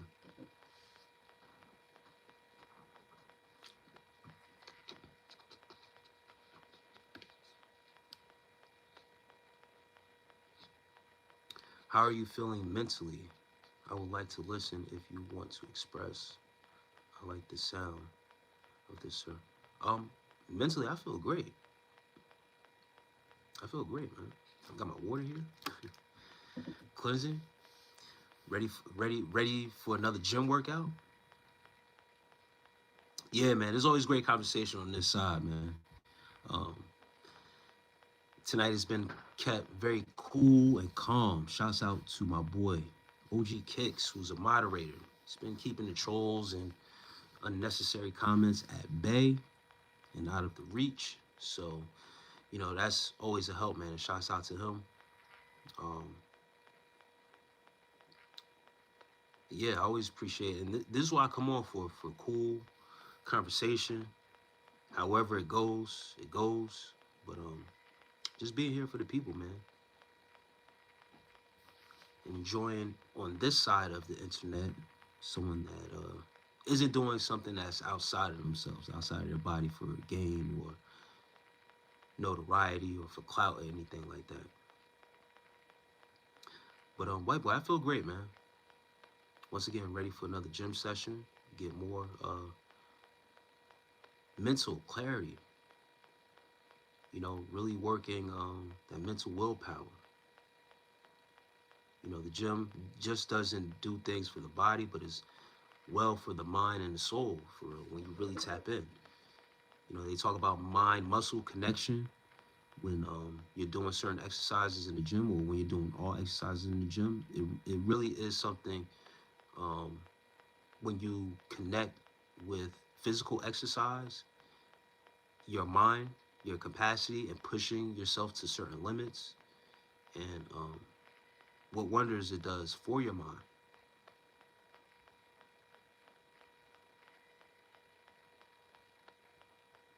I would love to hit a gym season session with you, sir. I just achieved my CSCS with NCA, N, NSCA in January. That's what's up, man. Where are you located?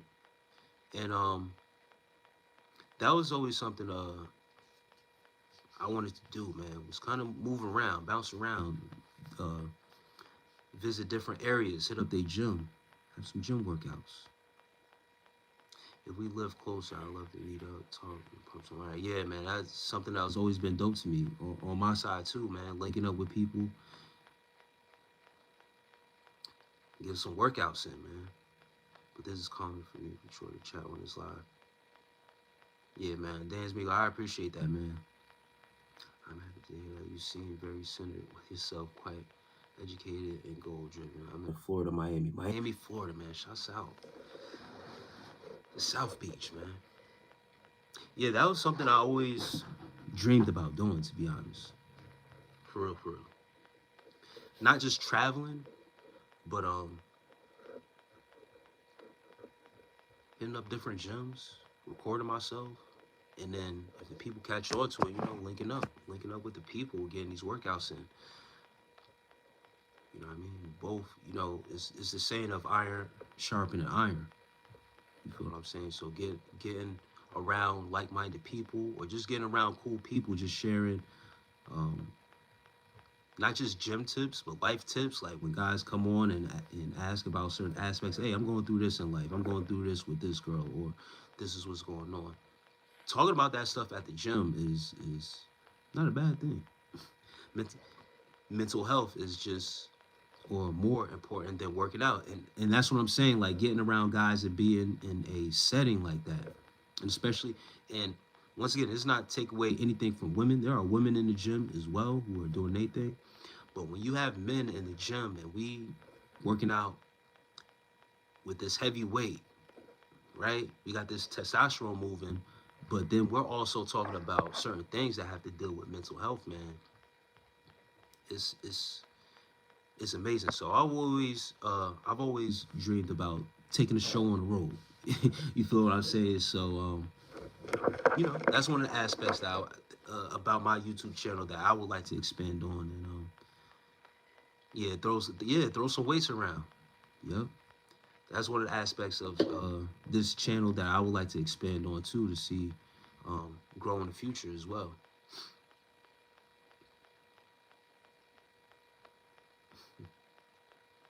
And I'm in Pennsylvania. I've been lifting for years. I got my IFBB card, then focus on the educational part of building and health. White boy, oh, you said he's in Miami. Um, how old are you? That's what I meant to ask you, not where you're from. How old are you, white boy? Um, I was actually into pro amateur bodybuilding as well. Years back, I was still in Jersey at the time. Man, you should have 100K followers. I appreciate that, man. Building, bro. Still building. But yeah, I was in after because I reached all the way up to play pro semi pro pro semi pro football, and after my semi pro football career had ended, that's when I really started getting into bodybuilding and weightlifting and all that good stuff, right? And I got approached one day in the gym, and the guy was like, "Yo, you ever think about competing?" I was like, "Competing what?" Didn't know what the hell he was talking about. Um, I just got so much in love with being in the gym after my semi-pro career that I just never stopped going to the gym. I just kept my routine, and I just ended up growing a love for just now lifting weights. Um, and then yeah, this guy he approached me one day. He was a competitor. He said, "Yo, you ever think about competing? You got the perfect physique to do it. All you just got to do is just pay attention to your diet and stuff like that." And I'm like, "Yo, do I got to be up there and like the?" He was like, "Nah, there's certain classes where you could wear your shorts, your beach shorts, or whatever case may be. It's classic physique." So I'm like, "All right." Gave it a shot. Did the training for a couple months. Got on stage. I competed in two weight classes. Won first place in one class and placed second in another class within the same day. So in 35, okay, yeah, man. I'm 38. I'm 38 years old. When I competed, I was 32. Damn. Yeah, I was about 32, 33, around that age. My son was only like 1 or 2 years old at that time. So this was 2018.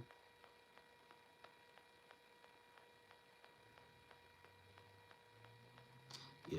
Anyway, yeah, I was around like the same age when I was competing. When I competed, I've only been on YouTube Live for about 3 weeks, but you're the best channel I've come across. I appreciate that, Dan's Migo, man.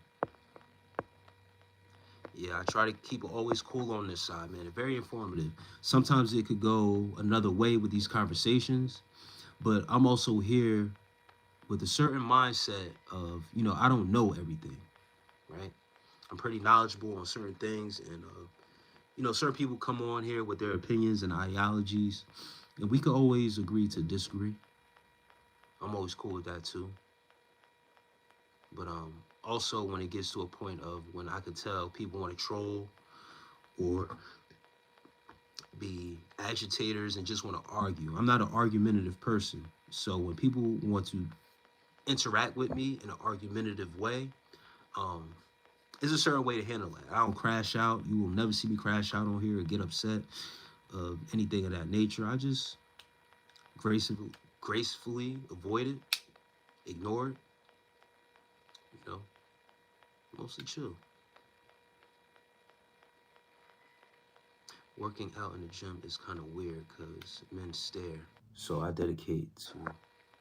decided to change the gym. Um, for me, men stare, women stare. I've talked to that about that before, about getting the stares in the gym. A lot of times, especially if you come off as experienced, if you hold a certain physique, you got to understand that that comes with it because a lot of guys are in there to have a certain physique. So it's maybe something that you possess that they're looking at you and they're saying to themselves, man, I wish I could look like that. Me coming from a background, this comes from no place of arrogance. I already know where the stares come from because I've done the necessary work to look the way that I look. So when I get the stares, I understand now. Yes, it could be weird, but I understand that other guys can look and say, man, that guy has a great physique. Some guys don't know how to approach. They may also be feeling weird on how do I approach this man on how can I look like you or how can I look like that.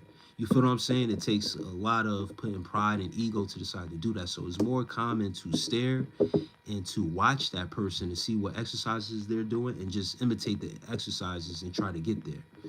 But sometimes it takes those certain tips that you need to get you over that certain hump. So guys are more reluctant to actually approach and talk to you, so they rather stare. It's both weird, but it's less weird if you actually just come out and just approach that, and that's just me, right? But I get where the stares come from, so I'm not too phased about it because I understand it.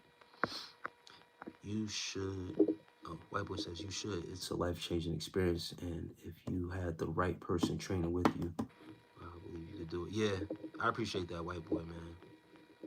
I've tried it in the past to actually create a YouTube channel just solely based around working out. Um, And this was years ago, trying to get some of my homeboys on to be a cameraman, and also getting them to work out, get in the gym, and it didn't work out. You know, not to put anything on them or anything on anybody else, but work ethic. Everyone doesn't have the same work ethic as you, and then also everyone doesn't have the same vision as you. So I had a certain vision and where it could go, and other guys didn't see it for themselves. You know, I did have a buddy who was out of shape. Um, he started out to be the cameraman, but I was encouraging him. I'm like, listen, man, you gotta step from behind the camera too, and do your thing. Like, you gotta exercise too, bro. You gotta get into this because we supposed to be a team for real. But you know, trying to push people into having that set mind state, but also not trying to be too aggressive and just letting people. And sometimes I used to question myself, like maybe I should have pushed harder, maybe I should have motivated harder. But at the same time, you can only help someone as much as they want to help themselves, right? They're gonna have to make the certain changes in their life to really want it for themselves. So, you know, it is what it is. Can't force nobody. Yeah, family life made me change gears. Yes, you seem very accepting, non-judgmental. I'm into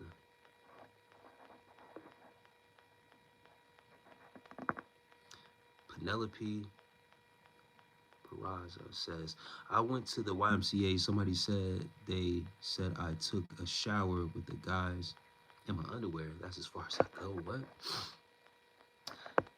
But that's conversation. Agree to disagree, but in a respectful way. Yeah, absolutely. And white boy, I appreciate that, man.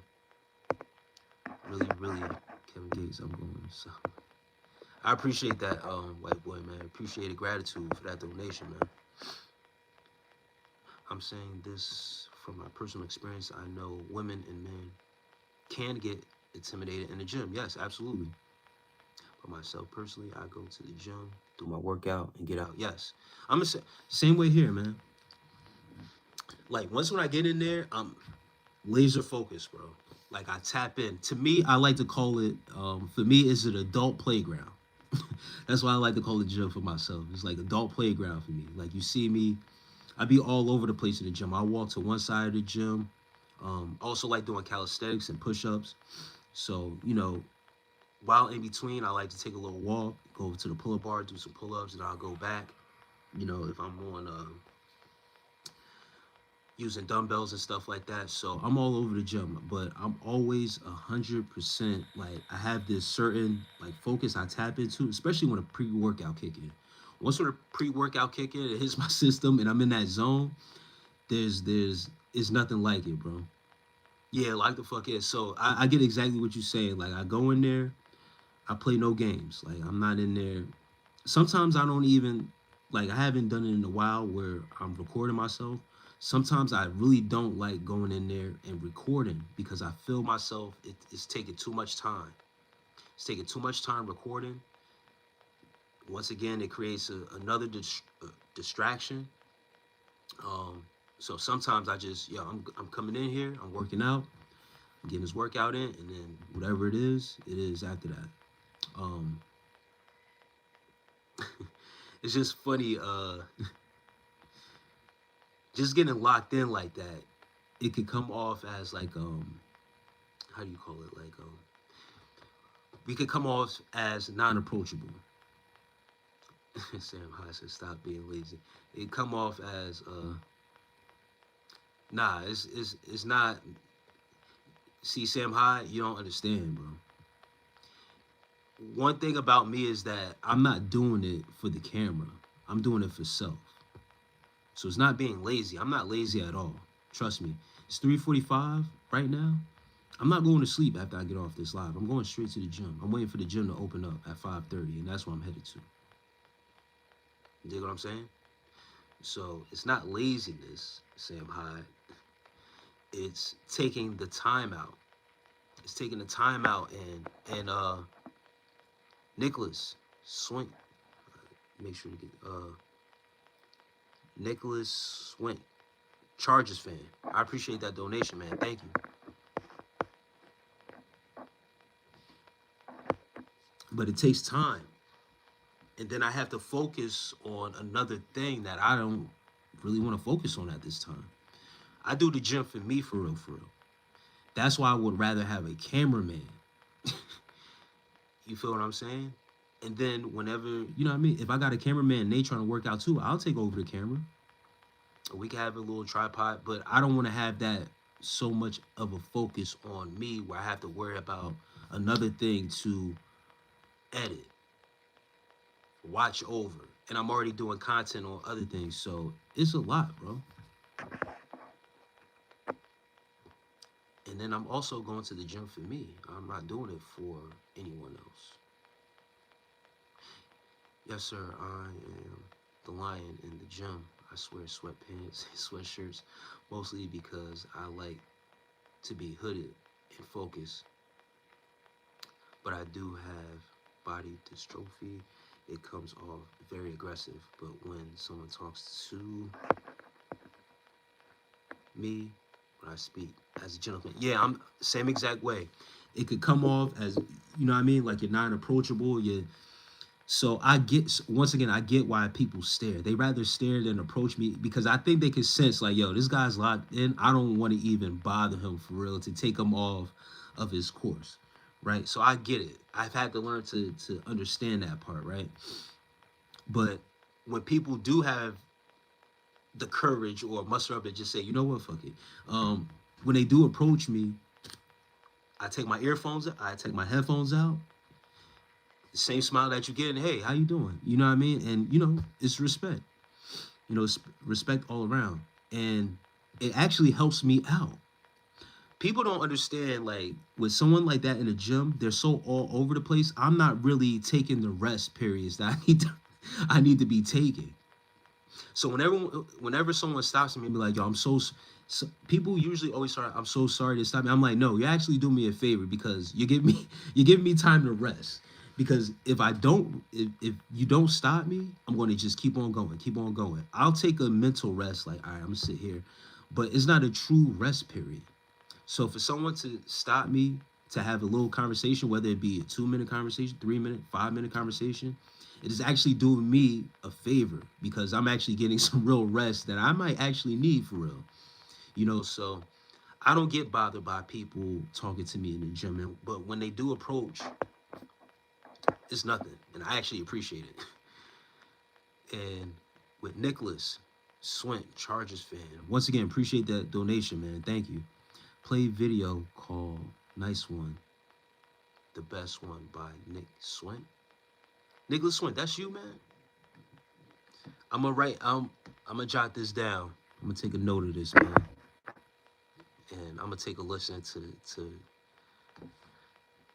what you're saying, brother. I thank you for that, man.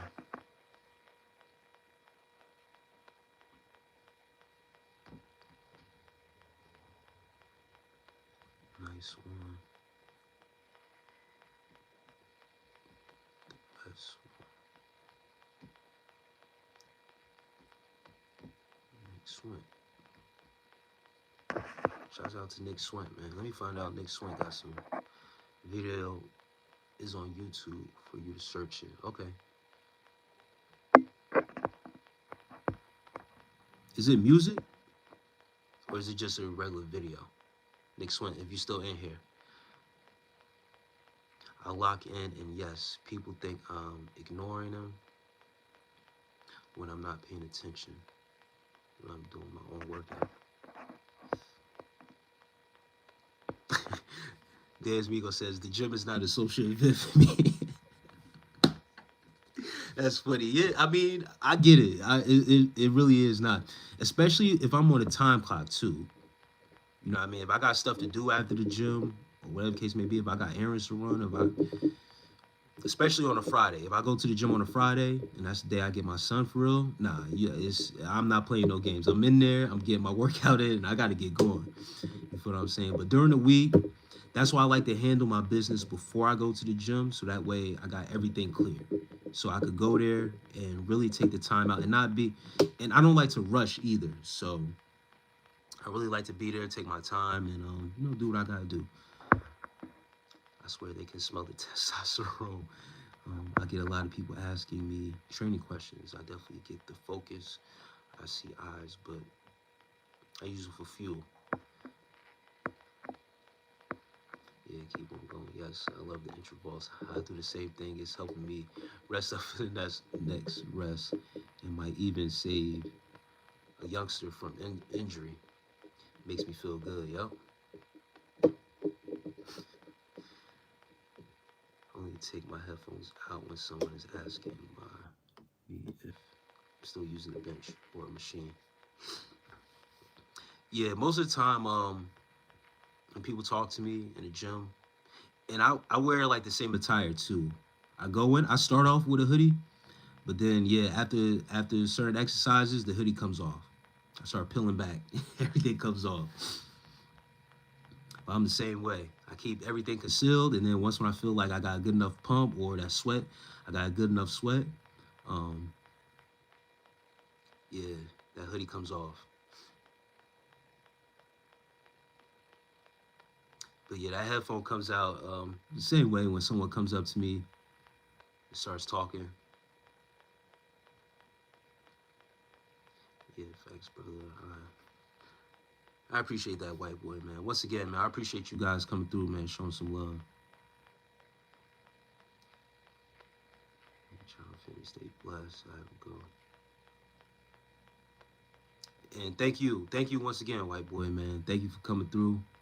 I hope to see you in here again, man. More lives to come. Thanks for the sub. Thanks for the donation. Thanks for the love, brother. It got me out of my head and made me feel like I'm a friend. Yeah, man. Hey, listen, man. On this internet, man. These internet streets, they're friends here. All right. It's cool people. It's cool people on this side. You know what I mean? As long as you know, as long as you can find them, people that are actually responsive in real time. By the way, I go to a local small gym I call the Dungeon. Yeah, I love all free weights. Yeah, I love gyms like that, bro. I love gyms like that. It's something about those type of gyms. Like I go to a local gym as well like that. Nah, Zayd, I'm not a famous basketball player.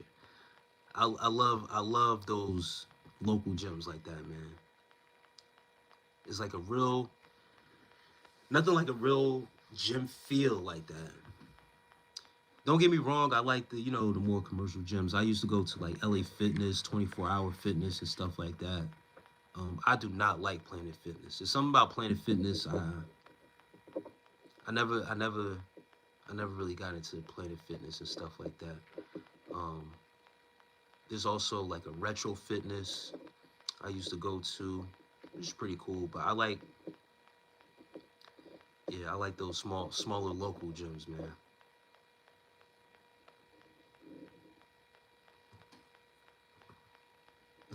The real Onika says, "Good morning, good morning, Onika. Still on here."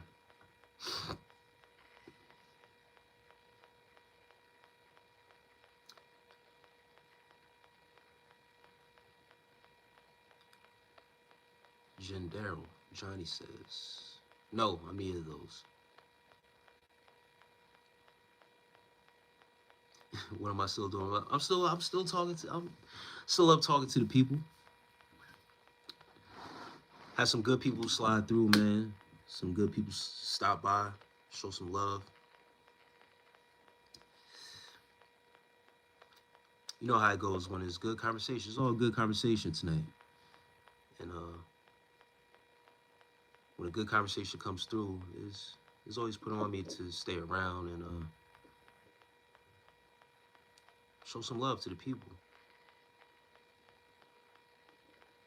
And yes, Dan's Migo. I'm only on YouTube. I do have an Instagram page. I just reactivated Instagram.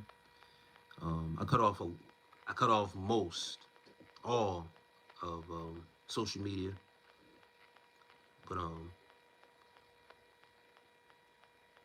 someone had put me on to reopening back my Instagram. Last question in time. I would like to become a mod for you. Is that possible? Um, Maybe in the near future. I already got a mod in here right now. He's doing his thing. I don't want to put that responsibility on, you know what I mean, too many people. But as the channel grows, for sure, you know what I mean, as time goes on, as these lives grow, I wouldn't mind signing more people onto mods, making more people moderators. Definitely needed.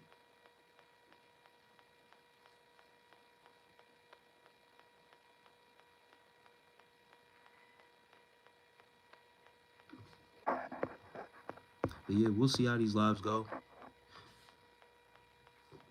And then another thing is, and no problem, white boy, absolutely. And then another thing is, I don't want to put all that responsibility on one person either. I don't want to put all that responsibility on OG Kicks to do all the moderation.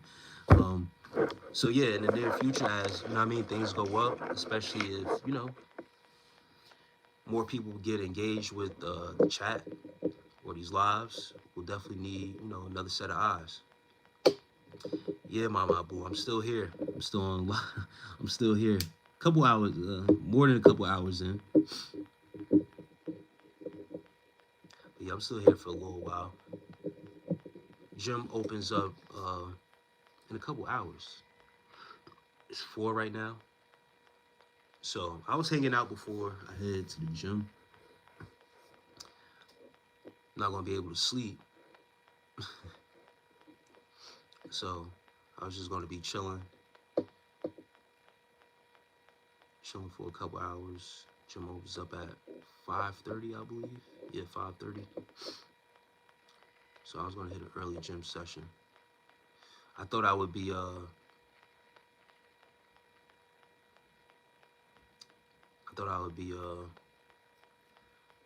little sleepier tonight or this morning. So I thought I would be able to get a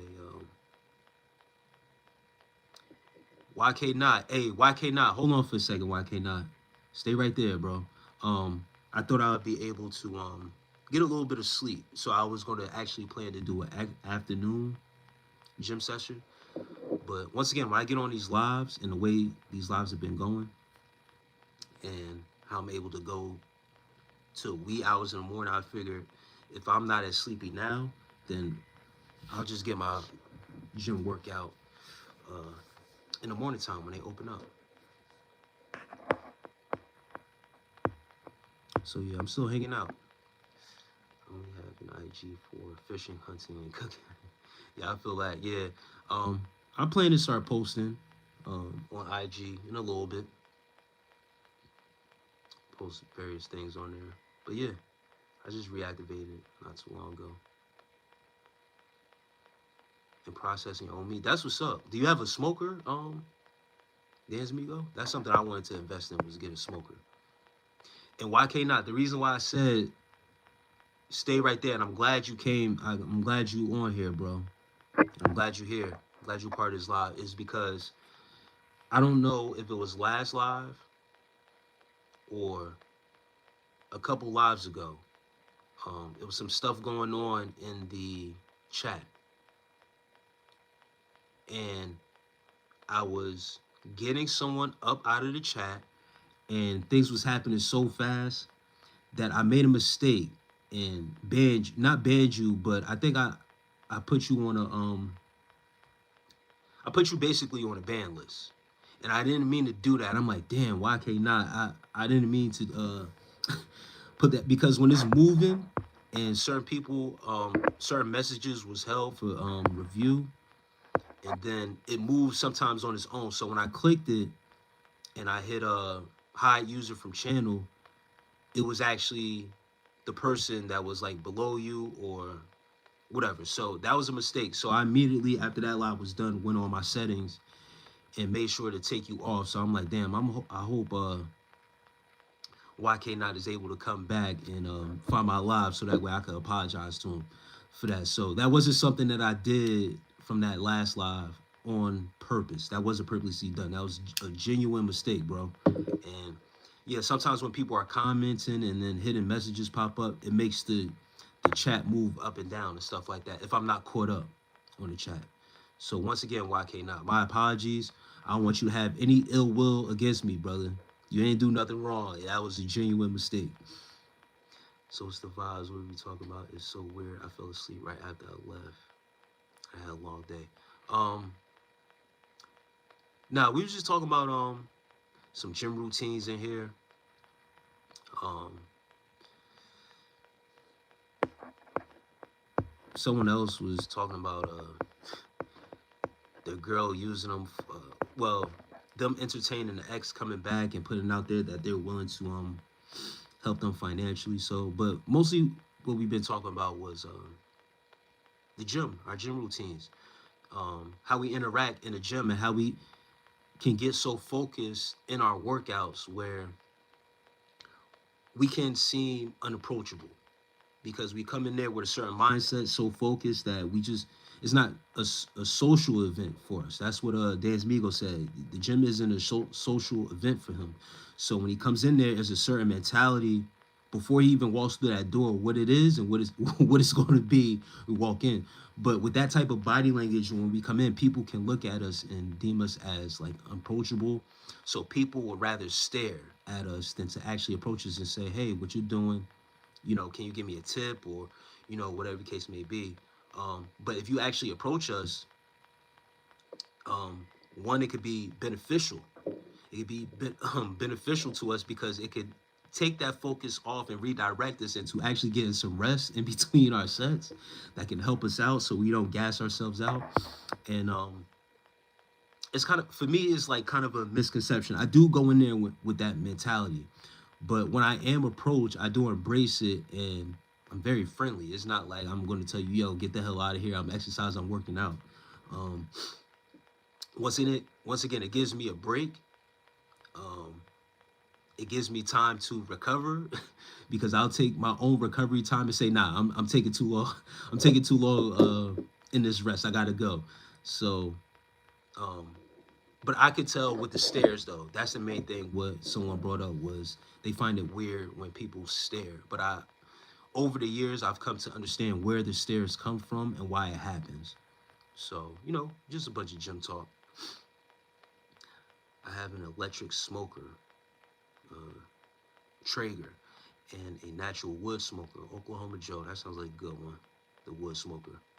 Um, but I also have a industrial meat grinder, sausage stuffer, dehydrator I use to make jerky and dried fruits. That's, yeah. There's that dehydrator.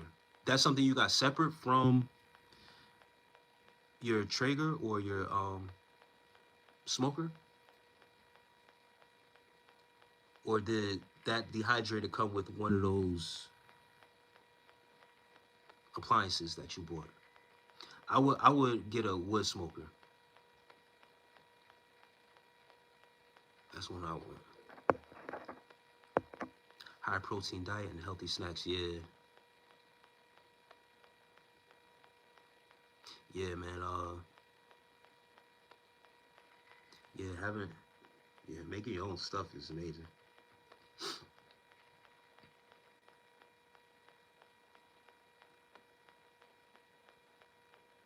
Yeah, making your own jerky is dope.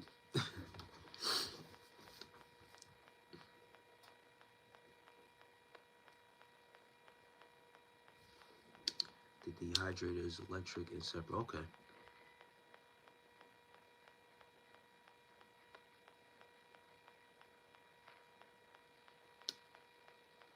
Yeah, that dehydrator would come in handy for myself because I have an issue with when I buy fruits, certain fruits that I buy, um, especially like apples, bro.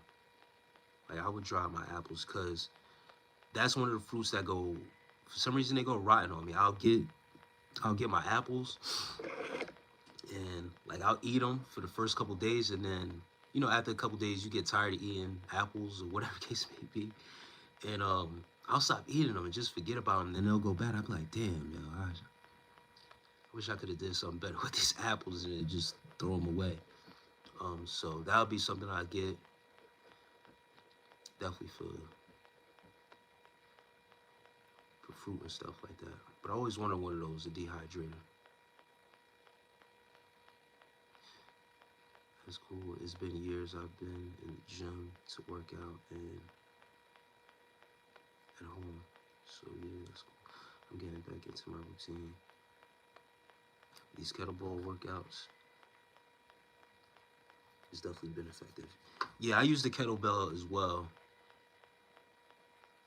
Um, with those movements, with the kettlebell, I like to use those to like warm up. Um, especially on shoulder day, I use the kettlebell to warm up my rotator cuff. So I like to bring it around, like swing it around and stuff like that, swinger movements. I like to emulate like a golf swing. That helps out, you know, with core workout and your obliques and stuff like that. So I love using the kettlebell for those type of movements. I do the pellet smoker. Works good for beef jerky.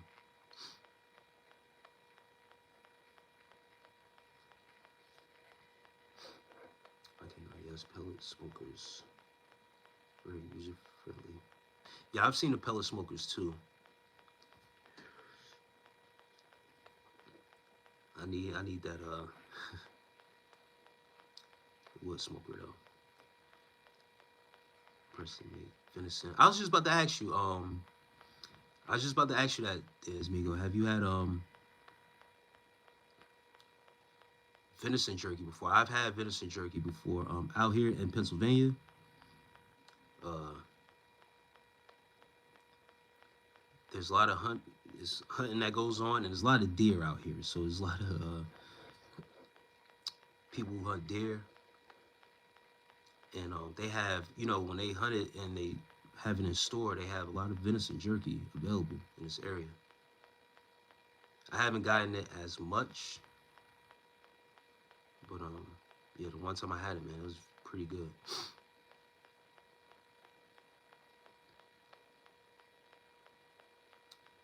And Dan Smigo says, I bow hunt in Southern Illinois. Damn, bow hunting is crazy, bro. One smoker is the best. But you need to watch it and maintain the temp. Yeah.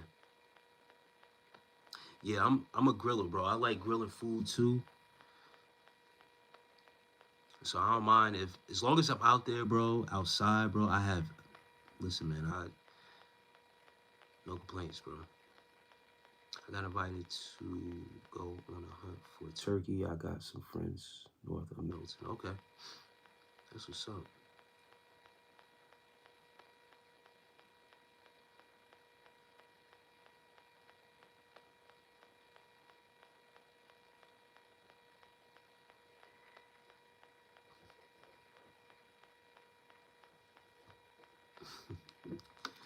Guys, it's rest, man. Very funny, man.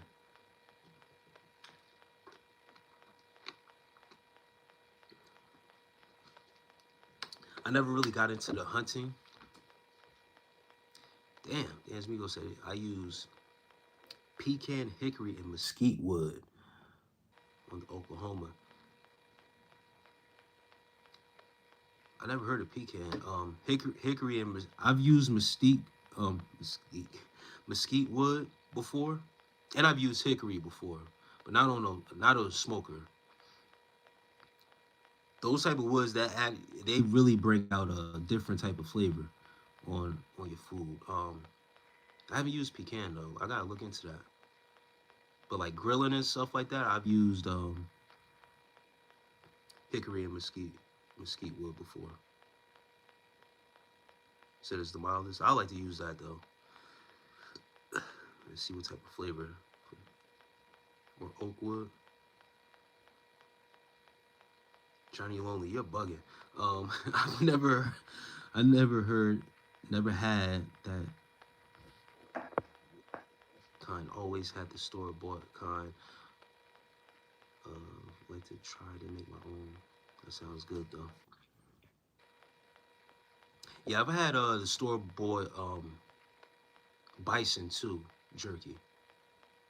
But out this way they sell it They sell some real deal stuff, man. It's crazy. Yeah, Desmigo does depend on what you're cooking. I was just about to say that. There's apple chips and cherry. Yeah.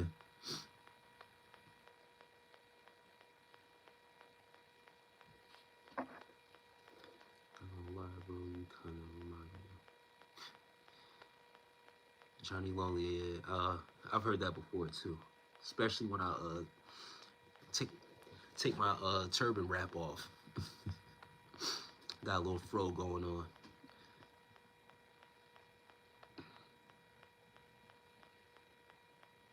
Yeah, that's I don't eat pork anymore.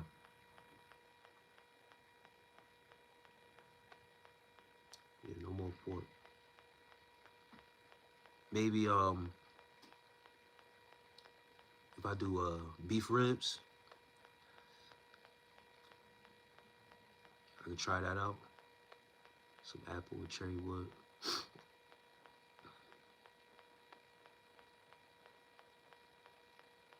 And I do lamb as well. Pecan. Oh yeah, that's what I figured. Like certain meats would go better with pork and okay, yeah, beef ribs. Cooking beef, you want pecan, yeah. Cause I like that cherry flavor, that cherry smoke. I like that. But yeah, I would do it with beef ribs or like some lamb. I had grilled lamb before. I'm definitely new to this. Yeah, I know what y'all talking about, but that's cool. Yeah, I've always skeptical about hunting. Um, Honestly, beef ribs on the smoker. You can't fuck up. Yeah, nah, that's for sure. I just stop eating pork too. I just chicken, beef, and fish.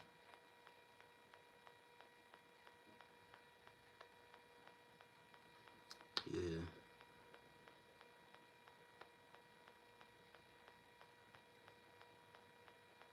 Ron Golden says I use a seasoning needle and inject the meat with a liquid before I grill. Yep.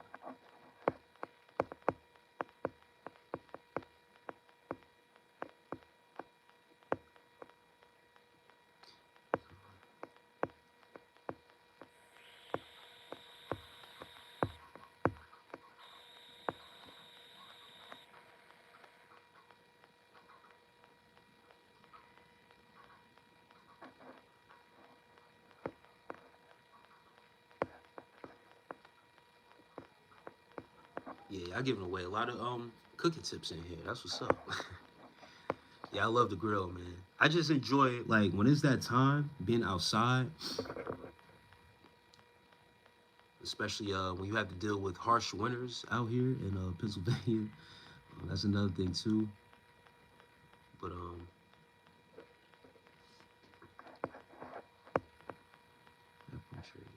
yeah, yeah, being outside. If I gotta watch the smoker or the cooker or the wood, I enjoy doing that. It's about being outside in the nature for real, for real.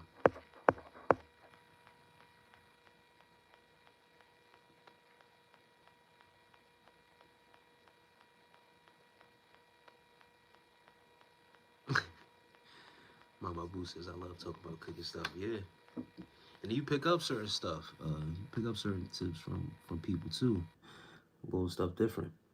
Like Bronze Golden talking about she tranquilizing her meat before she put it on the grill. But nah, that's yeah. And then yes, injections is key with certain cuts. Yes, yep. A pineapple burger. Never heard of that. You must be 7.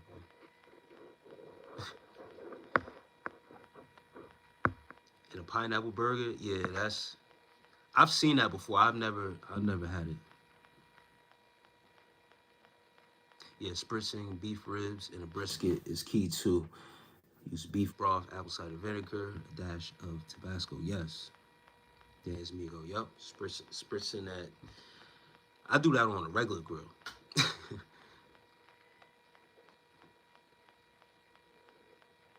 True difference, all kinds of food. Yep. Yeah, I do that on a regular grill.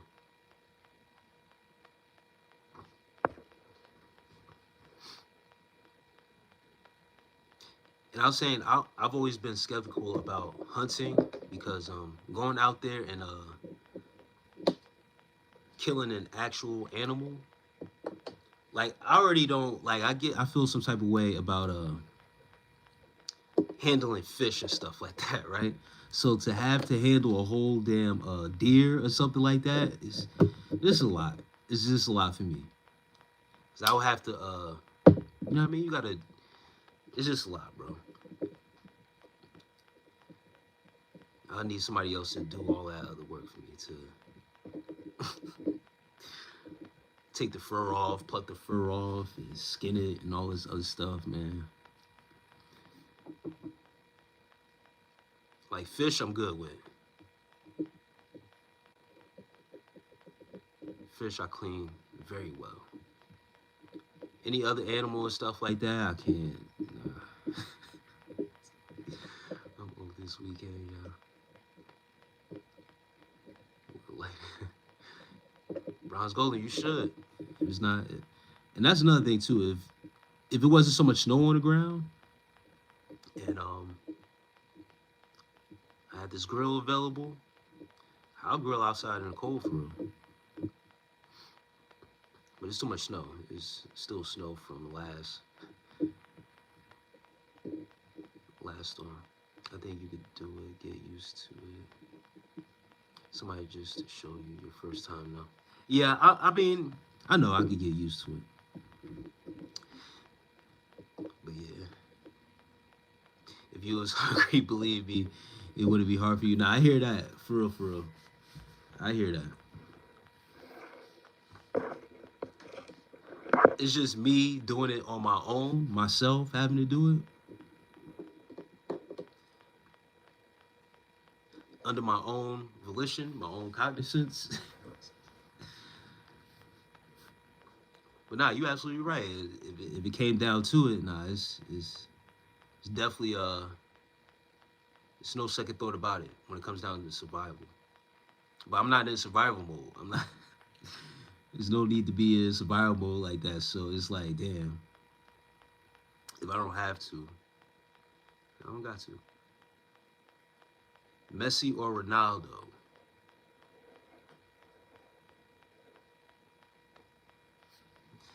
Ronaldo.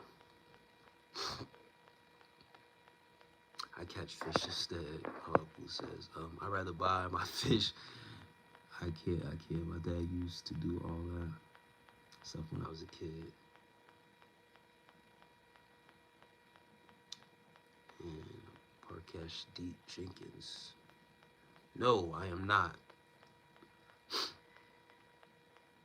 The real Onika says, I don't know how to do all that stuff. Nor will I do it because I feel some way about the fish head and the eyes looking at me. I have no time. That's funny. I feel like the fish head judging me. Yeah, inshallah. Mod says, yes, sir. Sue. Yeah, man, I mess with Ronaldo, man. Now, it's not still snowing. It's not snowing. It's actually supposed to be more snow coming this weekend. It snowed a little bit um, Friday night into Saturday morning. Just a little bit, but it was so much snow from that last storm, like it ain't melt away because it's just been cold, windy as hell. So yes, I feel what you're saying about hunting and fishing, processing large animal. It's not for the faint of heart. Once you learn from someone and get practice, it gets easier. I grew up doing that. Yeah, that's the thing. I didn't grow up doing that.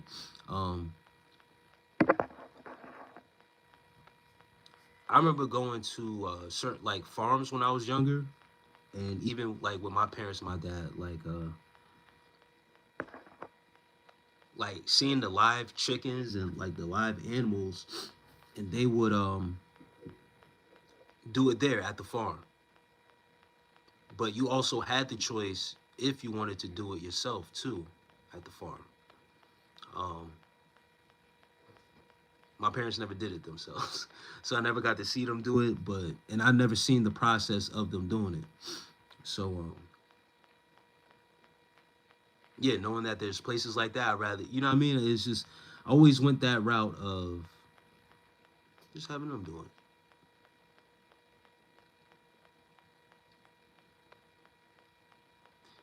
Chickens, you traveling, man.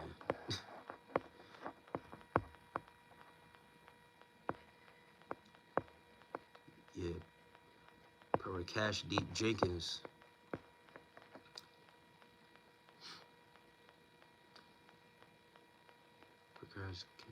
What type of business am I in?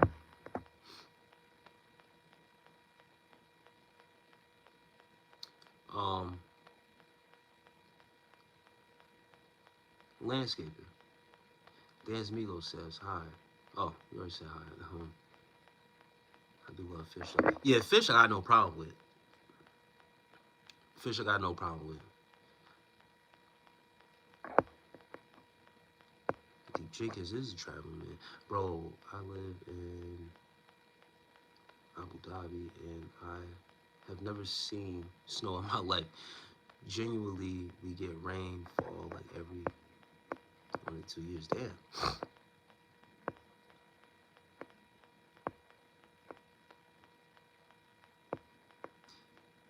It's fair chase and hunting, and that's crazy. It's fair chase and hunting. I always like to think the deer, elk, or animal I harvest ethnically and legally lives 1,000 times better life than the cows get to be slaughtered for fast food burgers.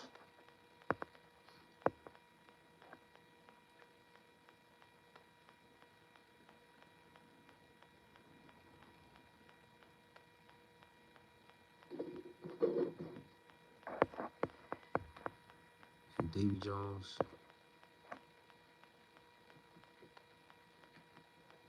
Davy Jones, what are you talking about, bro? I'm not a part of any religion, creed, group, cult, gang, political party, or anything like that. I am a human being. I am a spiritual being. Excuse me. I'm a spiritual being living a human experience, guys. That's it. That's all I am. So, Davy Jones, all that haram talk, brother, I don't do that on this side.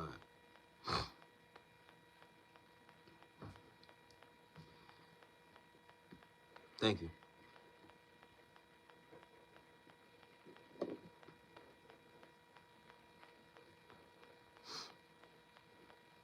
Deep Jenkins, I appreciate you, man. But no, I am not of any lodge, any order.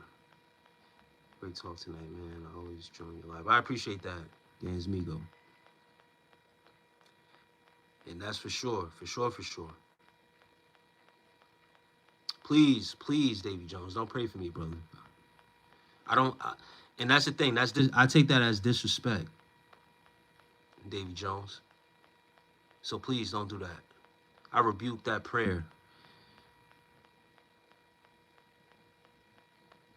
because I don't subscribe to your deity. You telling me that you're going to pray to me like you're better than me is condescending. So I don't need that type of prayer. So thank you, but no thank you. Have you tried the pumpkin spice flavored Premier protein shakes? No, not pumpkin spice. It's and once again, I'm not trying to be like an asshole or anything like that, but this is the thing. When people give you salutations, they give you, a blessing, a prayer, right? It's coming from a genuine place. I accept that. I accept that. But when people do that in a condescending way because you don't subscribe to what they subscribe to, I don't do that because I know where that is coming from.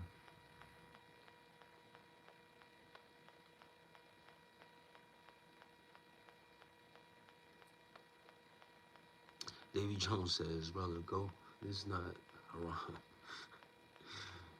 Go to Dagestan. 2, 3 years and forget. Nah, man. I don't need to go to Dagestan.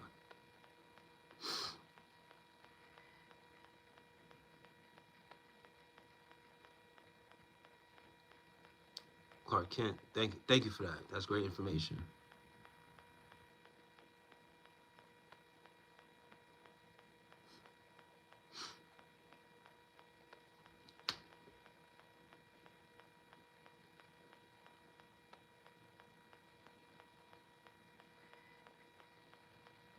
Clark Kent, I'm gonna let you know this, brother. Are you still here?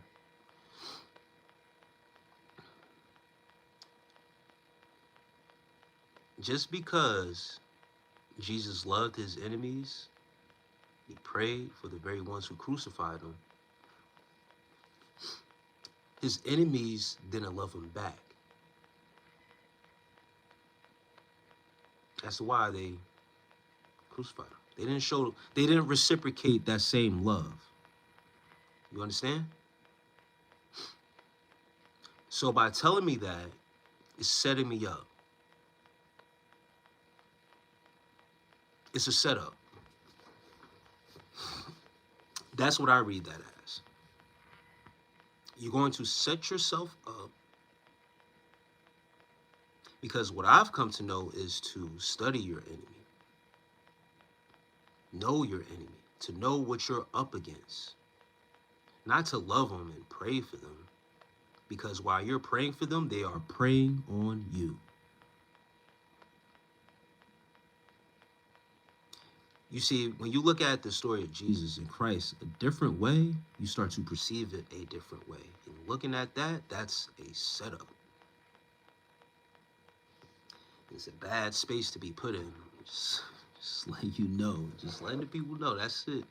It's my perspective. You want to love someone so much, but they hate you. Let that love blind you and see where it ends you up. Crucified. Have awareness, have some discernment. That's all. But why did Jesus blink the cloud that formed over the river and the snows? Mountain golden door. Clip shark, I don't know what that means, but okay. Yeah, be careful, guys. See, when I go in that lane, once again, I'm not here to offend anybody, but if you bring the right scripture that makes sense in context, then it makes sense. But that right there, yeah, blind faith is very dangerous. Very, very dangerous. Not some people say certain things like it's supposed to be profound in certain verses, and however certain people interpret it is how some people interpret it, and whatever people's opinion of it is, that's cool. But to love your enemies is crazy work, especially in this day and age.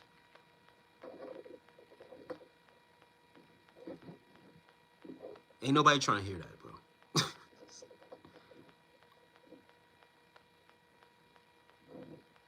Once again, I'm not going to overthink it. I don't overthink something like that.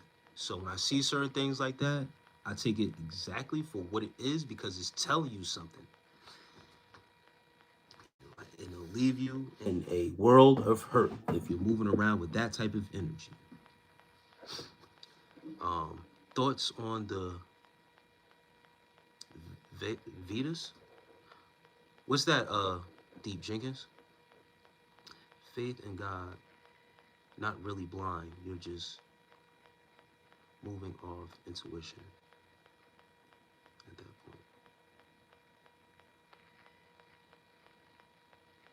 point. Umbral enough. Um,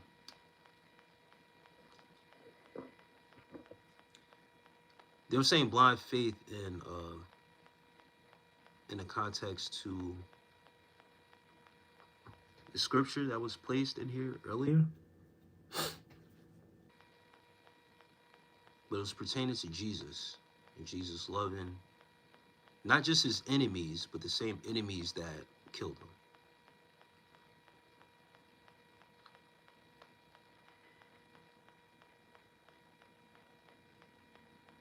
Walking blindly within that type of faith is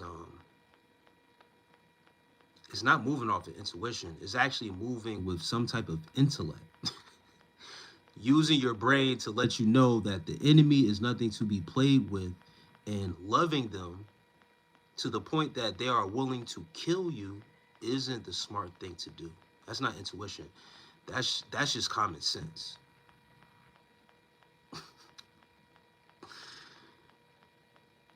Now, faith in God is completely different. I get what you're saying in that aspect, but what they were saying with the blind faith, because you put blind faith question mark, you're misinterpreting what's being said here. That's all. Faith in God, some things with the true creator, in the context that I'm talking about, the creator of this vast universe. It's not blind faith.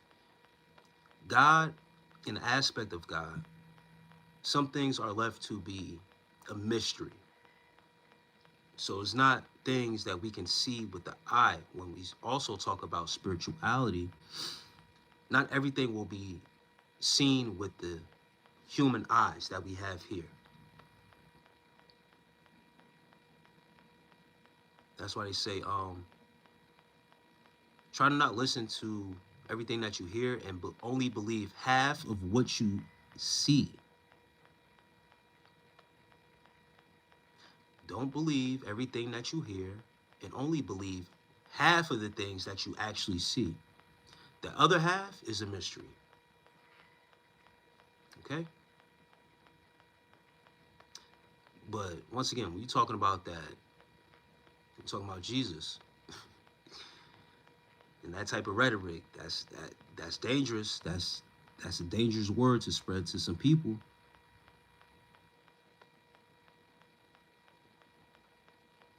Do you know who your enemy is? A lot of people have been upset over the last past. See, now you got me on one. A lot of people have been upset over the past couple weeks, months. How, and this is a short example of how this country is being ran, right? How there's certain agents out here in certain cities moving a certain type of way, putting people in danger, even killing those who don't deserve to be killed, right? You follow? And now you have most recent people up in arms about this Epstein and the island and these missing children and all this other stuff. Now, can we say that these people, to some with the perspective, can be the enemy?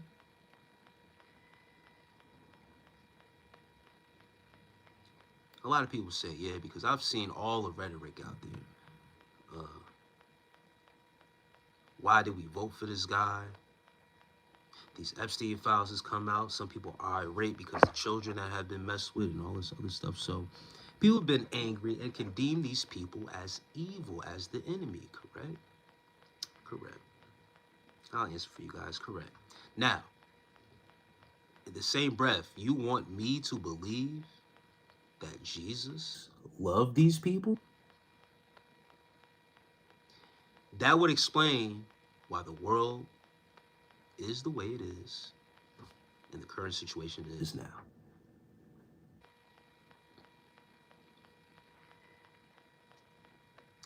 You want people to love the same people that are taking innocent children and doing wicked acts with them and still have the love and courtesy for them. It's to keep you dumb and docile. I digress. That's it. That's all I got. That's all I got for tonight. Or this morning. Like, come on. Some of it is really common sense. Like, don't get too tied up into that just because the name Jesus is put in front of it. and he was deemed this perfect being who came here and died for your sins. Come on, bro. You see what's going on in this world? And you want me to still have love for these people? It never made sense. So when I come on here and speak a certain way about what I conform to, it takes a real breakdown. It takes a real breakdown of what we are going through, applying this knowledge to what they say should it be applied, and how to live your. Come on, man. Never. It doesn't make sense, and it never made sense. Tell those same Trump haters you're supposed to love your enemy. You're a Christian, right? You're a follower of Jesus and Christ, right? You're supposed to love your enemy to the day you are crucified. If you really about it like that. People have their own reason, do their own research more. Yeah, but I'm glad that person brought out their Bible verse. I appreciate it. I love my people, man. I love my people, though.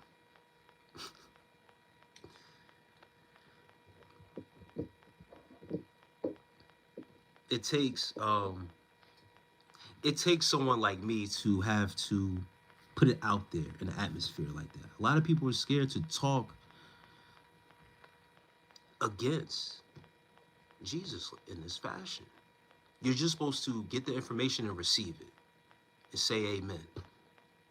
No, no, no way. Nah, stop it. See you trolling, Max. Maximum Carl. Talk about some R.I.P. Joe Rogan. He'll be missed.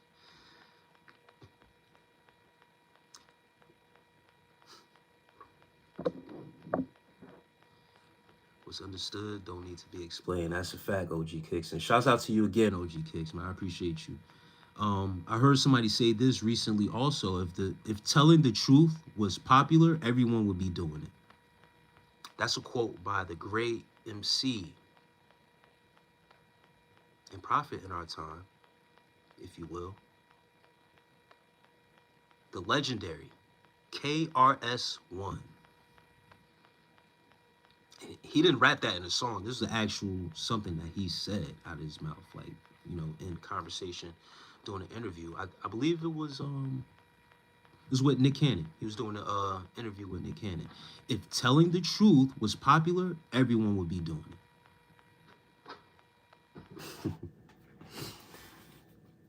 You know what everyone is? Nah, I'm a chill. I'm a chill on the. I'm a chill for that. It's been a chill night. It's been a chill night. Maximum. Carl, does Bible words have connection to law of attraction? Yes. Yes, it does.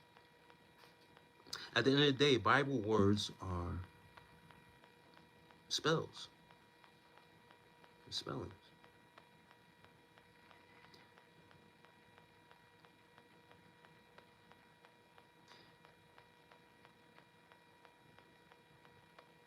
Take that energy to the gym. I will. I definitely am. Nah, I'm a chill. I'm a chill.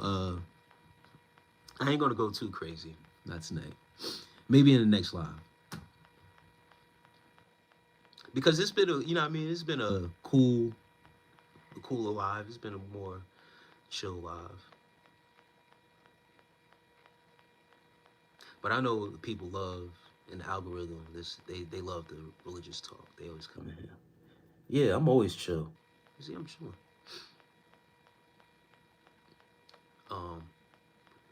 But yes, the Bible words do have connection with the law of attraction.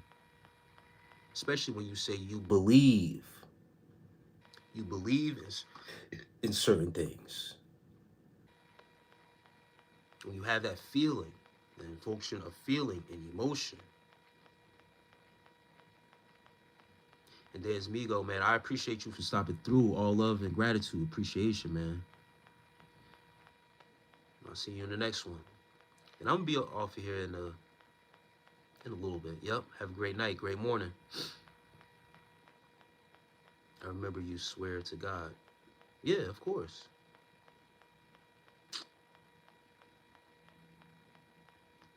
Man, Azro Bros, man, whatever, bro. Thanks, OG Kicks, bro. Try to let them live a little bit, right? And then you had to go through that BS. Um, what I was saying, oh yes, law of attraction in the Bible verses.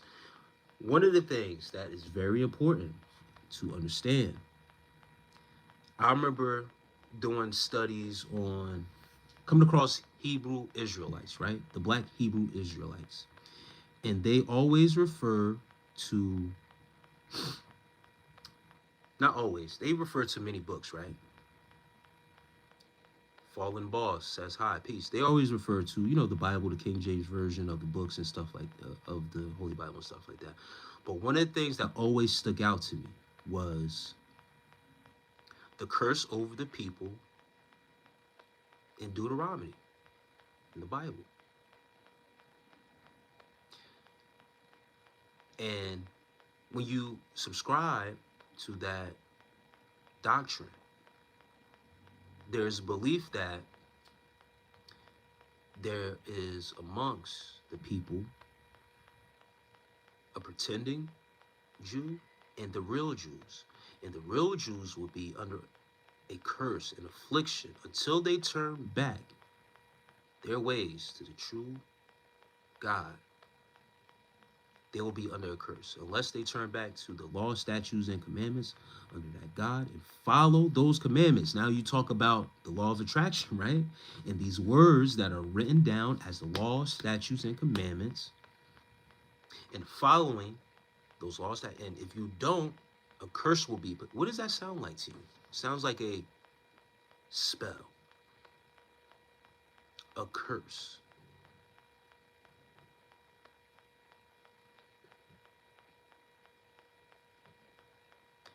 It's no different from any spell or curse that you can put over yourself on your own. You know how you say to yourself, you may do something, right? Or you might make a mistake and you might say, in part of my language and part of self, but fuck me, right? Or I hate myself. Damn, I can't believe I just did that. I hate myself. I've heard people, talk to themselves like that and, say that to themselves, right? Because they did something that they wasn't pleasant with in that time.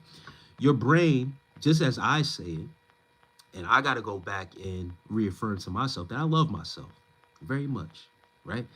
But your brain is going to pick up on that subconsciously. It's always recording. Your brain is always recording. So under the subconscious, it's going to pick up what you're saying to yourself. Even as you read certain things, it's going to pick up. Now, you can have the choice to accept it or reject it. But at the end of the day, you still picked up on that information. It's still in there. Now, when it comes down to certain rhetoric, certain words, certain curses, certain spelling words, especially people and the energy that goes behind these certain books and saying that I believe in this, I believe in that, and your emotions and all that stuff is tied into it, some of those things come to light. So, yeah, subscribing to that doctrine lets you know what you up against, what you in for.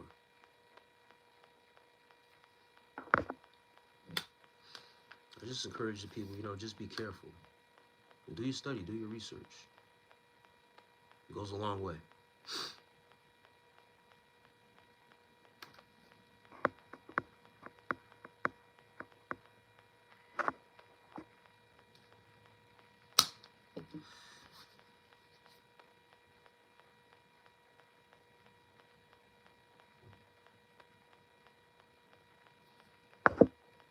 The chat stopped up for a little bit. People probably in here just chilling, watching.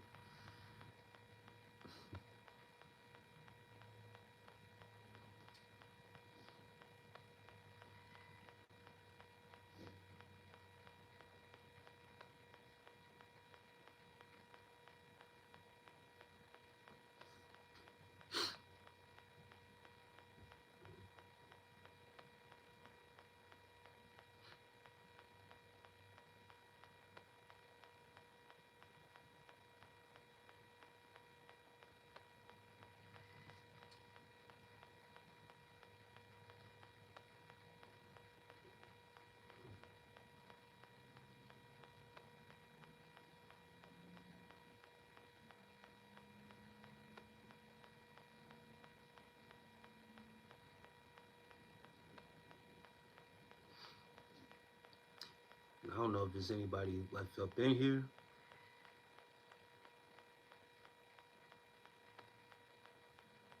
but I appreciate y'all, man.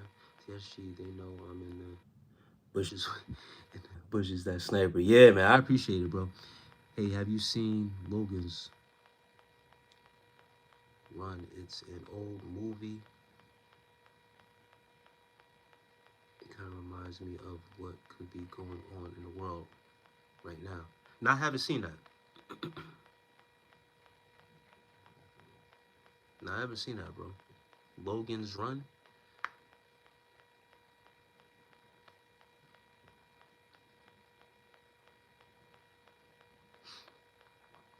And I've seen other content creators and people come out and talk about what's currently going on in our world, and especially with the Epstein thing and all that stuff. And once again,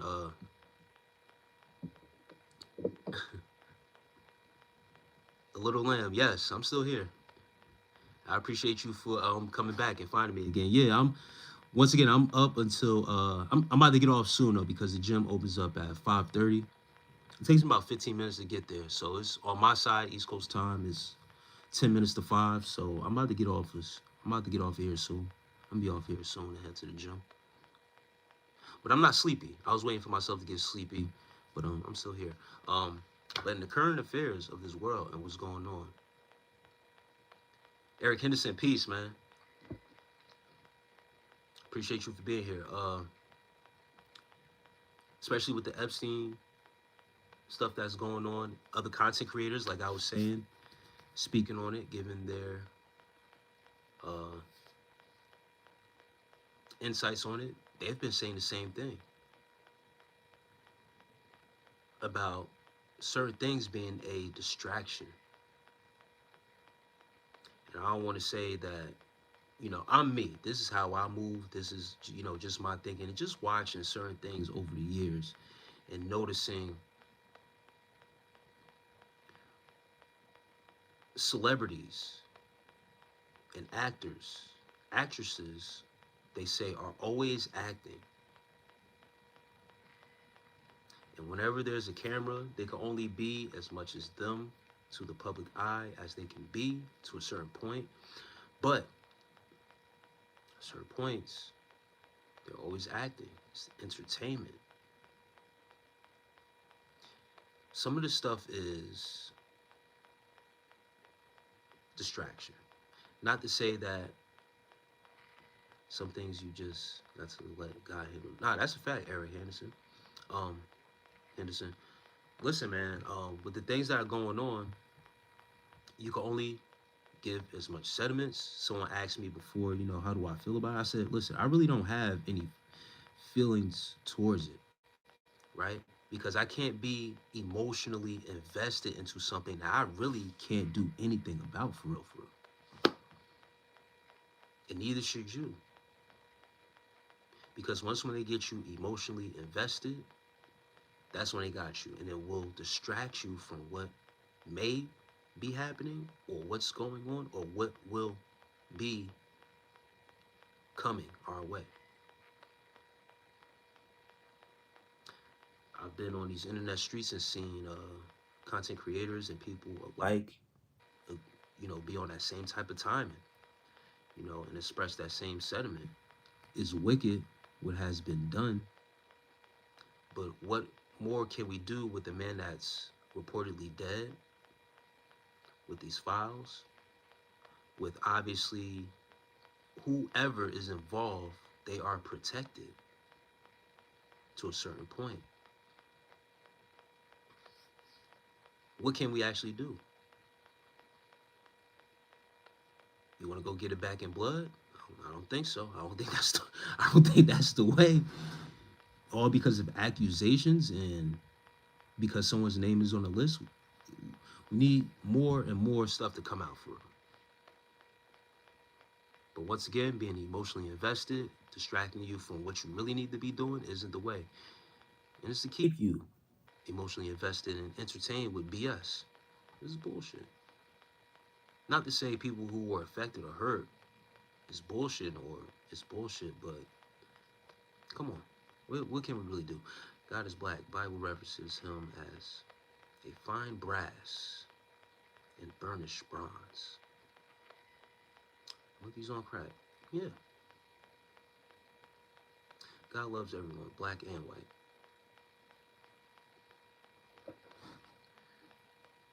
We have to love and forgive.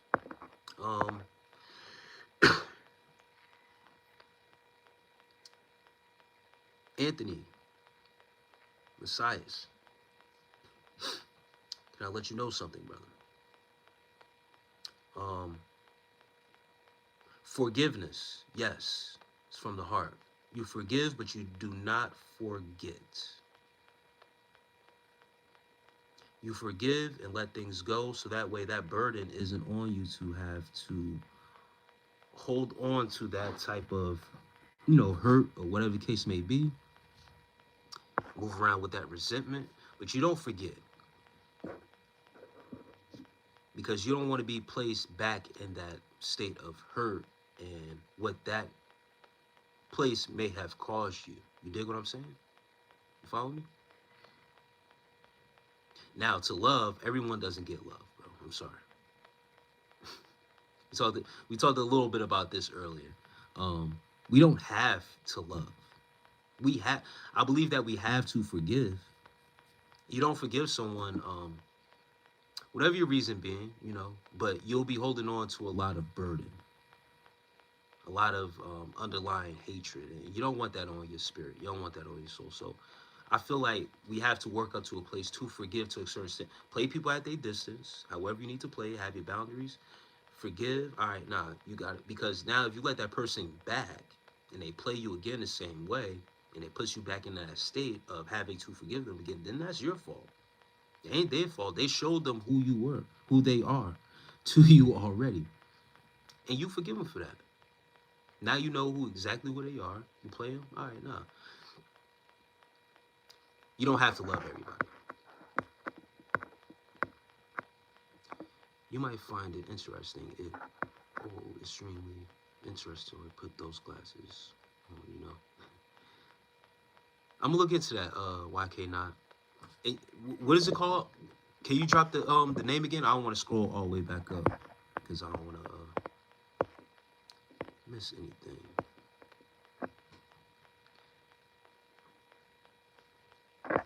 I feel like the past should not determine the future, and I agree with that. The past shouldn't determine the future.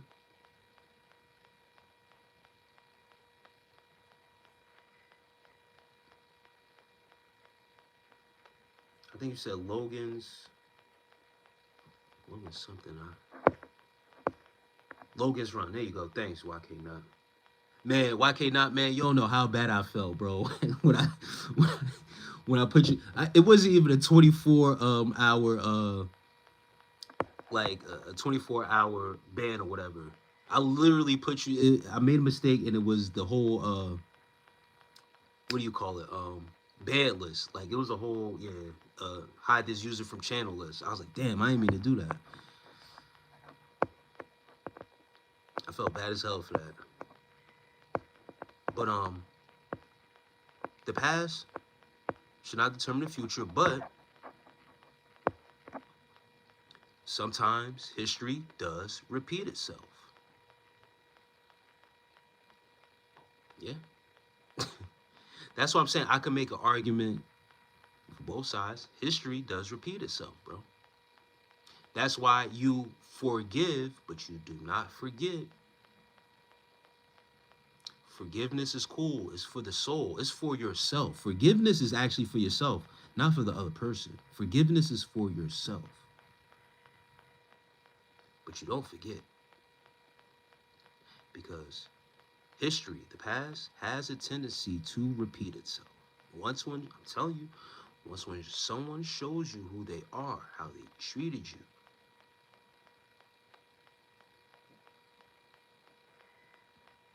I feel that black people are hurt as a culture, rightfully so, but they become bitter towards society.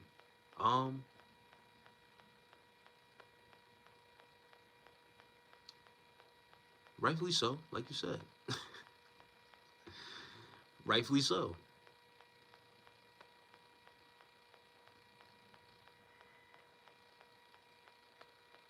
Why would we become unbitter towards society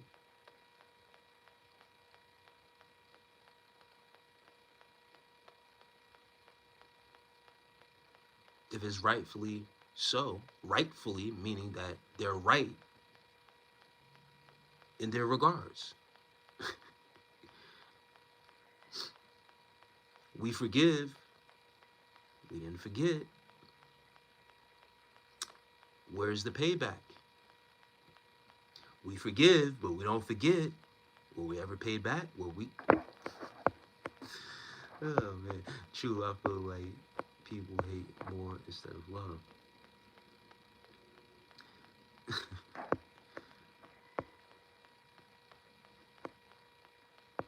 Floyd Mayweather. That response shows bitterness. All right, bro. Forgiveness is progress. We need progress. We speak French now. We speak French. We, yes, yes. Brother, you know what I'm about to do? With my bitterness, if you think I'm bitter in any aspect or speaking, I am about to go to, I hear you. Understand this, that it was written in laws. It was written in laws that black people were deemed as 1/3 of a man, meaning 1/3 of a human. 1/3. Do you know what 1/3 is? Let me give you more. 0.333 in decimals, right? Which meaning that a black person at one point was deemed as half, less than half of a human person, of a human being. I hope you're still here, brother Anthony Messias. Just so that way I'll give you a little bit of history lesson. Are you still there? If not, let me continue. I'm pretty sure you're listening. Okay. I don't agree with whomever deemed that. Society. The way you're saying, the way you're speaking up for society and why black people may feel some type of way. Society at one point deemed a black person. Let me say it again so that way you can hear it. And you might not agree with that, but this is how society was at one point. So if we any type of way towards society or feel, so what I'm trying to tell you is that there was no payback for those actions that were took it out, because in law of society at one point, a black human being, not even considered a human being because they were less than half, 1/3. They were considered 1/3 of a man, sir.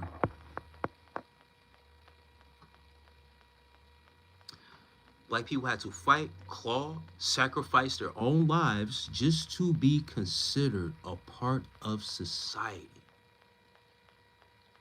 Now, you see these ICE agents rolling around, excommunicating and gathering up illegal immigrants and stuff like that, right?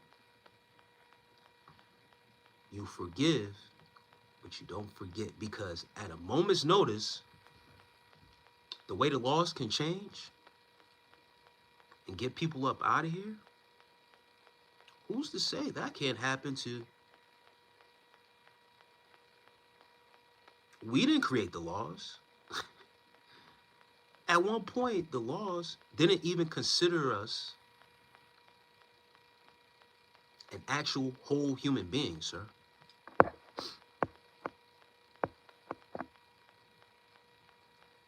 So to put shit on the black culture and community is disrespectful. We didn't create this, bro.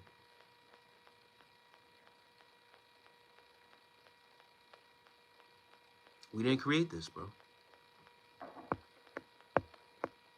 Isaac Williams, peace.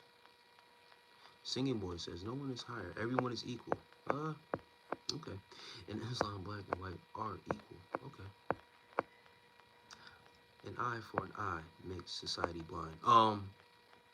Anthony Messias, listen. Black people ain't really get eye for an eye for real. Black people, when they were considered 1/3 of a man, if they really wanted to get it back, they would have got it back in blood, not in reparations. A lot of blood was shed because black people were considered 1/3 of a human. No amount of money can redefine the souls that were slaughtered. See, when you think I'm talking about payback, you think I'm talking about material. That shit don't mean nothing. Nothing.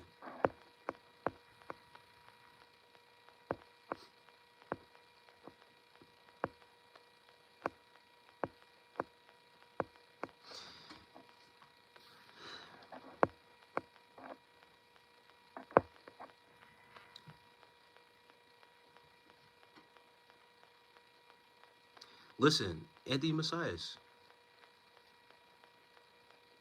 bro. Black black community is happy. Just leave us alone, bro. Don't tie the black community into anything that's going on because we got our own shit to deal with on our own. So we are good, brother. Is when other people want us to be a part of what they got going on because now they are starting to feel certain pressure. No, don't include the black community now. We good. We good. If you ask me, black people seem you seem alright. Ain't nobody, you know what I mean? Not by everybody. There was still quite a few good people. Yes, nah, that's a fact. There's still a few good people.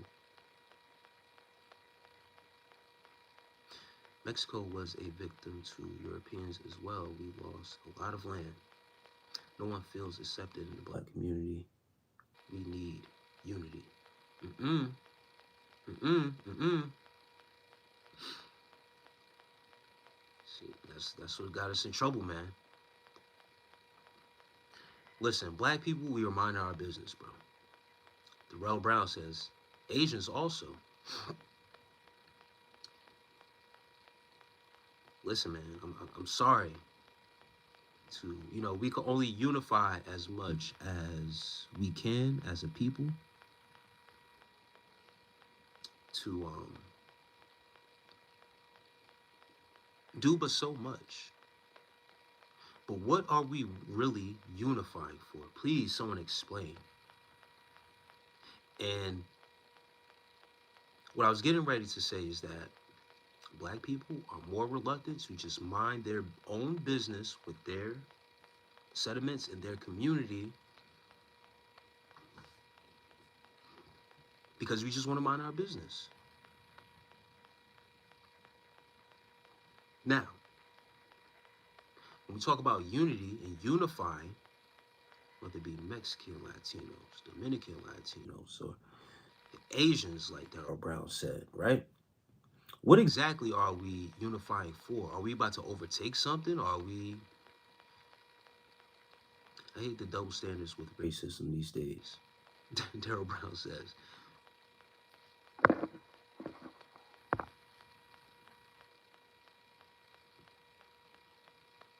And Hello, good friend says, can you please stop lying on black people? What did I lie about? If I don't know if you're talking to me or if you're just saying that in general, but I'll let you ride. I'm gonna let you explain yourself. Hello, good friend. It's not color, it's rich versus poor. All right, so what are we unifying for, though? Is my question.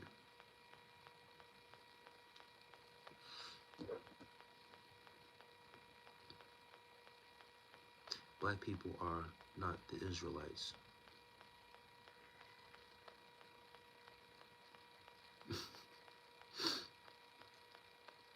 Okay.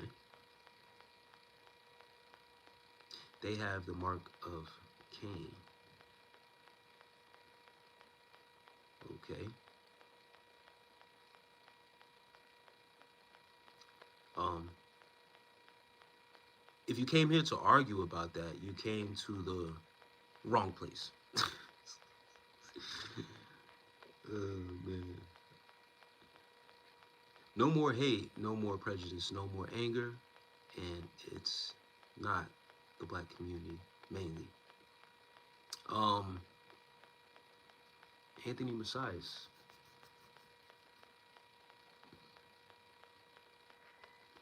Is that going to change anything from the rich versus the poor?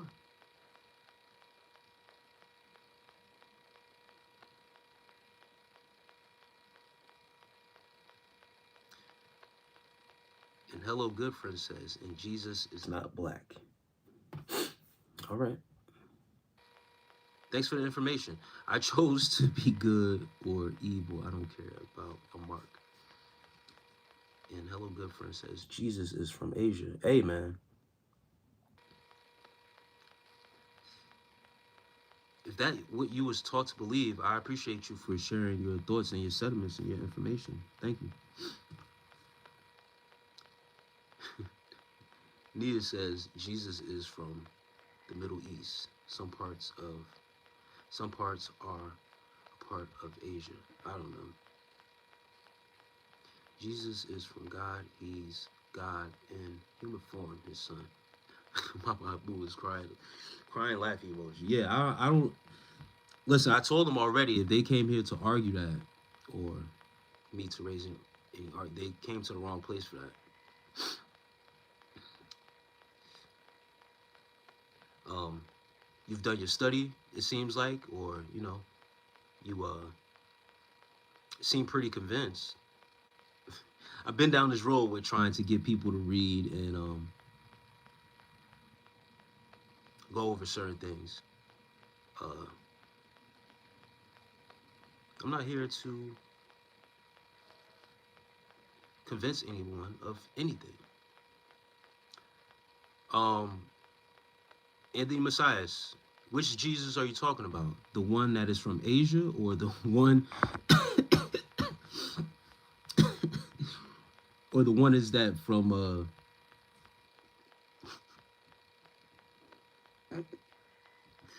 the one that's from Bethlehem, that was born in Bethlehem? I don't know. I don't. At this point, I don't know, man.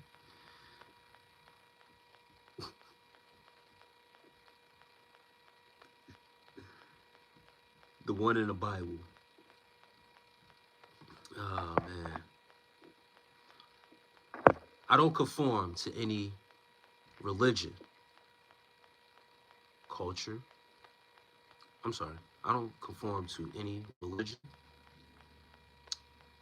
denomination, creed, gang, cult, anything like that, sir. I don't follow.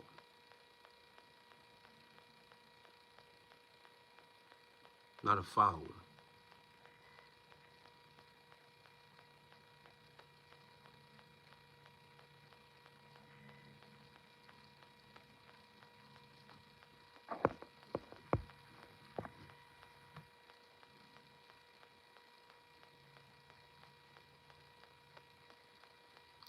Waffle Pancake says, if all religious books are written by man, what makes them holy? Great question. I don't know, man. You need to ask. Anthony Messiah says, I don't care about the history. We all know Jesus. So how would you follow someone if you don't know the history or don't care about the history of where they come from or where they originate? Anthony Messiah.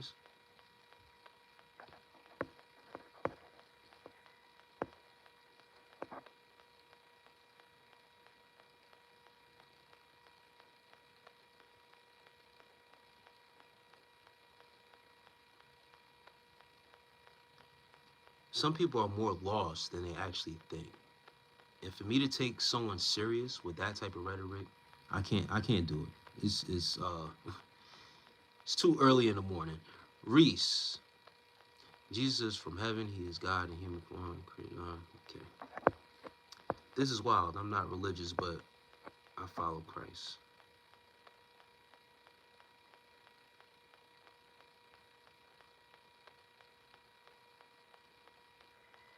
Okay.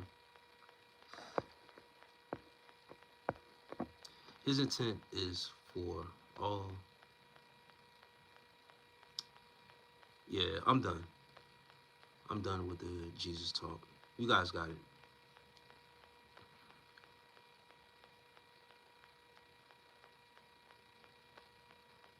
Omar Aziz, peace to you, man.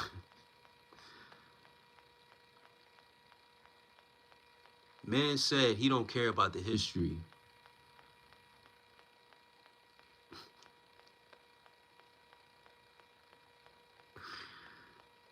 Oh my gosh, yo. Some people, yo.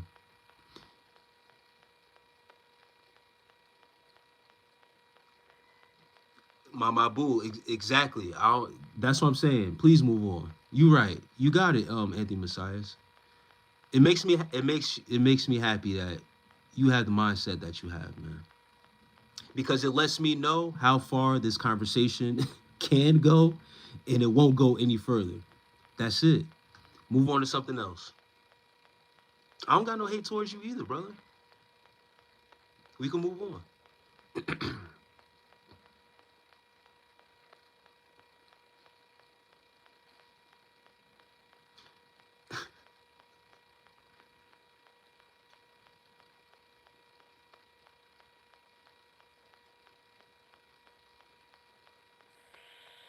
I'm actually about to get off of here in a little bit anyway. So I'm not you think I'm going to entertain that is no way. Please move on with something else. I'm actually about to go to the gym. Do some self-improvement, some self-work. Yeah. Move some weights around. Have a what we talked about earlier in this live was a mind, body, and spirit connection. Mind, muscle. When you connect the body and the mind body connection, it's a great thing. Great thing. So yeah, I'm about to go do some self improvement. Yes, my boo. Yeah, about to go get some work in. That's one of the favorite things I like to do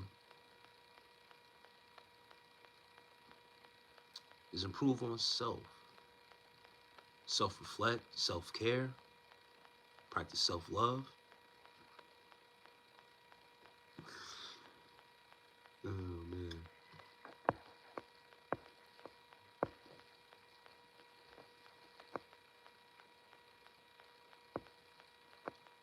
Kenya,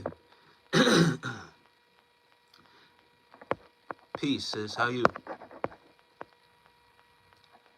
Favorite food? One of my favorite foods is I brought this up earlier. It's a Liberian dish called cassava leaves. It's a stew that's made in our African culture with fufu.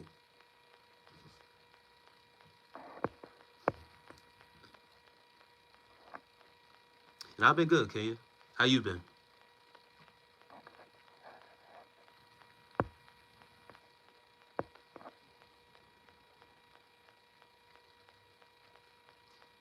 Kenya, you gotta make an African dish for the one time on your streams.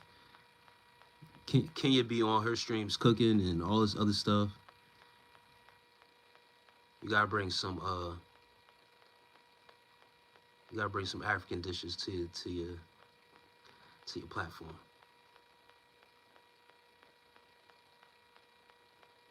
I talked about the e-files for a little bit. Yo. Um Hello good friend says homosexuality is wrong. Favorite color? Blue. And not this blue. I know it's kind of dim over here, but not this blue. I like what they would call like a, it's more like a royal blue. If you're familiar with the LA Dodgers, I like that Dodger blue. If you're familiar with Nipsey Hussle, we call it Nipsey blue. Like a Pepsi can blue, if you can imagine that. And I talked about the, you're right, I only know how to make the stews. Yeah, you gotta put the, you gotta, the most easiest stew to make for real, Kenya, is, do you like okra? We was talking about that earlier in the chat. Okra sauce is very easy to make.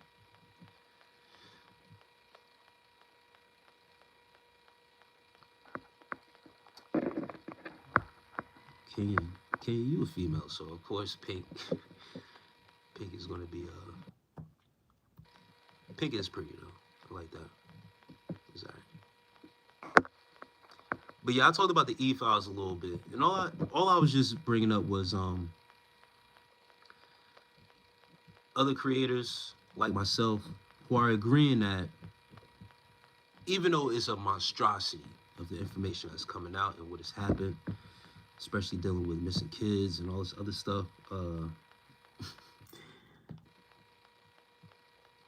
this stuff coming out now, it coming out now is a distraction. And just making the people aware, just to brace themselves of what may be on the way as to what's coming, to have guys look the other way, or have the people looking the other way and paying attention and being not too much invested, especially emotionally. Too much emotional investment into things like this isn't a good thing. So just to be aware out there, that's all I brought up.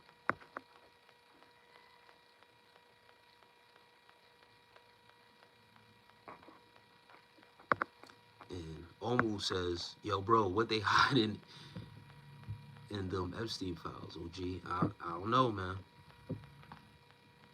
Distraction, bro. I know that it's a distraction. Hope you have a great day, love. You too, Bronze Golden. I appreciate you, love. Get home safe." Yeah, and that's what I'm saying. That's the thing, Kenya. Is like Omu was saying, like they hiding certain things. And ask yourself why now. Once again, the real man to answer those questions for us is supposedly dead. This man that has kept these files, he's dead, but the files haven't been destroyed, you know?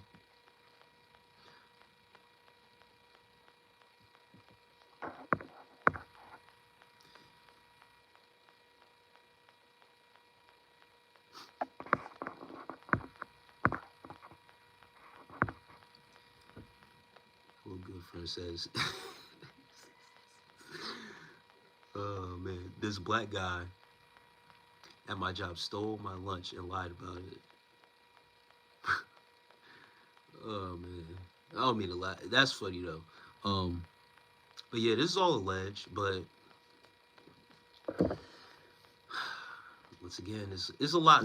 It's a lot, right? And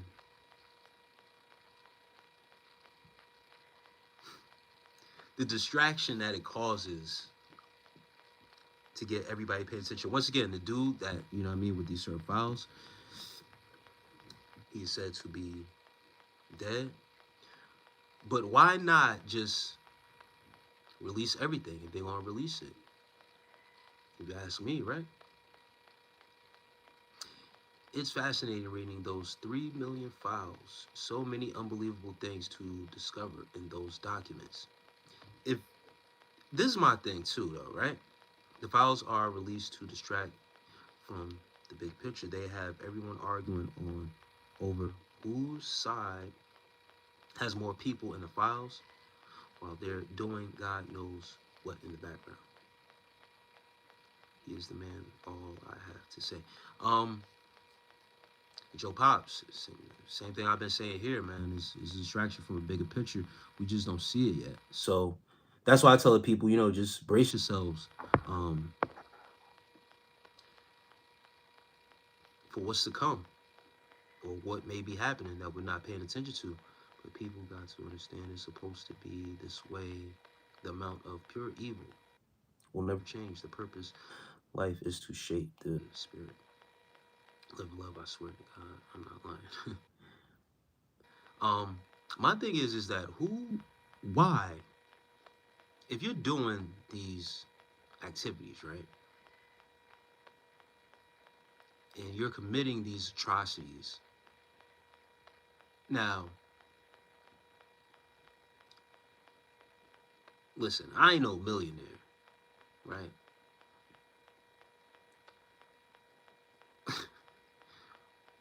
Why would I document atrocities? Why would I make reference in documents in over 3 million files of this when actually no one is supposed to know about this for real? Just think about it. Let's go into a criminal mind, right? If I'm a criminal and I'm doing these criminal acts, these atrocities, I'm not going to leave a paper trail behind to prove that these atrocities were happening.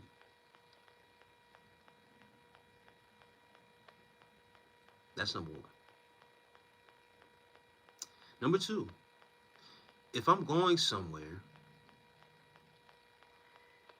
and there are atrocities happening at a certain place, and I plan to take indulgence in these atrocities, if someone asks me to sign my name, criminal mind in me will tell me, don't put your real name on any documents.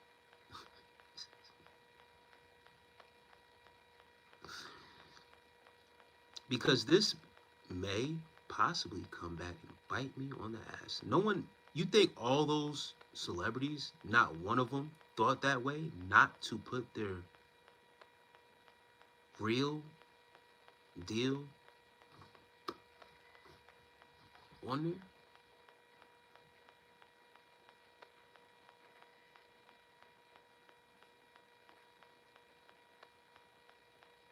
Uncle says it's too desensitized and showing everyone who really has power, kind of like showing people are trapped, knowing they can't escape, like mocking anyway. Once again, this is all tied to the entertainment business, right? Now, we can talk conspiracy, we can talk how I was talking, criminal mind would do this, do that. Now, on what Wu was saying, I agree with that also. It's to play in our face, basically. That regardless of whose name is on what, if they were there, if they weren't,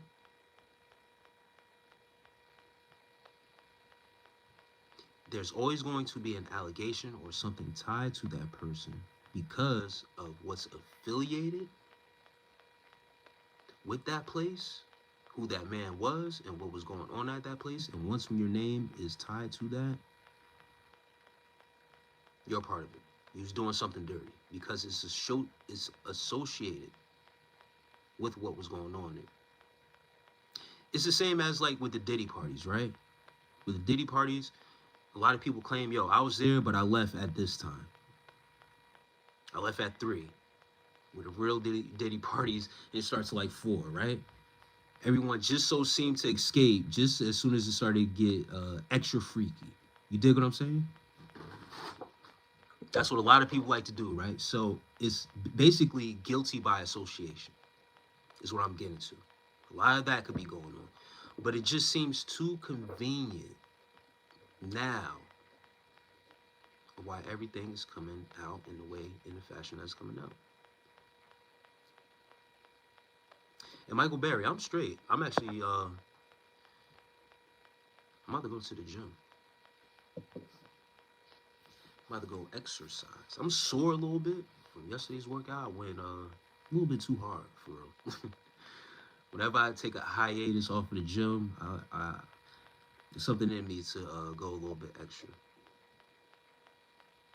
But it's 5:30. The gym is actually officially opening in 3 minutes. It's about like a 15, 20-minute drive for me, so I'll be there in no time. But I'm chilling right now. But I am about to get off. But yeah, it's something to talk about. Um, it's just weird. It's just very weird as to why certain things are coming out, who is being placed in the forefront of all this. And some of it is like guilty by association. I seen Obama was on one on the list. Former president, bro. Politician.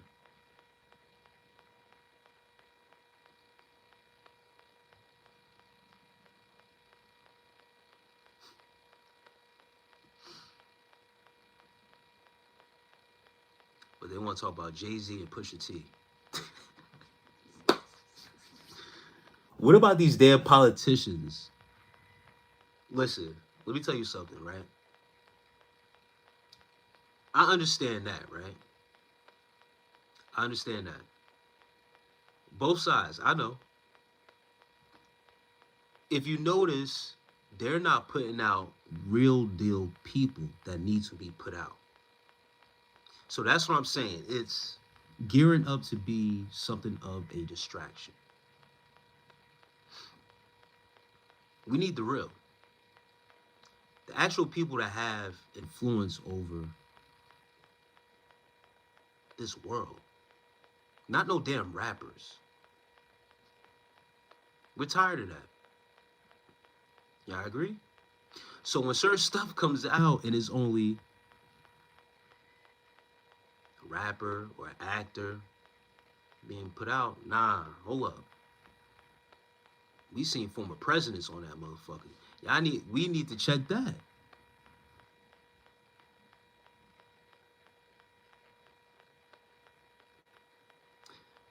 It's just my sentiment. That's it. But once when it's entertainers, it's for you to be entertained. It's a distraction. And once again, we don't even really know if this dude is dead or not.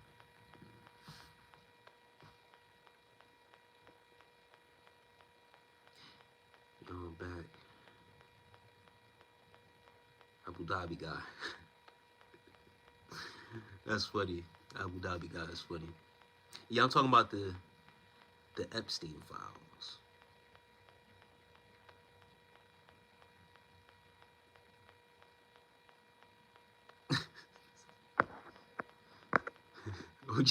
OG Kicks took his ass right out. Oh man. You can escape this cage, but living in perfection. And you do that by living in perspective, humility, and love. Don't let this stuff drain your energy. So everyone reading this, oh well, yeah, I agree with that. Yeah, Mama Boo, OG Kicks ain't played around, man. He got old boy right up out of here.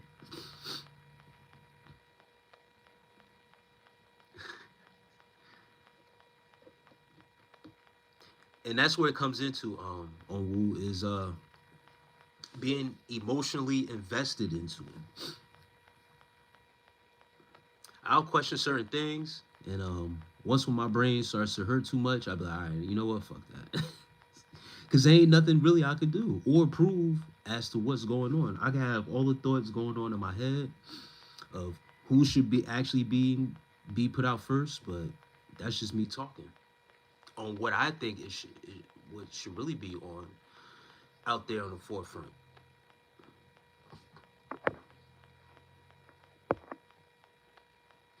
Yeah, 100, it's still alive and crazy how they were.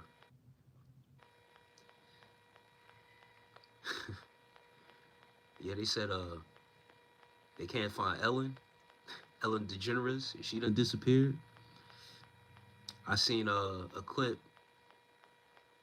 of her show and her um the set the set to her stage or her talk show, and it's the same design that the house is, with the palm trees and the white and blue stripe design on Epstein Island. So it's like fashioned or made up out like of that house.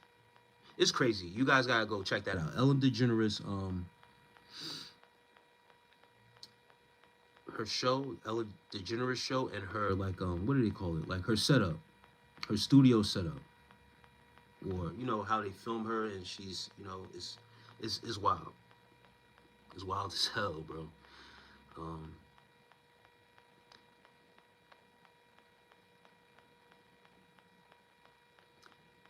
well, I know you're saying that it's messed up. It's all moved on in a couple weeks. That's because the controllers of the media will put it in front of your face only for a time being, and then will reintroduce to you something to put back in front of you to redirect you from the distraction.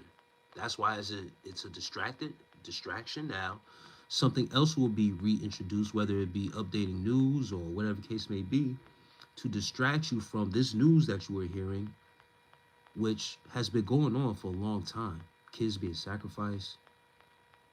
This is a part of cults, of what they do. Identifying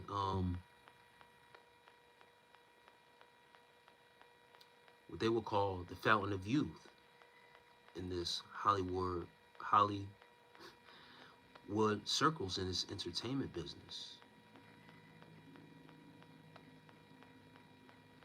I heard Ellen force people to eat clams to be on her show. Terrible evil, yeah, huh?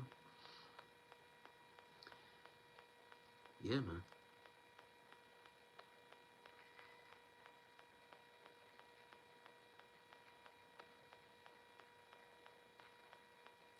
That's why it's important to have hobbies that you are interested in to the point you constantly think about it nearly every day. Don't fall for the trap they want you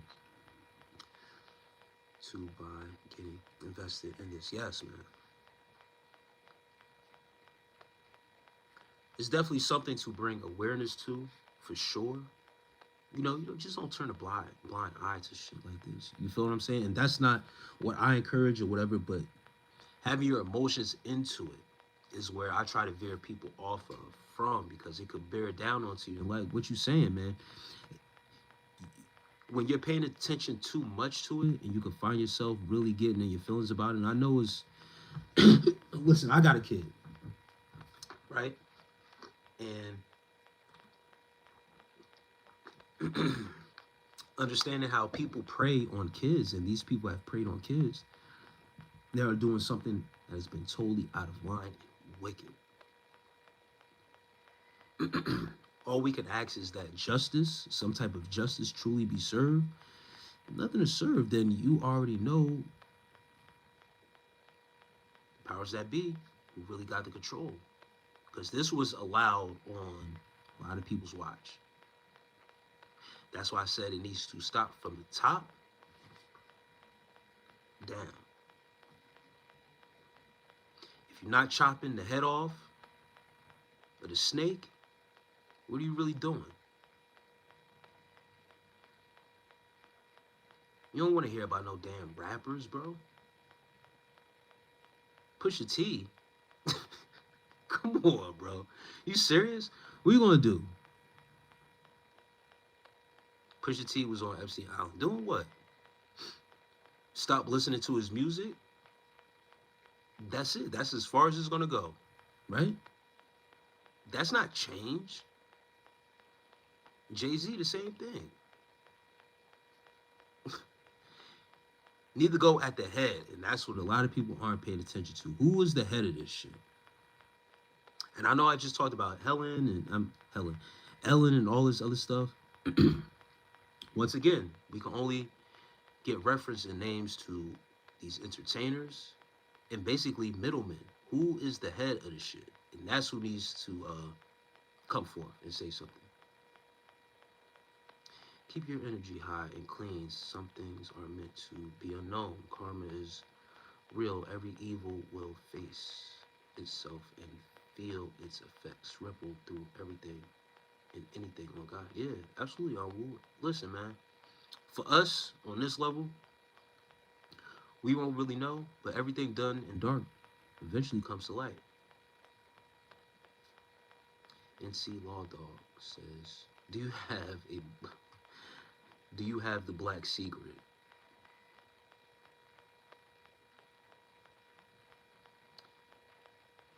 NC Law Dog says blacks have the secret wisdom. Well, who did Jeff work for? YK Not says. Who did he work for? I believe he was a government agent. I remember watching this documentary years ago.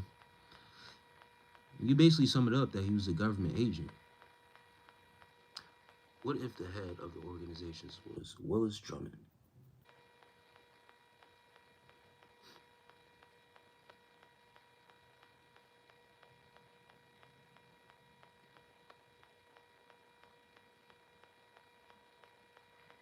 He worked for the government.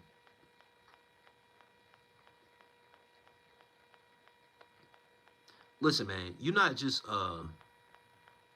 doing all that stuff on an island without once again, it was politicians and stuff involved. So obviously he had some connections to government. He was a government agent.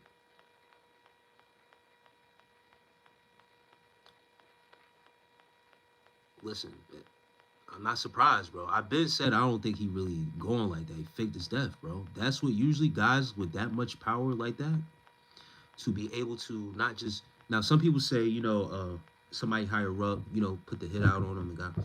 Listen, with someone with that much power, for real, and really not knowing what role he plays in all these people's lives, as from entertainers to politicians, to think that someone just pulled the plug on him, I don't think so.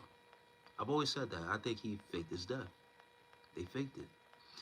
You can't say that he died in prison or he got killed, because he got too much influence to be amongst population. For him to actually off himself in that fashion, like they say he did, that never made sense.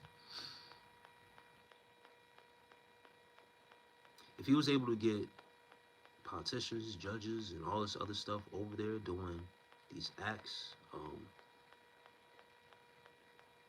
I don't think they would have waited to get him in jail to do him in. I think that was a way to get him away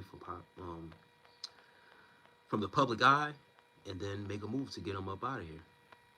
And what I mean get him up out of here is to fake his death and live life as whoever the hell he wanted to. When you got that much money and influence, you get to be whoever you want in this life. You hear me? Do you think they will hit genital warts? Maybe, maybe not. I wonder how Kanye West was able to escape all of this scrutiny. I don't think he's escaped any scrutiny. I think he goes through his own humiliation rituals when the time calls for it. That's why he, has sometimes have out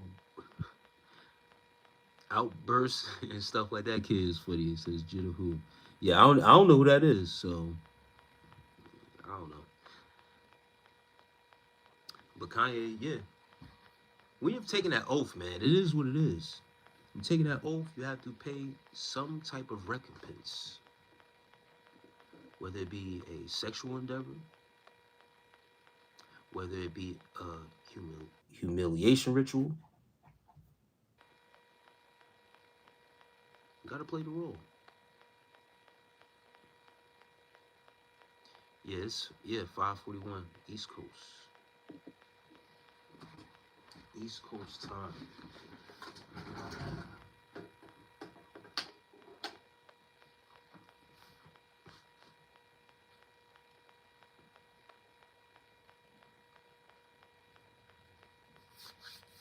Yeah, another couple minutes and I'm gone. I'm out of here.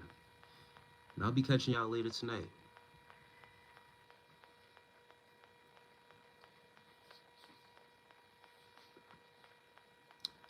Had a great night. Another great live with you guys, man. Being on here. Ended this off on a good note. It's always good to talk about, certain things, especially when it's dealing with some news. I'm about to head to the gym right now.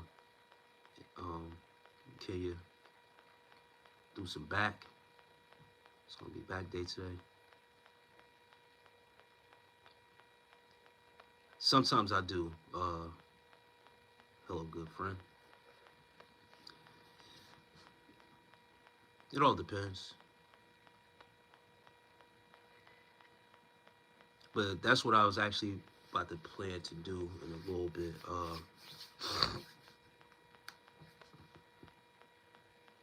Get some coconut water. I know King's about to say some bullshit. Yeah, I knew that was coming, yo.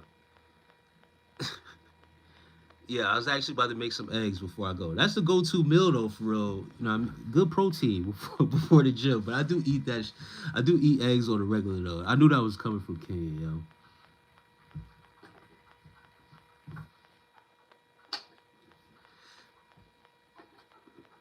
King, you're funny as hell, yo.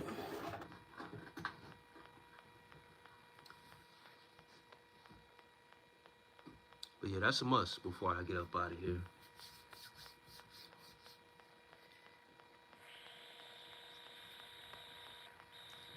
I got some good turkey bacon in there. I got some beef bacon as well. I don't know if I might eat all that before gym. I usually eat light, like a light breakfast, if I go in the morning.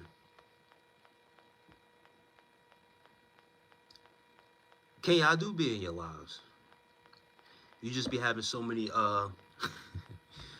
you got so many fans. You got so many fans in there that you interact with. You don't be catching me. But it's all good. That's why I told you you need to get some African dishes up in your lives.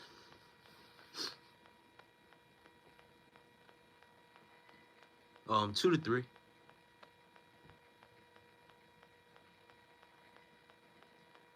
Anybody hear about I Heart Memphis? Get arrested at home. Who's I Heart Memphis? That's a female rapper? Dude rapper. But yeah, can y'all be up in your lives? Every now and then. But you got fans though. You know what I mean?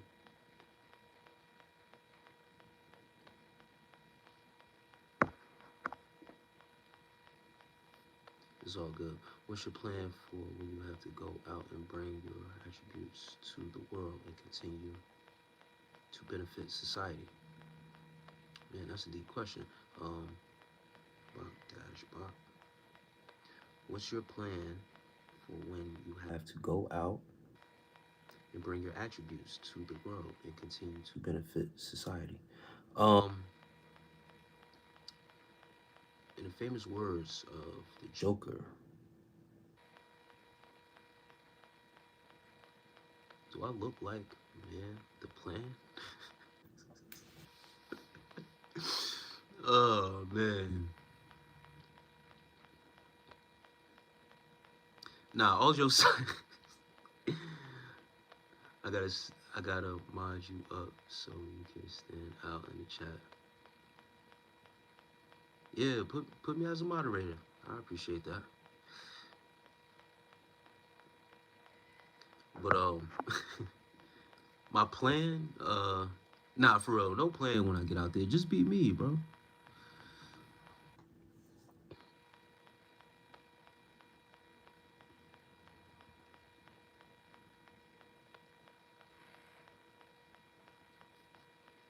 Just being me.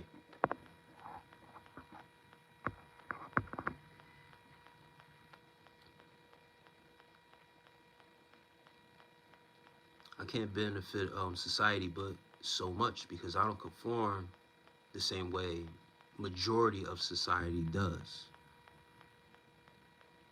I can only bring my mindset, my thoughts, and my opinions at the end of the day, my truth, and where it lands, it lands. I said this earlier in this live. If the truth was popular, everyone would be saying it and doing it. The real truth, that is. I don't want to go too much in depth of what it is, but you know, your truth will ruffle the feathers of people, and it might not be so conducive for majority society because it can rattle society. The truth that I speak, you dig what I'm saying? So, you know, that's why I said I'm not too much of a man with a plan like that to be out here in the world. I get in where I can fit in, those that I could catch the attention of, you know, I can for that time being.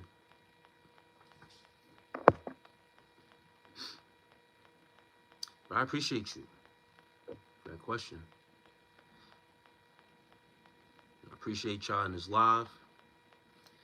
About to get ready to go get up out of here. And after the gym, I gotta go make some money. I gotta go to work. And then when I come back, a few hours, get some rest. And I'll be back on later, guys. Another live chat later. More content is on the way also for my bros that are on senior retention. I appreciate everyone who has came through this live. Show love. I'll catch y'all later with love and peace.